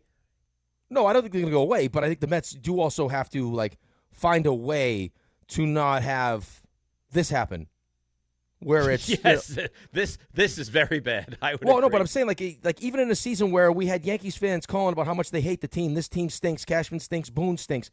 I mean, they were the number one wild card, still had a chance to win the division.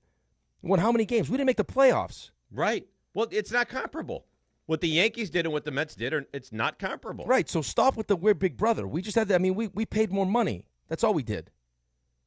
That's all we did. We gave him more benefits than the Yankees were willing to give him. Right. We're the team that has more money, but it didn't even benefit us. Right. So that's what he was saying. Makes it even more embarrassing. Right, but that's what he was mocking. Is that you got Soto, who's one of the best players in baseball, has a great season, and you still can't make the playoffs. Like that is fair to mock it. But how inept are you? Very. And Stearns has to swallow a really tough pill here right now. Stearns has to figure out what he was disgusting this offseason and this season. It was and not the a only good year for moves him. that actually you look at, you're like, you know what, good move, are Alonso, who I don't know how much he had to deal with, and Soto, I don't know how much it was right. his. I'd be willing to almost guarantee that if it was up to him, Pete would not be here. Well, so now what are you going to do with Pete? Now the owner's going to have to step in again. If he wants Pete back, he'll get Pete back. But now you're not going to get Pete for 1 year. You're going to have to lock in Pete for a long-term deal. Right, which is why he's opting out. I mean, Diaz, he's going to have to figure out what he's going to do with Diaz. And then, I guess the only silver lining is, Noel McLean, right? Sproat, and, whether or not they think Tong is going to be ready next year. All three of those kids put in real tough spots. Yeah, really what they did to them was unfair. Right, but let's also not, and we've been doing this a lot. The players can be blamed also. Sean Manaea wasn't good. Everyone deserves blame. Senga wasn't good. Alvarez wasn't good. Vientos wasn't good. No, all of Helsley them but the four stunk. you can crush. Helsley was a disaster, right? Listen, we can crush Mullins. Mullins wasn't good in Baltimore. So, the idea that he was going to be, all of a sudden rejuvenated because he was playing on a good team that was competing for something, and then that on didn't the work flip out. side, you get Harrison Bader, who, single-handedly is beating you, right. who you'd had prior. Exactly right. Let's do one more because I just there's so many people want to say so much today, and then we'll get to RJ stuff you missed. Subi in Midtown. Subi, you're on ESPN New York. Hey, for you Mets fans, the mature way of looking at it is really getting that lineup set up for next year. I mean, you're relying on Acuna and Mauricio. These players didn't hit any home runs late in the season. Yeah, but why not just get a front line? Who was relying on Acuna? Well, you guys were relying on McNeil then. You were relying on Right. McNeil then, and he didn't support. So why don't you get a frontline starter? Why don't you get a bigger bat who can actually hit home runs? That's essentially what you can learn from the Yankees. They got Stanton, who hit 25 home runs in 70 games. You guys need to hit more home runs. Stanton. They've had Stanton for years. You're not getting the home runs from the bottom of the lineup. So why not be mature? It's get not the home players runs. that- It's not. Why not desperately? How about no? Goodbye, We Subi. need, we You're need annoying me starting today. pitching. We need It's not pitching. that the Mets desperately needed Right. home runs from the bottom of the lineup. You What do you guys- needed guys Their that lineup were was too- productive their- at the bottom of the lineup. Their lineup was too top heavy. Their lineup was too Definitively. top heavy, and the starting pitching stunk, which means all of a sudden now you're using the bullpen too much. The bullpen ended up stinking. I mean, through that stretch where you were, June 13th, I gave you the record. They were 38-55, right? Which is awful. They still scored through that time almost 5 runs a game. They scored the 6th most runs in baseball. But because the pitching was so bad, they didn't win, and the defense isn't very good. Oh, the defense is terrible. Right. So and that's what worries me about Pete, because I know that there's people that say, like, oh, Pete's okay defensively. I don't see it. I think Pete, every time the ball goes, even on Saturday, there was a ball hit his way that kind of deflected off his glove. And they would have got the guy at home. A really good defensive first baseman, or maybe it was Friday. I don't remember. Right, but how many really good defensive first basemen hit 38 home runs and driving 126? That's the trade-off. Right. But so you can't play Vientos at third and Pete at first and Nimmo in left, who's got a noodle arm. I mean, your outfield defense without Tyrone Taylor in center field stinks. It's brutal. Right. Like, I would move Nimmo if I could. Well, you think there's an appetite for him, though? I don't know. I would move him if I could. I mean, you tell me. If you were a GM of another team, is Brandon Nimmo with that contract somebody you're lining up to bring in? Probably not. Like, I would move him. I'd get rid of McNeil if I could. I would probably bring Pete back because, I don't know where you're finding that production somewhere else. Now you can, I guess you could add, multiple players to make up for that production, but 126 RBIs. I don't know where you're getting that from. And he had a great year. Yeah, 38 and 41. Extra base hits, this guy. Right, he had, you're talking about 70, 79 extra base hits. That's amazing. No, 80. He had a triple. Pete had a triple. Well, there you go. So there's the 80. I don't remember the triple. That must have been a sight. Yeah, so they have to figure out what the bottom of this lineup's going to look like. They have to figure out what the starting rotation's going to look like. There's a lot of work to be done. A lot. They got to remedy the bullpen. Diaz is free agent. Helsley gone. Rogers gone. Helsley can. I'm good with Helsley. He's fine. He can go anywhere. I'll drive him. RJ. Hi. RJ. Hi. How you doing? Good. You enjoy this Mets collapse, don't you? Yes. I'm sorry. Yes. That's fine. Just be honest. All we want is honesty. Yeah, I wouldn't be telling the truth if I. Okay. All right. So do you enjoy that we have to endure the Mets collapse, or you're just happy the Mets did have this collapse? 90-10. I'm happy they had the collapse. The 10% is listen, I'm a little happy that you have to endure some of it. I'm sorry that you have to endure all of it. Just you two, because I like the two of you. In general, yeah, I'm good with it. It's too bad I can't get my I got a nice Michael Jordan jersey that I wish I could. It's next to the DiPietro jersey, but you can't see it. Oh, in the shot? Yeah, I wonder if I could put it above the DiPietro This is jersey. really timely, isn't it? Sorry. Well, I was just thinking about it because these you can't are see the it. important conversations. These are the things we have to when you figure started out. this, I was like, how does that affect what we're talking about? And then I realized it doesn't even a little bit. Nothing. It affects me because I'm looking at it. And I was like, you know what? That's it. You're taking away poor RJ's stuff you missed. Yeah. I'm waiting for the bump to build up. Oh. Where There are it we is. with the bump? Did the bump hit?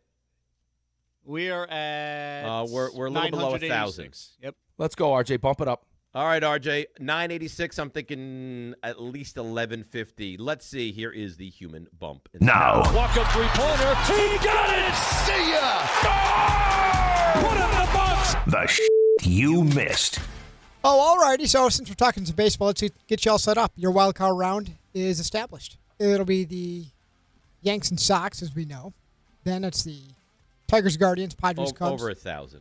Go ahead. And the Reds and the Dodgers. Boy, I'll tell you what. I'm not staying up late for. On Reds, Tuesday or Dodgers. Wednesday night. Dodgers. I can promise you that. The Yankees will be the game before that at 6:08 first pitch at the stadium. I love that. That is nice. All three games at the stadium. It's a best of three. Aaron Judge heads in, playing really well. Became the third player to hit 50 or more homers and win a batting title. Yankees 32 and 12 in their last 44 games, the best in Major League Baseball during that span. So you get the best of all worlds of what you're looking for if you're a Yankee fan. Phillies, you know what's interesting though to me? I was thinking about this the other day. Is what would the one thing that every Yankees fan criticizes the Yankees about when they get to the postseason? Too many home runs. Well, but they don't hit, right? They don't hit. But it's always like, well, they can't hit great pitching. Well, isn't that the point? Like, isn't that why it's great pitching? Like, isn't why Garrett Crochet is great? Is because everyone has a hard time hitting and him. on the flip side, you also have great pitching. Right, you got Max Fried. Yankees, by the way, so mentioned home runs. If you took out Aaron Judge's 53 homers, which is what he finished with, they still hit 221, which would rank 7th in all of baseball. Right. Look at, everyone had over 20. Stanton is unbelievable. I don't know that I've ever seen a player that is either home run or looks like he's never picked up a bat before. This is his time, though. It's amazing. This is his time. Phillies have a bye. They get Trey Turner back, though, after a three-week absence. Shohei Ohtani hit his 55th home run of the season, which breaks his own Dodgers record. You still on the take that Dodgers are not going to win this whole thing? The whole thing? Yeah, I'll take the field. Okay. They're going to beat the Reds. But, yeah, I'll take the field. I know. Okay. Can I just say something quickly? I don't know if RJ, if you're going to bring it up with the whole MVP thing. Go ahead. I know 60's awesome. Like that story is great. Catcher and everything else we want to point to. Catcher doing it. How come on the reverse, like the flip side of this with Aaron Judge, no one's really talking about like the history that he made? Like by being the only guy to hit more than 50 home runs and lead all of baseball in batting average. Like that's pretty. Like look at the names that he's joining. Listen, I don't know where this idea that he doesn't get his flowers. I think there's a lot of conversation how great he is. No, but we keep pointing to like the historic season that Cal Rowley's having. Aaron Judge is also he had 331 in 53 home runs. He's amazing. I don't know that you can actually put into words continuously how great this guy is. Yeah. Well, but don't let that. But what I'm saying is that shouldn't deter you from getting him winning the MVP. Is because I don't think it will because he's so great. There is real competition this year. It's not like they're going to vote against Judge just to vote against Judge.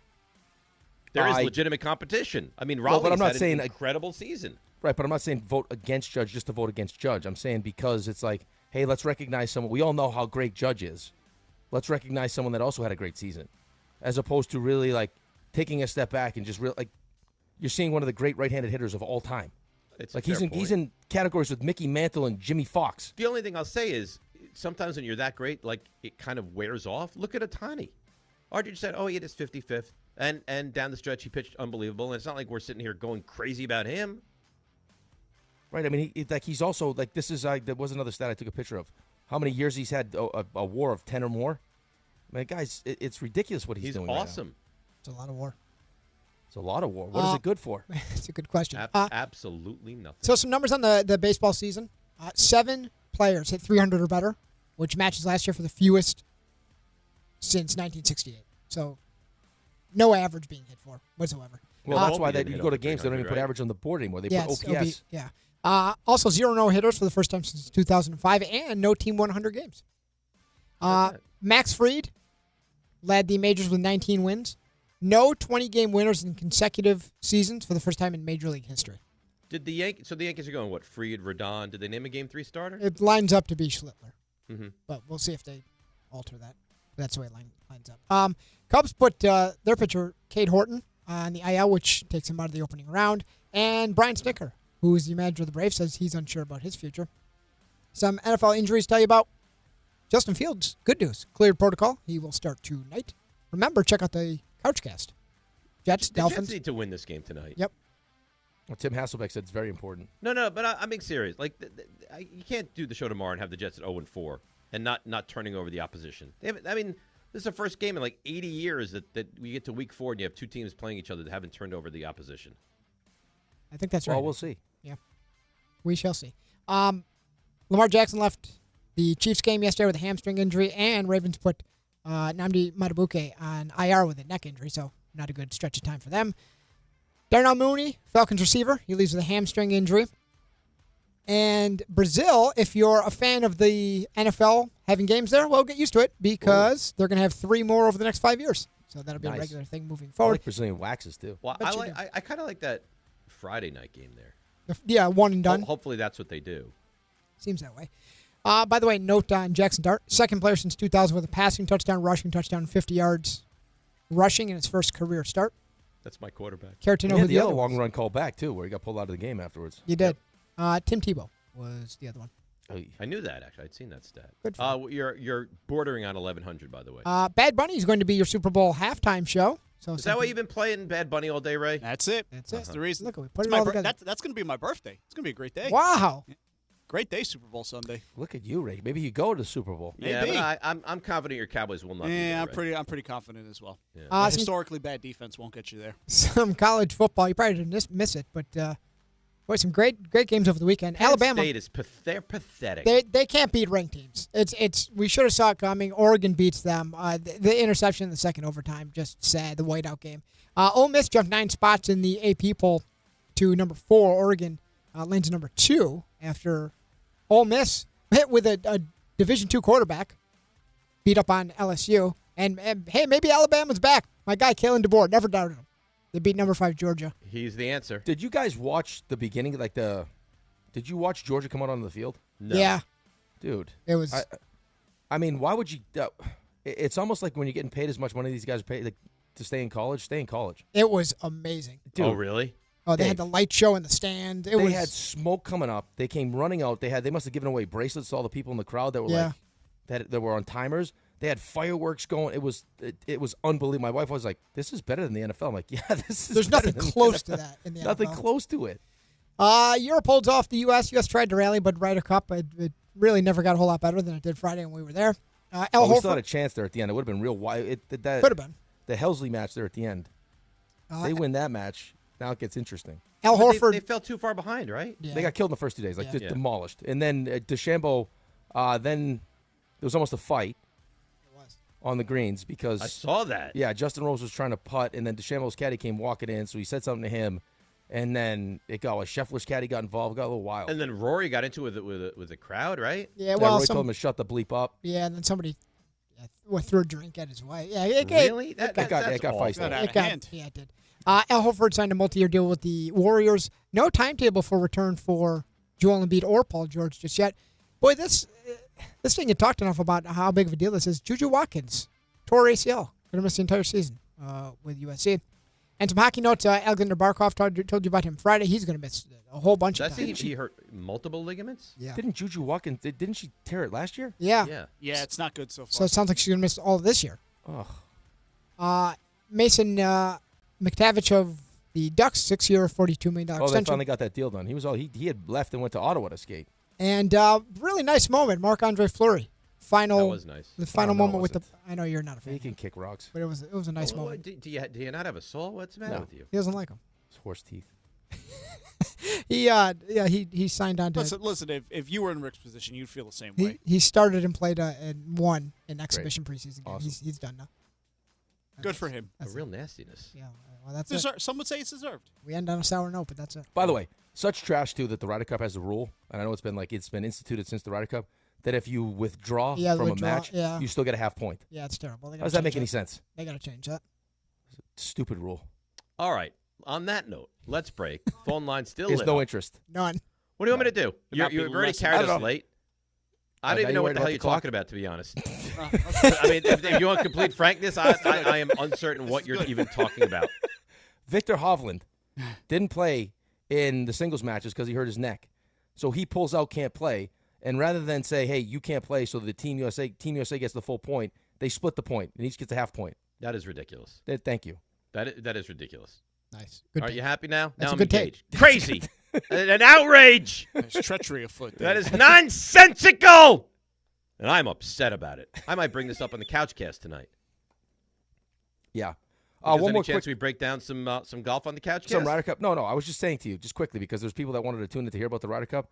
What I was saying was they got beaten down in the first two. Right. Singles matches, all of a sudden, they made it close enough to where if Henley had pulled off his match, he was one up going into 18. If he pulls his match off and they win the full point as opposed to giving them the half point they need, the next match was Griffin ends up winning.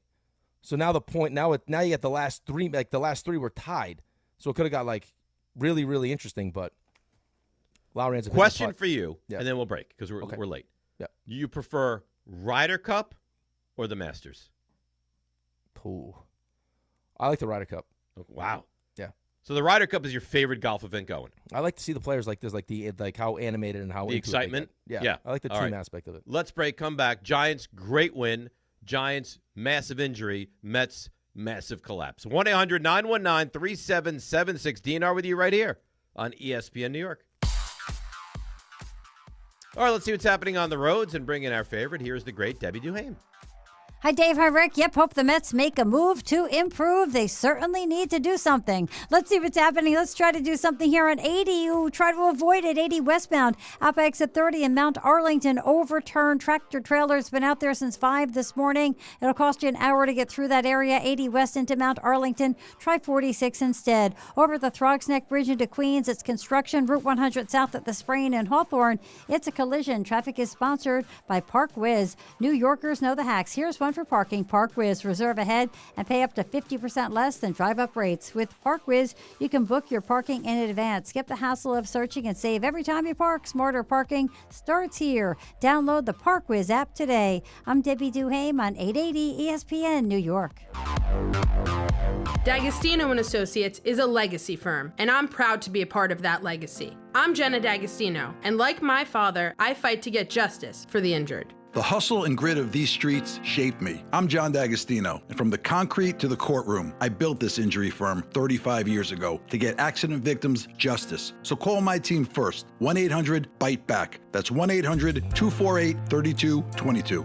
You want justice? Think Jenna D'Agostino. Think D'Agostino & Associates. Justice isn't just a word. For us, it's a way of life. It's having compassion for your struggle and getting you paid for your pain. Now that's justice. D'Agostino & Associates means being there for the injured. Seriously injured? Call my team first at 1-800-BITE-BACK. That's 1-800-248-3222. D'Agostino & Associates has offices throughout New York and New Jersey and will come to you.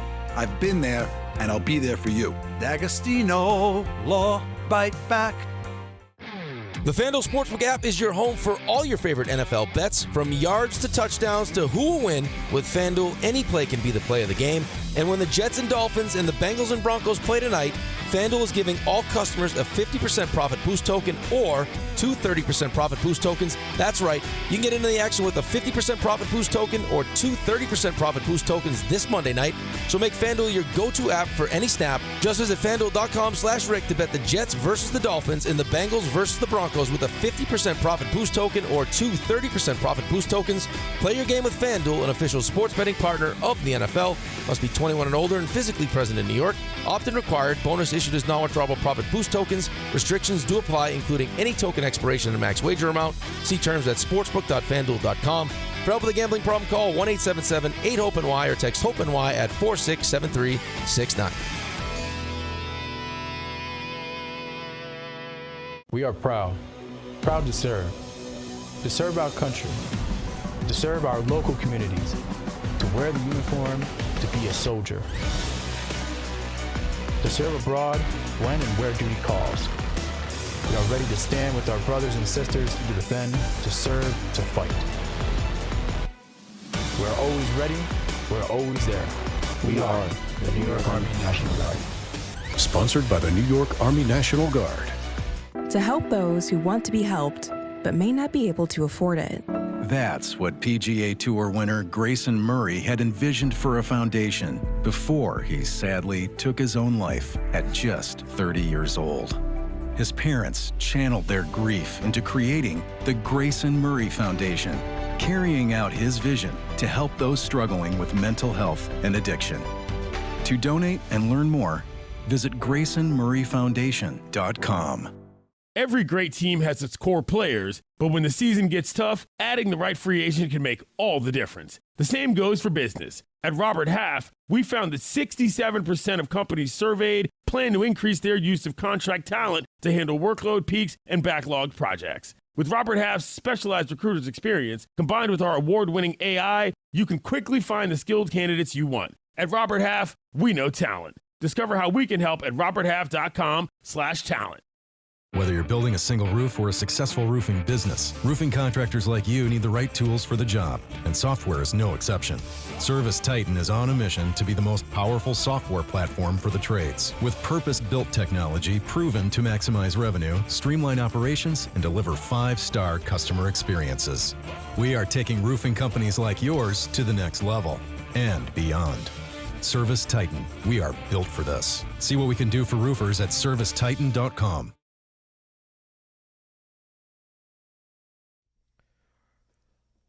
All right, DNR with you, ESPN New York, the big couch cast tonight. I'm excited about that. It's going to be me and you, Carlin, Kay, Don Hahn Rosenberg, and then there's going to be like extra people floating. Like John's going to be floating, and Raymond's going to be floating, and Ty's going to be on air. So there's going to be a lot of action tonight on YouTube. Right, I'll probably bring a guest or two. Not probably. I was told that you already have someone that you are bringing. Yeah. Maybe another one. I don't know yet. You're going to bring multiple? Some invites out. Really? Yeah. I don't know. I'm confused by this. Why? How are you, RJ, how is he allowed to bring guests to a work function? He's already set the standard. He brings guests wherever he really feels like it. So Rick doesn't play by the same rules that we play by. No, it's a family environment. I don't know. See, here's the thing, though. I don't know if he's seeking it out for special treatment. I think he just does it. It's more matter of fact. Like at the Ryder Cup. Hey, my wife and Doc are coming. It's like walking into a place like you own it. What do they say? That's Rick. Yeah, you do own everything, seemingly. I understand what that security guard meant, by the way, when he asked if we were getting ready to run. Oh, yeah. You saw that? Well, because he confused me. He's like, are you going to get running? I was like, what? And I just kind of laughed it off. I was like, yeah, running. And then I didn't realize that I guess the second you get in, people start running for their spots at 5 in the morning. Yeah, 5 in the morning, man. I was like, we looked over at one point. I got there before you. I looked over, and it was chaos. Just full sprint to wherever you're going to set up for the rest of the day. Can you imagine if you lived right there? There were people renting, I think $100 a spot. You could park in their driveway for $100 a day. Yeah, smart. Yeah, it's smart. All right, let's go to some of the phones. Ryan in Rockville Center. Ryan, you're on ESPN New York. Good morning. Good morning, guys. Dave, this question's for you. Okay. Hypothetically, what would you have rather had in your weekend? Jaxson Dart goes out and doesn't do what he did yesterday, and he lays an egg, and the Giants lose by 4 touchdowns, and the Mets sneak in, or the way things played out? That's a tough question. Is Malik Neighbors still healthy, or do we also lose Malik Neighbors along the way? Lose Malik Neighbors. Here's the thing. The Mets are so disgusting. Like, even if they would have gotten in, they would have probably been highly embarrassed. I mean, obviously, it would have been bigger had the Mets gotten in than the Giants winning a game in Week 4. But I don't know. There's something exciting about what the Giants did yesterday. There's, reason for hope now. I'm actually excited, looking forward to what the Giants are next weekend. Right, and then a game that's a winnable game. Right, like realistically. And I think there's a crazy thing to say. The Giants could be 2-3 going into that week against Philadelphia. Yeah, they could be.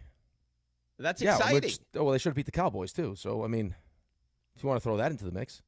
Well, that'll just make me upset. Right, I'm not trying to make you upset. But, I mean, bottom line for me with the Mets is they didn't deserve to be in the postseason. No. See, and you know this, you love them, but you can hate them. I hate this Mets team. I'm angry at them. Yeah, I'm angry at them. They don't deserve to. So I'm not going to sit here and feel bad for them or feel bad that I don't get to watch them. I don't feel bad for them at all. They did it to themselves. Oh, my God. I mean, do you remember, what was the year? It was like the Braves and the Giants, and they're fighting for the division, and the Braves got the division, and the Giants won 101 games. You feel bad for those kind of teams. The Mets in 85 that won a lot of games and didn't get in. Those are the teams you feel bad for. When everybody gets in and you win 83 games, there's no sympathy for that. No, you lose out to the Reds, who, oh, by the way, also lost yesterday. Right. Just to make matters worse, the Reds had a 2-0 lead and still fell apart and lost. The Brewers did you solid, and you still lost 2 out of 3 to the Marlins. Right. Shame on you. It's not like you won and they won, and it's just no, they lost and you lost. Which also would have been embarrassing, by the way. Right, but it makes it even worse. There's just even more salt in the wounds that they lost. Right. And you didn't score a run. Right. The second, Alonso hammered that ball. Hammered it. And it was caught. The second that was caught, you're like, no, there's no chance. I think it was 115 miles an hour. I was scalded. Yeah. Scalded. Danny, Long Island. Danny, he's not surprised. Good morning. How are you? Good morning, guys. Danny, who is on the YouTube now, and Rick, thanks. I appreciate you wearing my son's college T-shirt, Barton Bulldogs. Very nice of you. Oh, appreciate nice. That. Yep. Yeah, we're also the Bulldogs. The day started off beautifully with a Steeler win, but I was surprisingly unemotional. It's almost like it's stage 4 of a terminal illness with the Mets. They've been bad for so long.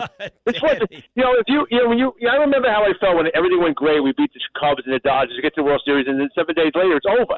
That wasn't the case here. This has been sliding away. This is when you're standing there when you find out some distant relative passed away, and you're like, you know what? It's still in pain. It's better. I was completely unemotional because this team had stunk. But I don't agree. There are times where you put a pet out of its misery or something like, all right, this is for the best. I don't think this is better. Danny, even looking back at yesterday, I wish they would have won to get in, to at least have hope, to not be the epic level of colossal embarrassment you are now around Major League Baseball. Hello? Where'd Danny go? Well, he's gone. I was talking to you. Oh, I thought you were talking to Danny still. No, a lot of confusion there. Danny? I thought you were having a nice little conversation with Danny. No, the conversation with Danny is done. They hung up on Danny, and I was talking to you, and you just sat there looking all pretty. Well, I'm trying to do my best.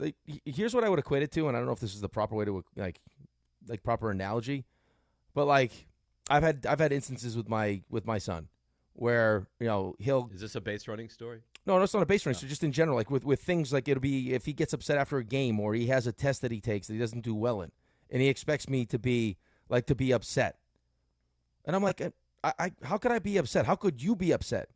You didn't study. You can't. I can't be upset, or you can't be upset if you didn't give yourself a chance. I'm more mad that you didn't study. I'm more mad that you didn't study than the grade you got. Am I upset that I don't get to see watch more baseball? Yeah, but at the end of the day, they did it to themselves. They don't deserve to be a postseason team. No one to blame, but them, the team themselves. Game time brought to you by Tullamore Dew Irish Whiskey. When it's game time, that's when it's Tully time. A little doubleheader action tonight. No baseball, but football in full force. Jets Dolphins 7:15 tonight on ESPN, and of course the Couchcast on ESPN New York's YouTube channel will get going right at 7 o'clock.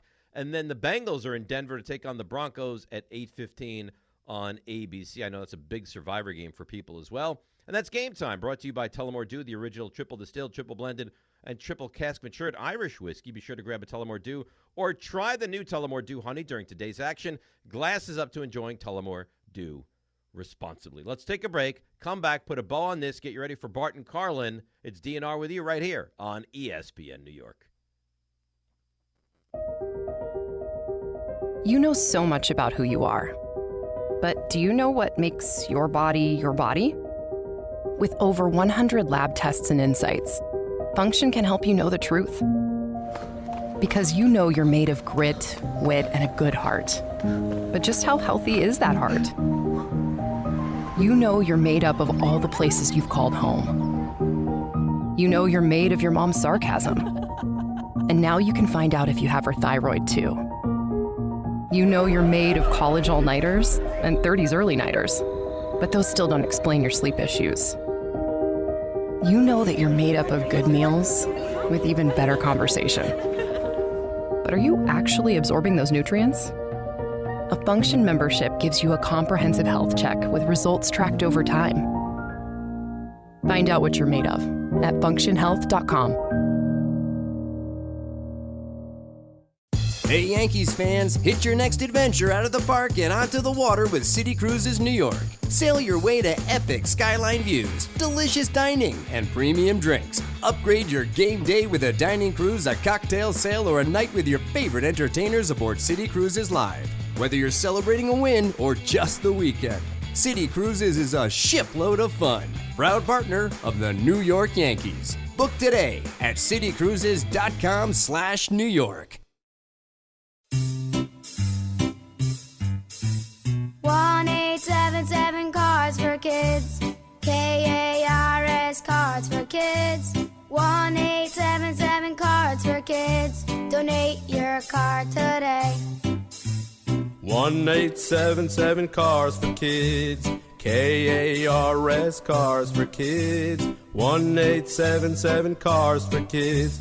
Donate your car today. Ready to get rid of that old car? Donate it to Cars for Kids. Call 1-877-CARS-FOR-KIDS to reach a friendly live agent. Donation's super easy, and your car can be picked up as soon as tomorrow. Call us now, 1-877-CARS-FOR-KIDS. That's Cars with a K to donate your car today. 1-877-CARS-FOR-KIDS. Donate your car today. Did you know you can donate real estate too? Go to carsforkids.org. That's carsforkids.org. Every great team has its core players, but when the season gets tough, adding the right free agent can make all the difference. The same goes for business. At Robert Half, we found that 67% of companies surveyed plan to increase their use of contract talent to handle workload peaks and backlogged projects. With Robert Half's specialized recruiters' experience, combined with our award-winning AI, you can quickly find the skilled candidates you want. At Robert Half, we know talent. Discover how we can help at roberthalf.com/talent. Whether you're building a single roof or a successful roofing business, roofing contractors like you need the right tools for the job, and software is no exception. Service Titan is on a mission to be the most powerful software platform for the trades, with purpose-built technology proven to maximize revenue, streamline operations, and deliver 5-star customer experiences. We are taking roofing companies like yours to the next level and beyond. Service Titan, we are built for this. See what we can do for roofers at servicetitan.com. The ESPN New York Couchcast is tonight, and things are heating up. We genuinely really get along with each other. I don't even think Peter watches sports. You could make the argument that Rick doesn't get enough credit for being a low-key fraud. Carl's going to be at this Couchcast, too. So we got to make sure we have a lot of cannolis. The ESPN New York Couchcast is tonight. See it all unfold on the ESPN New York YouTube channel. Brought to you by the All-American Ford Auto Group, Calandra's Bakery, and Jacob's Pickles. All right, DNR with you. This is a good day today. It's the calm before the baseball storm. Baseball, you got the 4 games tomorrow, 4 games Wednesday, and then Thursday we're uncertain about. But tonight we have the Couchcast, and people can watch anywhere worldwide on the ESPN New York YouTube page. Yeah, you can have a nice dinner before, so you'll be well fed, and then get everyone together for the first time in a long time. I know exactly what I'm going to order already. You already looked at the menu? Yep. Why don't you tell the people where you're going? No, I don't want to. And Why? I won't even tell you where I'm going in fear of you telling the people where I'm going. No, why would I do that? Absolutely. I would never do something like that. Oh, yeah. You've done it in the past. You know what the thing is? You're not trustworthy. Stop it. You're not. You're a loose cannon. No. My safety doesn't matter at all for you. Well, because you're the only person that thinks that if you give out an address, someone's going to come stab you in the neck. Well, it's a concern. No, I mean you're not that hated. I mean, who knows? I know. It only takes one. It does only take one. So I would prefer my address and my whereabouts at all times not be known. Well, I didn't give your address. I just gave places around your area. That's terrific. All right, you know what? Let's listen to Pete Alonso, shall we? I think that interests a lot more people. He said he loves being a Met, but immediately following the game, he decided he will opt out. Playing for this organization, the city, I mean, it's really, they've continued to believe in me. I've loved playing here. There's some great guys in this clubhouse. There's some great people in the staff. And I mean, every single day, it's just been a pleasure coming to work and putting on the orange and blue. So for me, I've really appreciated and been nothing but full of gratitude every single day. So, I mean, nothing's guaranteed, but I mean, we'll see what happens. I mean, I've loved being a Met, so hopefully they've appreciated me in the same. Do you expect to opt out of your contract, Pete? Yes. You think he's back? Do I think he's back? Yeah. It's a good question. Because he's not a Stearns guy. Stearns has no allegiance to him at all. Well, according to Steve Cohen last year, his negotiation was harder than Soto's negotiation, or more frustrating than Soto's negotiation. So, it sounded like by the end of it, it was more like, Pete wanted to be here. Steve Cohen recognized that with him chasing down Darryl Strawberry and everything else, what he meant to the Mets fans. So, I mean, I just don't know how you replace his production. Right. So where are you getting that you're from? looking at high 30s, 40s, 125. Right. I mean, you talked about it. Like they put the doubles and then you had the triple on top of that. The extra base hits. I know defensively he's okay. It'd be nice if he learned to throw a ball to the pitcher. But it's funny. He goes, there's some good guys. Does that mean that there's not that everyone's not great guys in the clubhouse? I think that's just Pete speak. I don't know that you're. I think maybe you're reading too much into that. No, I was just joking. No, I know you some were. good guys. But then you've heard conversations of like, is Pete one of the guys that's not a great locker room guy? Well, I'm not saying that's the case, but you've right. Heard that But I mean, brought I up just in the think that past. he's like I think he's the prototypical like goofy athlete. Like the other day when they won. I mean, he made up like he couldn't wait to say it. Like he was just waiting for the opportunity to say it. He's like, I got Lindor's eye black on, I got Soto's socks on, and I got, Nimmo's lotions on. So it's like all my guys' vibes. Like I'll do anything for a win. Like I think he's just like that goofy. Well, you saw it. I mean, he's trying to change the mojo. Right. I think he's just like a goofball. And then Edwin Diaz was asked the same question. Are you going to opt out after the season? Not yet. When I go home, I was waiting for season over to go home, talk to my family, to see. Always I like to make decision with my family. When I want my family to feel comfortable, feel part of my decision. Now I'm going home. I will start thinking of that and see what happens in the future. I mean, he might be the only guy that had a good year out of the bullpen at all for the Mets. Right. Now that he answers the question, I heard that yesterday, but like the idea that Pete answered the question the way he answered it, as opposed to like, hey, listen, like, I'm not going to talk about that right now. Like, you know what I mean? I didn't, when he said it, I didn't love it, and then I didn't hear anyone reacting, so I thought it was just me. I didn't love that immediately following the game, Pete's like, oh, I'm opting out. Yeah, that's what I mean. Like, that's something that probably could have waited. Like, it kind of answered like Diaz did. I'm not even thinking about that right now. Yeah, I would have preferred that, but, I mean, Pete's obviously known for a long time. Well, but it's the Boris guys, though, man. Opt out. But it's like the Boris playbook. You had Soto last year doing it after they lost in the World Series. You had Cole with the Boris hat on. You know what I mean? It's like they just they separate themselves from the team, and it's about I don't like that. I'm sure it's what Boris tells them. Listen, you have no allegiance to this team, and immediately following the season, whether it's painful or whatever it is, you let it be known you're done there. Until proven otherwise. Okay. Yeah, I don't like it at all. I didn't like what Pete did it either. Yeah, I mean, right after the game. No, I know. Listen, they asked you the question, but you could have been like, "Hey, you know what? Now's not the time." Yeah, now's the time. We're not just like we just not gagged on ourselves, right? I mean, can we talk about this tomorrow? Ugh. But I mean, that's the reality. He's going to opt out, and then the Mets have to decide what they want to do. The Mets have to decide what they want to do with a lot of different things. Of course, he should. All right, Raymond, how you doing? I mean, I'm doing.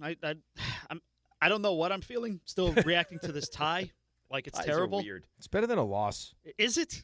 Yeah, it's not much it is. better. By definition, it's better than a loss. Yeah, I understand why he feels like that. I hate ties. I hate them. I immediately felt like I wasted 4 hours of my life last night.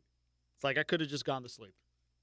You wouldn't have been able to go to sleep. It would have been tough. But again, I've never seen them tie before in my life. Really? I look back. I don't think they've tied since like 1969. Remember the Giants tied remember when Gus Farrat ran into the sidewall head first? Wasn't that like when Danny Cannell took over for Dave Brown? Like wasn't that the same game? Yeah. Look at that.